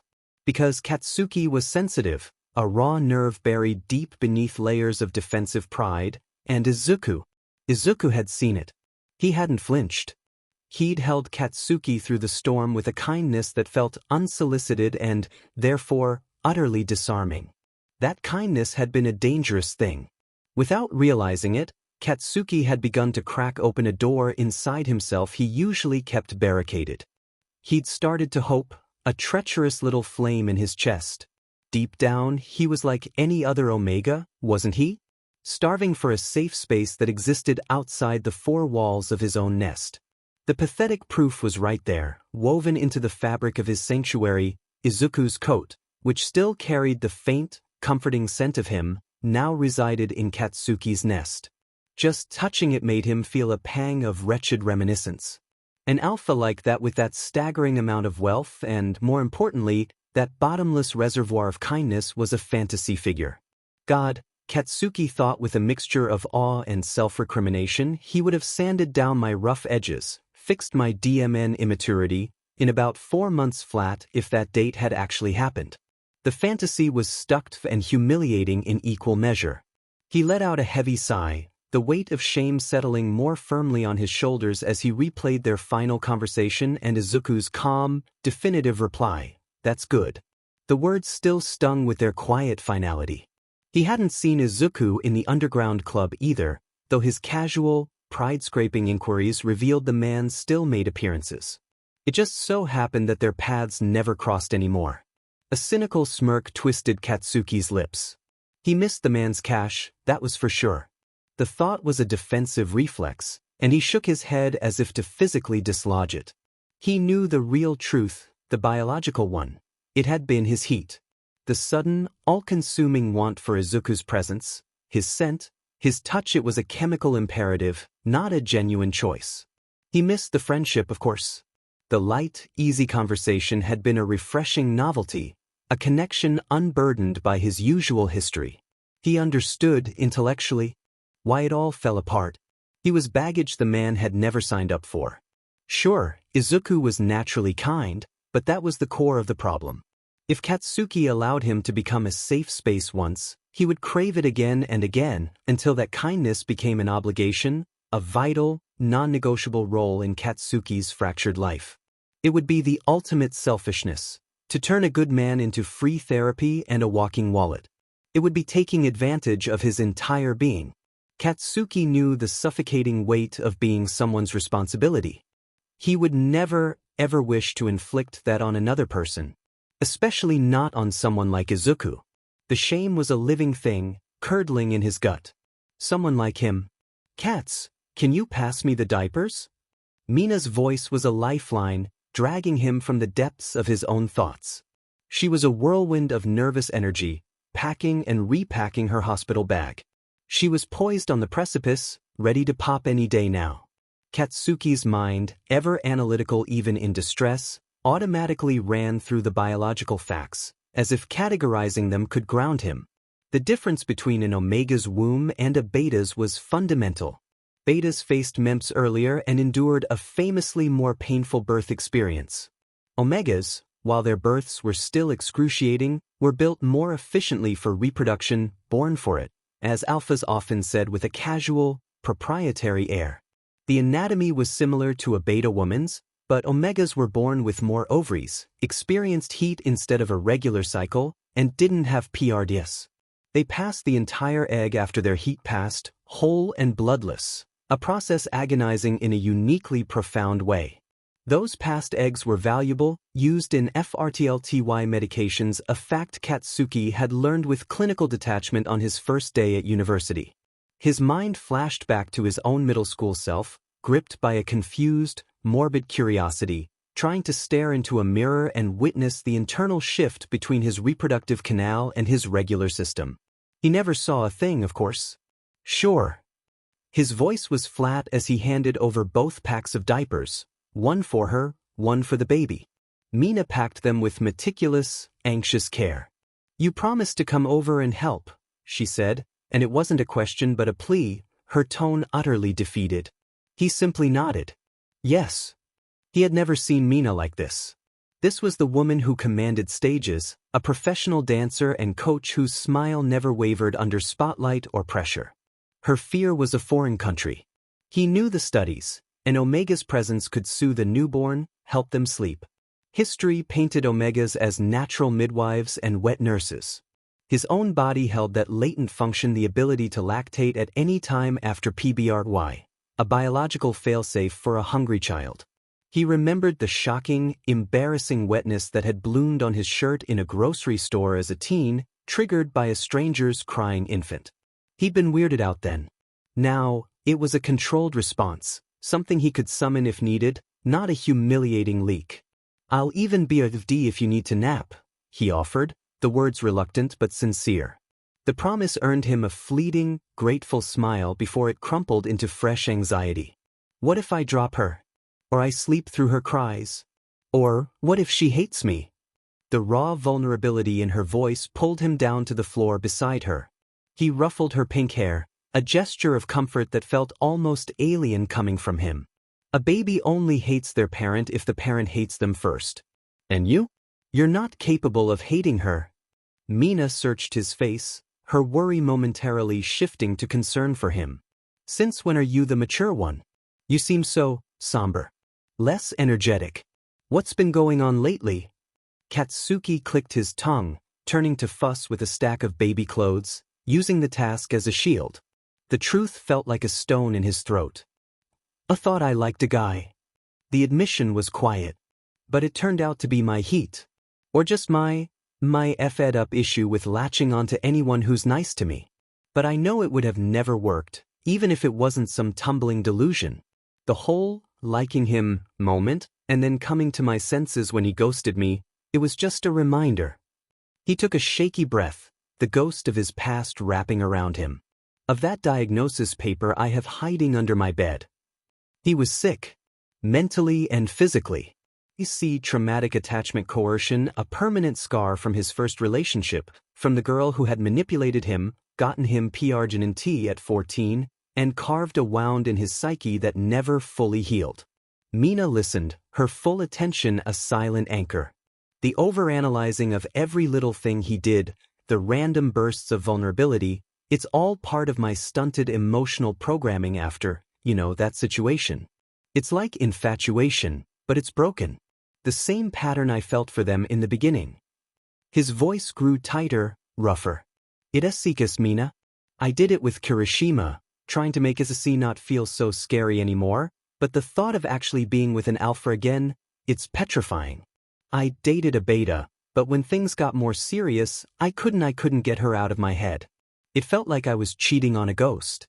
And when I see you, PRGNT and glowing, something deep down in this rotten part of me whispers that I killed our baby. And I know that's not true. The therapy helped. The space helps. I'm aware it was manipulation, that it was wrong, that she took advantage, and I hate her. I got better, but I can't get rid of the underlying thoughts. They're just there, like background noise. He swallowed hard, the next name feeling dangerous on his tongue. Izuku was kind to me. He protected me. He held me while I cried, his mind supplied, the memory of physical ache. And then he asked me out, but he took it back. It was a biological pull, we can't blame him for that. His explanation was correct. And now I don't see him, we don't talk. And it reminds me of how she manipulated me, the hot and cold, the giving and taking away. Izuku is within his right to not talk to me, I guess. I know that. And comparing him to her it's disgusting. It's unfair to him. But it just reminds me of the method. It's like I can't help it. The pattern recognizes itself. Mina didn't hesitate. She pulled him into a fierce, encompassing hug. I'm so sorry, Katsuki. And even if he is within his rights, I don't care, he's still an a-hole. And don't you worry about her, she said, her voice hardening. Karma's a beach, and it will get her one day. And then you'll be free of her tormenting your mind. You'll heal completely, and you'll have your house and your children. She giggled softly, the sound a deliberate attempt to lighten the mood, and the alpha. A faint, fragile smile touched Katsuki's lips. It did feel better to have spoken it aloud, to have the poison drawn out, even a little. Though the true catharsis, the soul-deep relief still required sobbing himself hollow in someone's arms, a release Mina, in her own fragile state, couldn't bear right now. Mina pulled back, her curiosity now piqued alongside her concern. So he ghosted you after asking you out? Katsuki recognized the romantic glint in her eye and played into it, a wry, self-deprecating tone coating his words. Well, he took back the ask out. And I told him to do it again, properly, when my heat was over. He never did. We haven't talked since. Mina hummed, a knowing sound. Kirishima told me you guys were all goo-goo eyes. I won't lie, I expected you to date. Katsuki frowned, genuine confusion knitting his brows together. What? He told me that when he went to mount the TV, that Alpha was practically staring daggers into his soul, not in a mean way, but in that classic, possessive high school jealousy kind of way. Mina giggled at the memory. He said the guy was looking at you all goo-goo-eyed, like he didn't even know he was doing it. He also said he could tell Izuku really liked your scent. Like really. Kirishima used the bathroom after him and said he could smell the stress pheromones in there, thick in the air, even though Izuku was wearing a scent patch. Katsuki swallowed, a strange tightness forming in his chest. He hadn't recognized any of that. He'd been so convinced that Izuku's perspective of him was purely biological that Katsuki was just an impulsive craving to a man like that. Katsuki was a brat. An a-hole. He knew his own sharp edges. Why would a stable, kind alpha want that, unless his biology was simply screaming for it? How do you even know an alpha likes you? He muttered, more to himself than to her. Acts of service, Mina stated confidently. It's in their blood. Izuku donates to Omega Foundations, Katsuki cut in, his voice edged with defensive annoyance. Acts of service is basically his hobby. A hobby is calling a DLVY service, Mina fired back, cutting him off in turn. A hobby is writing a check. Showing up himself, to haul your TV up, mounting it on the wall? That's the extra mile, don't you think? Katsuki huffed, frustration bubbling up. He'd already trodden this mental path to its bleak conclusion. He even came to my door at 2 in the DM morning to apologize because he thought he'd hurt my feelings. He's just like that. It's his nature. Mina's eyes went comically wide. And you let him in? Katsuki sighed, the shame returning in a low wave. Yeah. I felt bad. Bullshit, Mina scoffed, her amusement breaking through. You don't feel bad for people. The last time you felt bad for someone, it was a kid who didn't have enough money for ice cream like their friends. Katsuki rolled his eyes, a familiar irritation rising. Is the kid not a person? You only feel bad for me, Ijiro, Ochako, children, and other Omegas, Mina stated, her voice leaving no room for argument. Even if the most perfect, saintly alpha who ever lived showed up at your door at 2 a.m., you wouldn't invite him in. You wouldn't do it for a god. Katsuki opened his mouth, a retort on his lips, and then closed it. A cold, unsettling realization washed over him. She was right. It had been a profound anomaly, a bending of his own rigid rules. The memory of standing in his doorway, looking at Izuku's concerned face in the dim light, felt suddenly significant and terrifying. Mina's eyes sparkled with insight before softening with empathy. You have affection for him. We both know you're in but, Katsuki. And you weren't in but to him. You were almost soft. You did it subconsciously. Maybe you don't like him like that yet, not really. Maybe it's just a strong attraction. But something was definitely there. Something was bubbling. Katsuki brought his thumb to his mouth, biting down on the nail with a sharp, anxious pressure. He had convinced himself, with the full force of his will, that his desire for Izuku was a phantom of his heat, a biological glitch. Yet here were the people who knew him best, reflecting back a different story. It created a dissonant hum in his skull. But the cold fact remained, smothering any spark of hope. The man had ghosted him. Whatever had been bubbling in that fragile, hopeful space between them had been left on the stove too long. It was scorched. It had boiled dry, leaving nothing but a bitter, burnt residue. Hell, Katsuki suddenly remembered burning food over the man. He never burned food. It's whatever, he said finally, the words a brittle shield. He couldn't look at her. I don't care. Mina just hummed, a sound that held all the disbelief and sympathy in the world.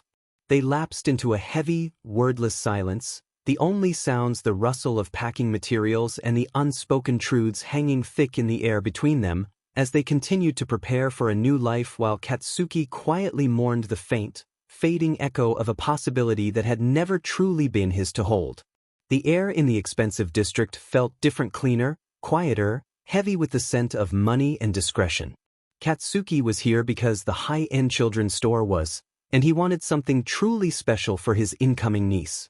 This was the same district that housed the discreet, fortified facility that had held Ochako for questioning, a fact that hummed like a low-grade headache at the back of his mind. He pushed it aside, focusing on the rows of soft toys and impossibly small clothes. He knew the pragmatic truth.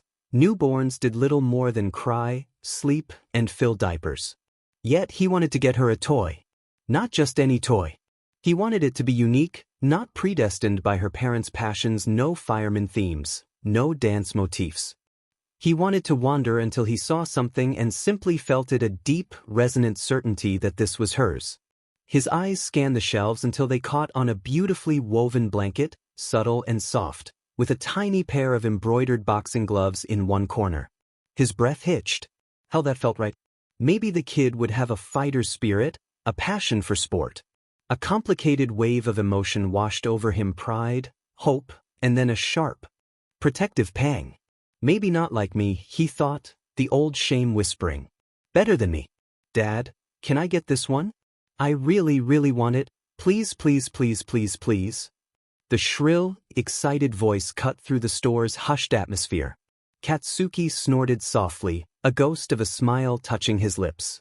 He pictured Kirishima, a giant softy, utterly powerless against such an assault. That man would never be able to tell his daughter no. Of course, Lala. What color? Every muscle in Katsuki's body went rigid. He knew that voice. It was calm, fond, and it belonged to a freckled-faced idiot who had been haunting the edges of his mind for a month. A jolt of pure adrenaline shot through him, a fight-or-flight response with nowhere to go. Hide was his first, instinctive thought. What would they even say to each other? Was there anything left to say? The comfortable numbness he'd been cultivating shattered. He turned his head, a slow, involuntary movement, and his gaze collided directly with Izuku's. The man's eyes were already on him, wide with a mirroring shock. Katsuki snapped his head back to the shelf, his heart pounding a frantic rhythm against his ribs. Keisi Katsuki?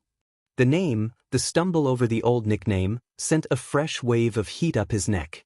He cursed under his breath. Mina's words from days ago suddenly drummed in his mind with violent clarity. Something was definitely bubbling. He couldn't afford bubbles now. He had to face this. Steeling himself, Katsuki turned fully to face the alpha. Izuku looked different. Relaxed. He wore simple gray sweatpants and a dark hoodie, a stark contrast to the sharp, imposing suits Katsuki was used to. And glasses, thin, red wire-framed glasses perched on his nose, softening his features. He looked like a dad. A hot dad, a traitorous part of Katsuki's brain supplied, which he immediately smothered. Clinging to Izuku's leg was a small boy with brunette hair, peeking out shyly before ducking back behind his father. The girl Lala was a whirlwind of energy, darting down the aisle to grab another toy. "Hi," Katsuki managed, his voice thankfully steady. He gripped the boxing glove blanket tighter, the soft fabric a tangible anchor. "Long time no see." The phrase felt absurd, dripping with all the things they weren't saying. A profound sense of déjà vu washed over him. "Your hair got longer," Izuku observed softly. He was swiftly handed a plush dinosaur by Lala, who immediately raised her arms, chanting, "Uppies, uppies." Izuku complied effortlessly, hoisting her onto his hip, all while his gaze never fully left Katsuki. "That's what happens when time passes by," Katsuki replied, the words coming out more brittle than he intended. He hadn't cut his hair, the blonde strands now brushed past his shoulders, a physical marker of the month of silence. Izuku smiled, a small, tight thing, and nodded. He shifted into introduction mode, a clear parental pivot. "This is Lala." "Hello," the girl chirped, waving enthusiastically from her perch. Then, with the fearless logic of a child, she shimmied down from Izuku and trotted right up to Katsuki. She tugged on the hem of his shirt, her little arms stretching upward in a universal demand. Izuku's face shifted instantly into a gentle, corrective parental mask. It's impolite to." But Katsuki was already moving. His body acted before his brain could engage, a deep-seated omega instinct responding to a child's unspoken need. He bent and lifted her, surprised by her solid weight. She was light to him, but heavier than he'd imagined a kid fond of her snacks, no doubt. A strange, warm feeling unfurled in his chest, something tender and fiercely protective. He fought the sudden, overwhelming urge to kiss her chubby cheek and ask her about her favorite games. He held her carefully, meeting Izuku's startled eyes over her head. "And that's?" Katsuki asked, nodding toward the boy who was now trying to become one with Izuku's sweatpants. Izuku gently pulled the boy in front of him, a large hand resting reassuringly on his head. Encouragement, Katsuki noted, the simple, kind act sending another unexpected pang through him. "Roro Midoriya soul," the boy mumbled, staring intently at his own shoes, his thumbs twiddling nervously. "And what's your name?" "I'm Katsuki Bakugu," he said, keeping his tone gentle. He hesitated, the label sticking in his throat. What was he? An acquaintance? The guy your dad ghosted? He settled on the simplest, least complicated truth for a child's ears. "I'm your dad's friend." Roro's face lit up with sudden understanding. So does that mean you wear all black suits too? Katsuki's eyes flicked to Izuku, whose expression contorted with mild panic. Of course Izuku had respectable, suit-wearing friends. Katsuki doesn't teach like me, so no, he doesn't wear the same uniform, Izuku interjected smoothly, patting Roro's head again. Katsuki offered the boy a small smile. When the hell did teachers wear uniforms? Roro's face fell, disappointment clear. Does that mean he won't be coming to your dinner thingy? You said all your friends are going? Before Izuku could formulate a reply, Lala in Katsuki's arms decided to take matters into her own tiny hands. She reached up and squished Katsuki's cheeks between her palms. You should go with our dad, she announced, her voice ringing with conviction. He's been sad. He needs friends. Sad? Katsuki's eyes shot to Izuku. The alpha was flushed a spectacular shade of crimson, embarrassment rolling off him in waves. The sight was refreshing, humanizing. It disarmed Katsuki's own defensive anger for a split second. Looking into Lala's earnest, expectant eyes, he felt his resolve crumble. He couldn't let this kid down. Sure, he heard himself say, the word leaving his lips almost without permission. I'll go. The moment he said it, he internally recoiled. Of course he wasn't actually going. It was a platitude for a child. A lie to smooth over an awkward moment. Izuku felt a wave of heat so intense, he thought he might spontaneously combust. His children, bless their traitorous, chatterbox hearts, were airing his entire non-existent laundry. They definitely got that from Rodi's side, he thought with a surge of fond, exasperated affection. When Katsuki said, "Sure, I'll go," in that flat, slightly challenging tone, Izuku's mind went blank. He had meticulously walled off all non-essential interaction with the Omega, trying to quarantine the confusing, magnetic pull he felt. His professional brain hadn't taken the separation lightly, he'd found himself thinking of Katsuki, analyzing their past interactions, far more than was appropriate before he'd forcibly shut it down. He gulped, his mind racing. The dinner was a legitimate work function, a gathering of his undercover colleagues to strategize on the case. Bringing a date, even a fake one, wouldn't be out of the ordinary for cover. It could work. His eyes traced over Katsuki as Lala squished his face. The longer hair suited him, framing a face that looked more exhausted, more drained than Izuku remembered. But his eyes, the usual sharp defiance was muted. The eyeliner was lighter, a subtle highlight rather than a barrier. God, he's beautiful, Izuku thought, and the ache that followed was immediate and familiar.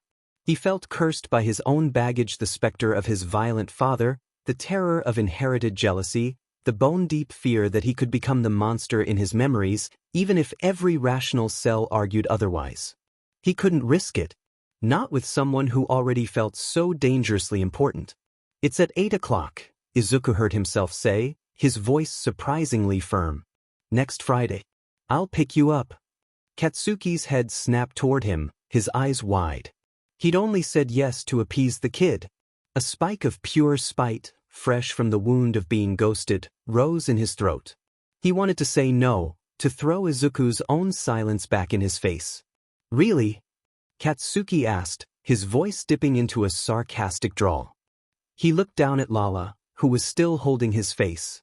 How should I dress, like a ghost? What do you think, Lala? The little girl giggled, declaring him funny, completely missing the barb. Izuku started, clearly catching the meaning. He glanced at Roro, who was listening with rapt attention, and lowered his voice, stepping slightly closer. The air between them crackled with unspoken history. I've been busy. With work. Grading papers, teaching, a lot of other stuff, even including these two. He gestured to his children. I didn't want to not, he cut himself off, his eyes flicking to Roro again. Can we talk about that? Friday. The request, the secretive, almost NTMT tone reserved just for the two of them amidst the childish chaos, sent a treacherous flutter through Katsuki's chest. He felt a faint blush warm his skin and hated himself for it. Stupid. This is stupid. He'd blamed everything on his heat. It was his heat brain. It had to be. Yet this felt different, this hushed negotiation, This passing of a note in class where the real message was hidden between the lines. It felt dangerous and thrilling. He nodded, a short, tight movement. Izuku continued, "I'll send you an outfit." It was a peace offering, a white flag he hadn't planned to take just yet. He saw Roro's face screw up in childish confusion. "You don't buy your friends outfits, you let them." "Okay, Roro, enough," Izuku said, his voice gentle but leaving absolutely no room for argument. To Katsuki's amazement, Roro simply nodded and quieted down.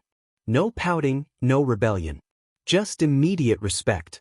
Talk about good parenting, Katsuki thought, a flicker of something like admiration cutting through his turmoil.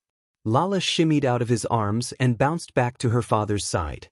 With a final, complicated look that Katsuki couldn't decipher, Izuku herded his children away, presumably toward the cashier. Katsuki stood there for a moment, the sudden silence feeling louder than the children's chatter. He took a steadying breath and decided to look around a bit more, though he knew the blanket in his hands was the one. He just needed a minute to let the seismic shift in the room settle. Eventually, he made his way to the register, the soft blanket now his sole focus. The cashier, a bored-looking Omega, rang it up. "Are you Kakin?" Katsuki froze, his face morphing into utter confusion. "Yes." The cashier bagged the item, closed the register drawer as it popped open, and slid the bag across the counter. "Your item was paid for by your friend Izuku, and he left you this." The cashier placed a single, brightly wrapped candy on the counter beside the bag. Katsuki picked it up, staring at the label. "What the F is a soup drop?" "It's a candy that tastes like soup," the cashier droned monotone. Katsuki's confused frown held for a second longer before the memory slammed into him. That cold morning outside his apartment, him moving a thermos of homemade soup into Izuku's hands. A slow, incredulous smirk spread across his face, softening his features entirely. He looked down at the silly candy, then in the direction Izuku had disappeared. "He's a nerd." The familiar, lived-in chaos of Mina and Eijiro's home was a sensory bomb after the emotional whiplash of the store. Katsuki pushed the door open, the bag with the soft, boxing glove blanket tucked under his arm like a secret. "Mina, I'm back." The scene that greeted him was one of NTMT, domestic exhaustion. Mina was sprawled like a beached starfish in the large recliner, completely and gloriously naked, her enormous belly a proud, slightly pigmented dome. Eijiro knelt beside her, his huge, calloused hands moving in slow, careful circles over the small of her back, his brow furrowed in concentration. The air was thick with the mingled scents of lavender oil, beta-PRGNSUI, and alpha protectiveness. "Whoa," Katsuki drawled, a genuine, tired smile touching his lips as he leaned against the doorframe. What a life! The normalcy of it, the sheer unself-conscious love in the room, acted as an anchor, pulling him back from the dizzying encounter with Izuku and his children. Mina cracked one eye open. "Get me a pickle and ice cream and then you can judge," she mumbled, though a faint smirk played on her lips. "I'm going to a dinner on Friday," Katsuki announced, his tone deliberately casual as he set the bag down. He pointed a stern finger at her belly. "So do not go into labor, got it? Your timing is sheet, and I need you coherent." The effect was immediate. Mina's other eye snapped open. Eijiro's hands stilled on her back.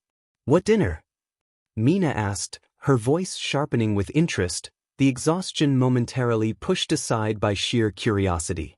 Katsuki busied himself with unpacking the blanket, avoiding their direct gaze. "I bumped into Izuku. At the store in the upper district. The one with the weird organic wooden toys." The silence that followed was profound. Then Mina let out a low, knowing hum. "And you're going to dinner?" She shifted with a wince, and Eijiro instantly moved to support her, his red eyes fixed on Katsuki with laser focus. "Katsuki, darling," Mina continued, her tone a mix of amusement and gentle reproach. "At least be hard to get? A month of radio silence and you fold after one supermarket ambush? My Yutters and I are disappointed in your negotiation skills." Before Katsuki could retort, Eijiro shot up from the floor, his alpha presence suddenly filling the room, not with aggression, but with a palpable, vibrating intensity. You're not going. It wasn't a suggestion. It was a declaration, coded in a layer of protective alpha command that made Katsuki's own omega instincts bristle defensively. He straightened up, meeting Eijiro's hardened gaze. You're not my dad, Katsuki fired back, his voice dropping into a low, warning growl. The old friendship did little to temper the sudden spike of defiance. He wouldn't be ordered around, not about this. You were moping around here for the past 4 weeks because of him. Eijiro shot back, his voice rising. He gestured vaguely at the space Katsuki usually occupied on their couch. Set off, snappy, barely eating. You think I didn't notice?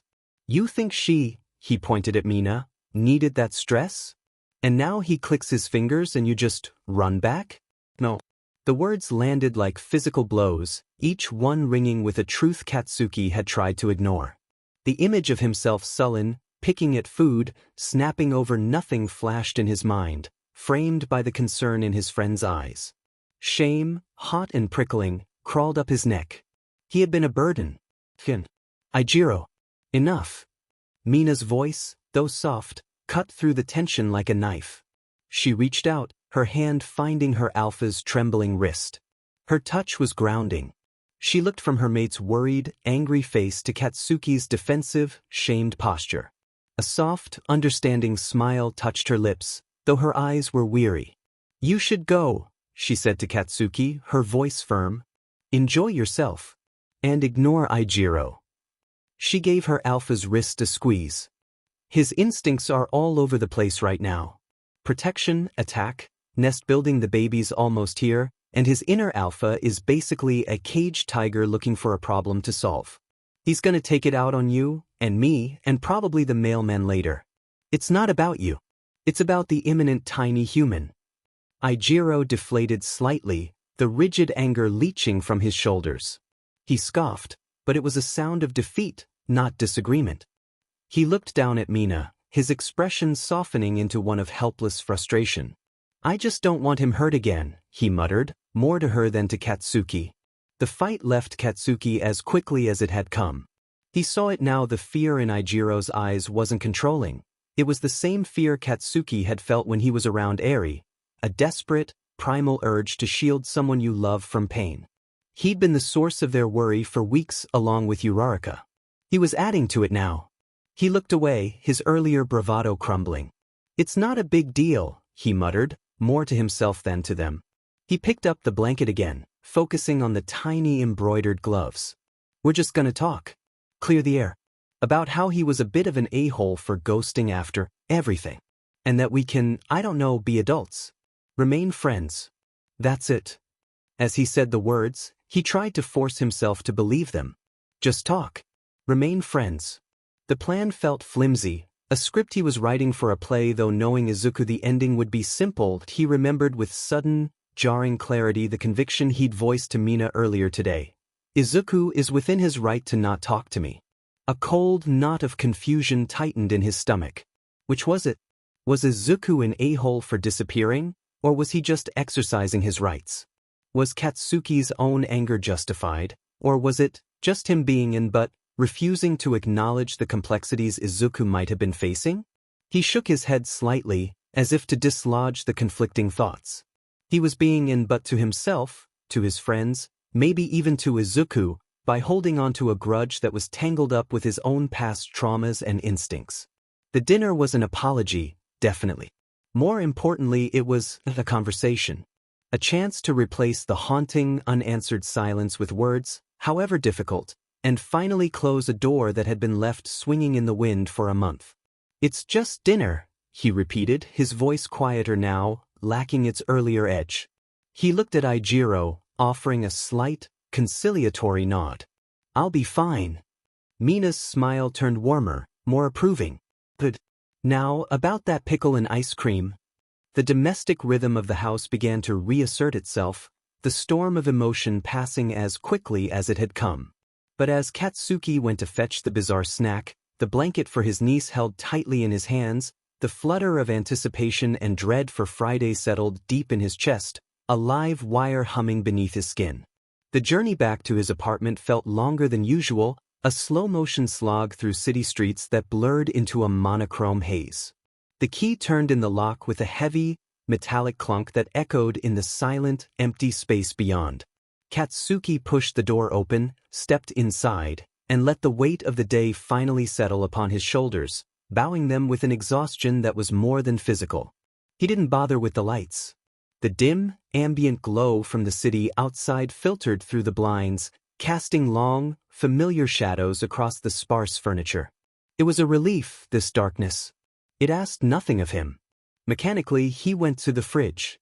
The cold white light that spilled out was stark and unwelcome, illuminating the stark loneliness of his late-night kitchen. He grabbed the carton of milk, unscrewed the cap, and drank directly from it.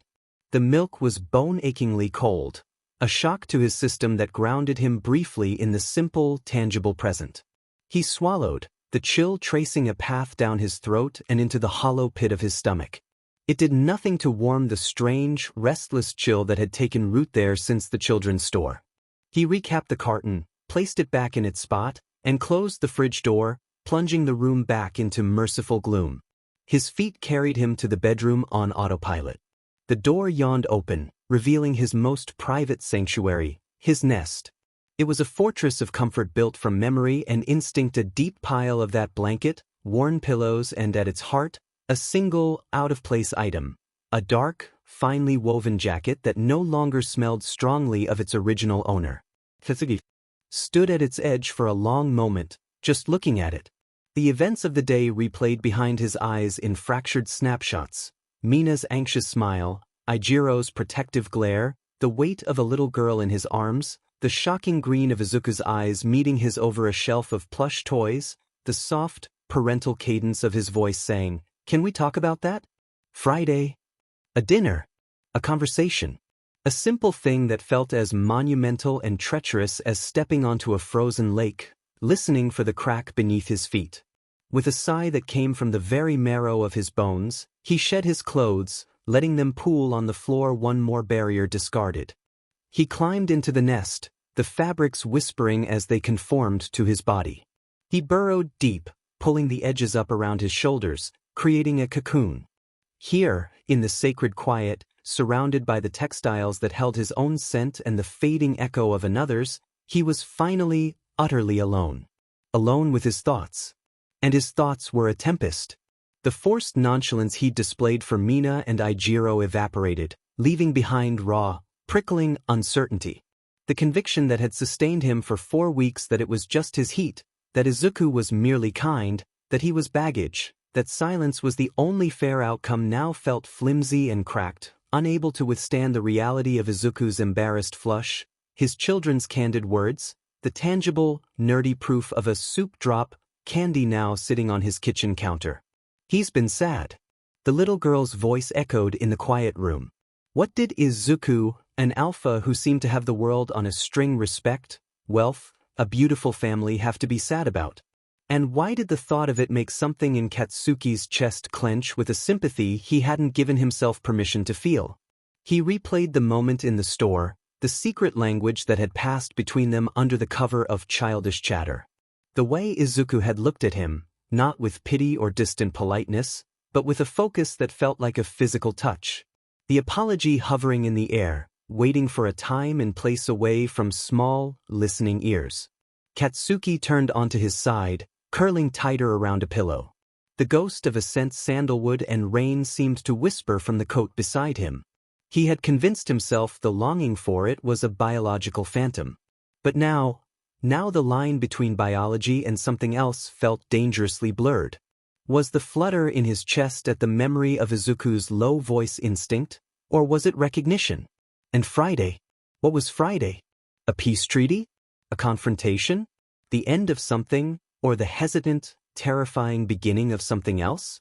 The questions swirled, a dizzying vortex with no answers. The silence of the apartment, which usually felt like a protective shell, now felt vast and echoing, amplifying every doubt. He was alone with the echoes of a conversation not yet had, with the memory of a touch he hadn't allowed himself to miss until it was gone, and with the terrifying, thrilling prospect of seeing Izuku again, not as a ghost from his heat, but as a man. a man with freckles, glasses, 2 kids, and annoying dimples. Katsuki closed his eyes, but sleep was a distant country. He lay there in the heart of his nest, the fortress that was supposed to keep the world out, and realized with a sinking clarity that the most complicated battle wasn't outside at all. It was right here, raging silently within him, in the dark, with only his own stubborn heart and a borrowed coat for company.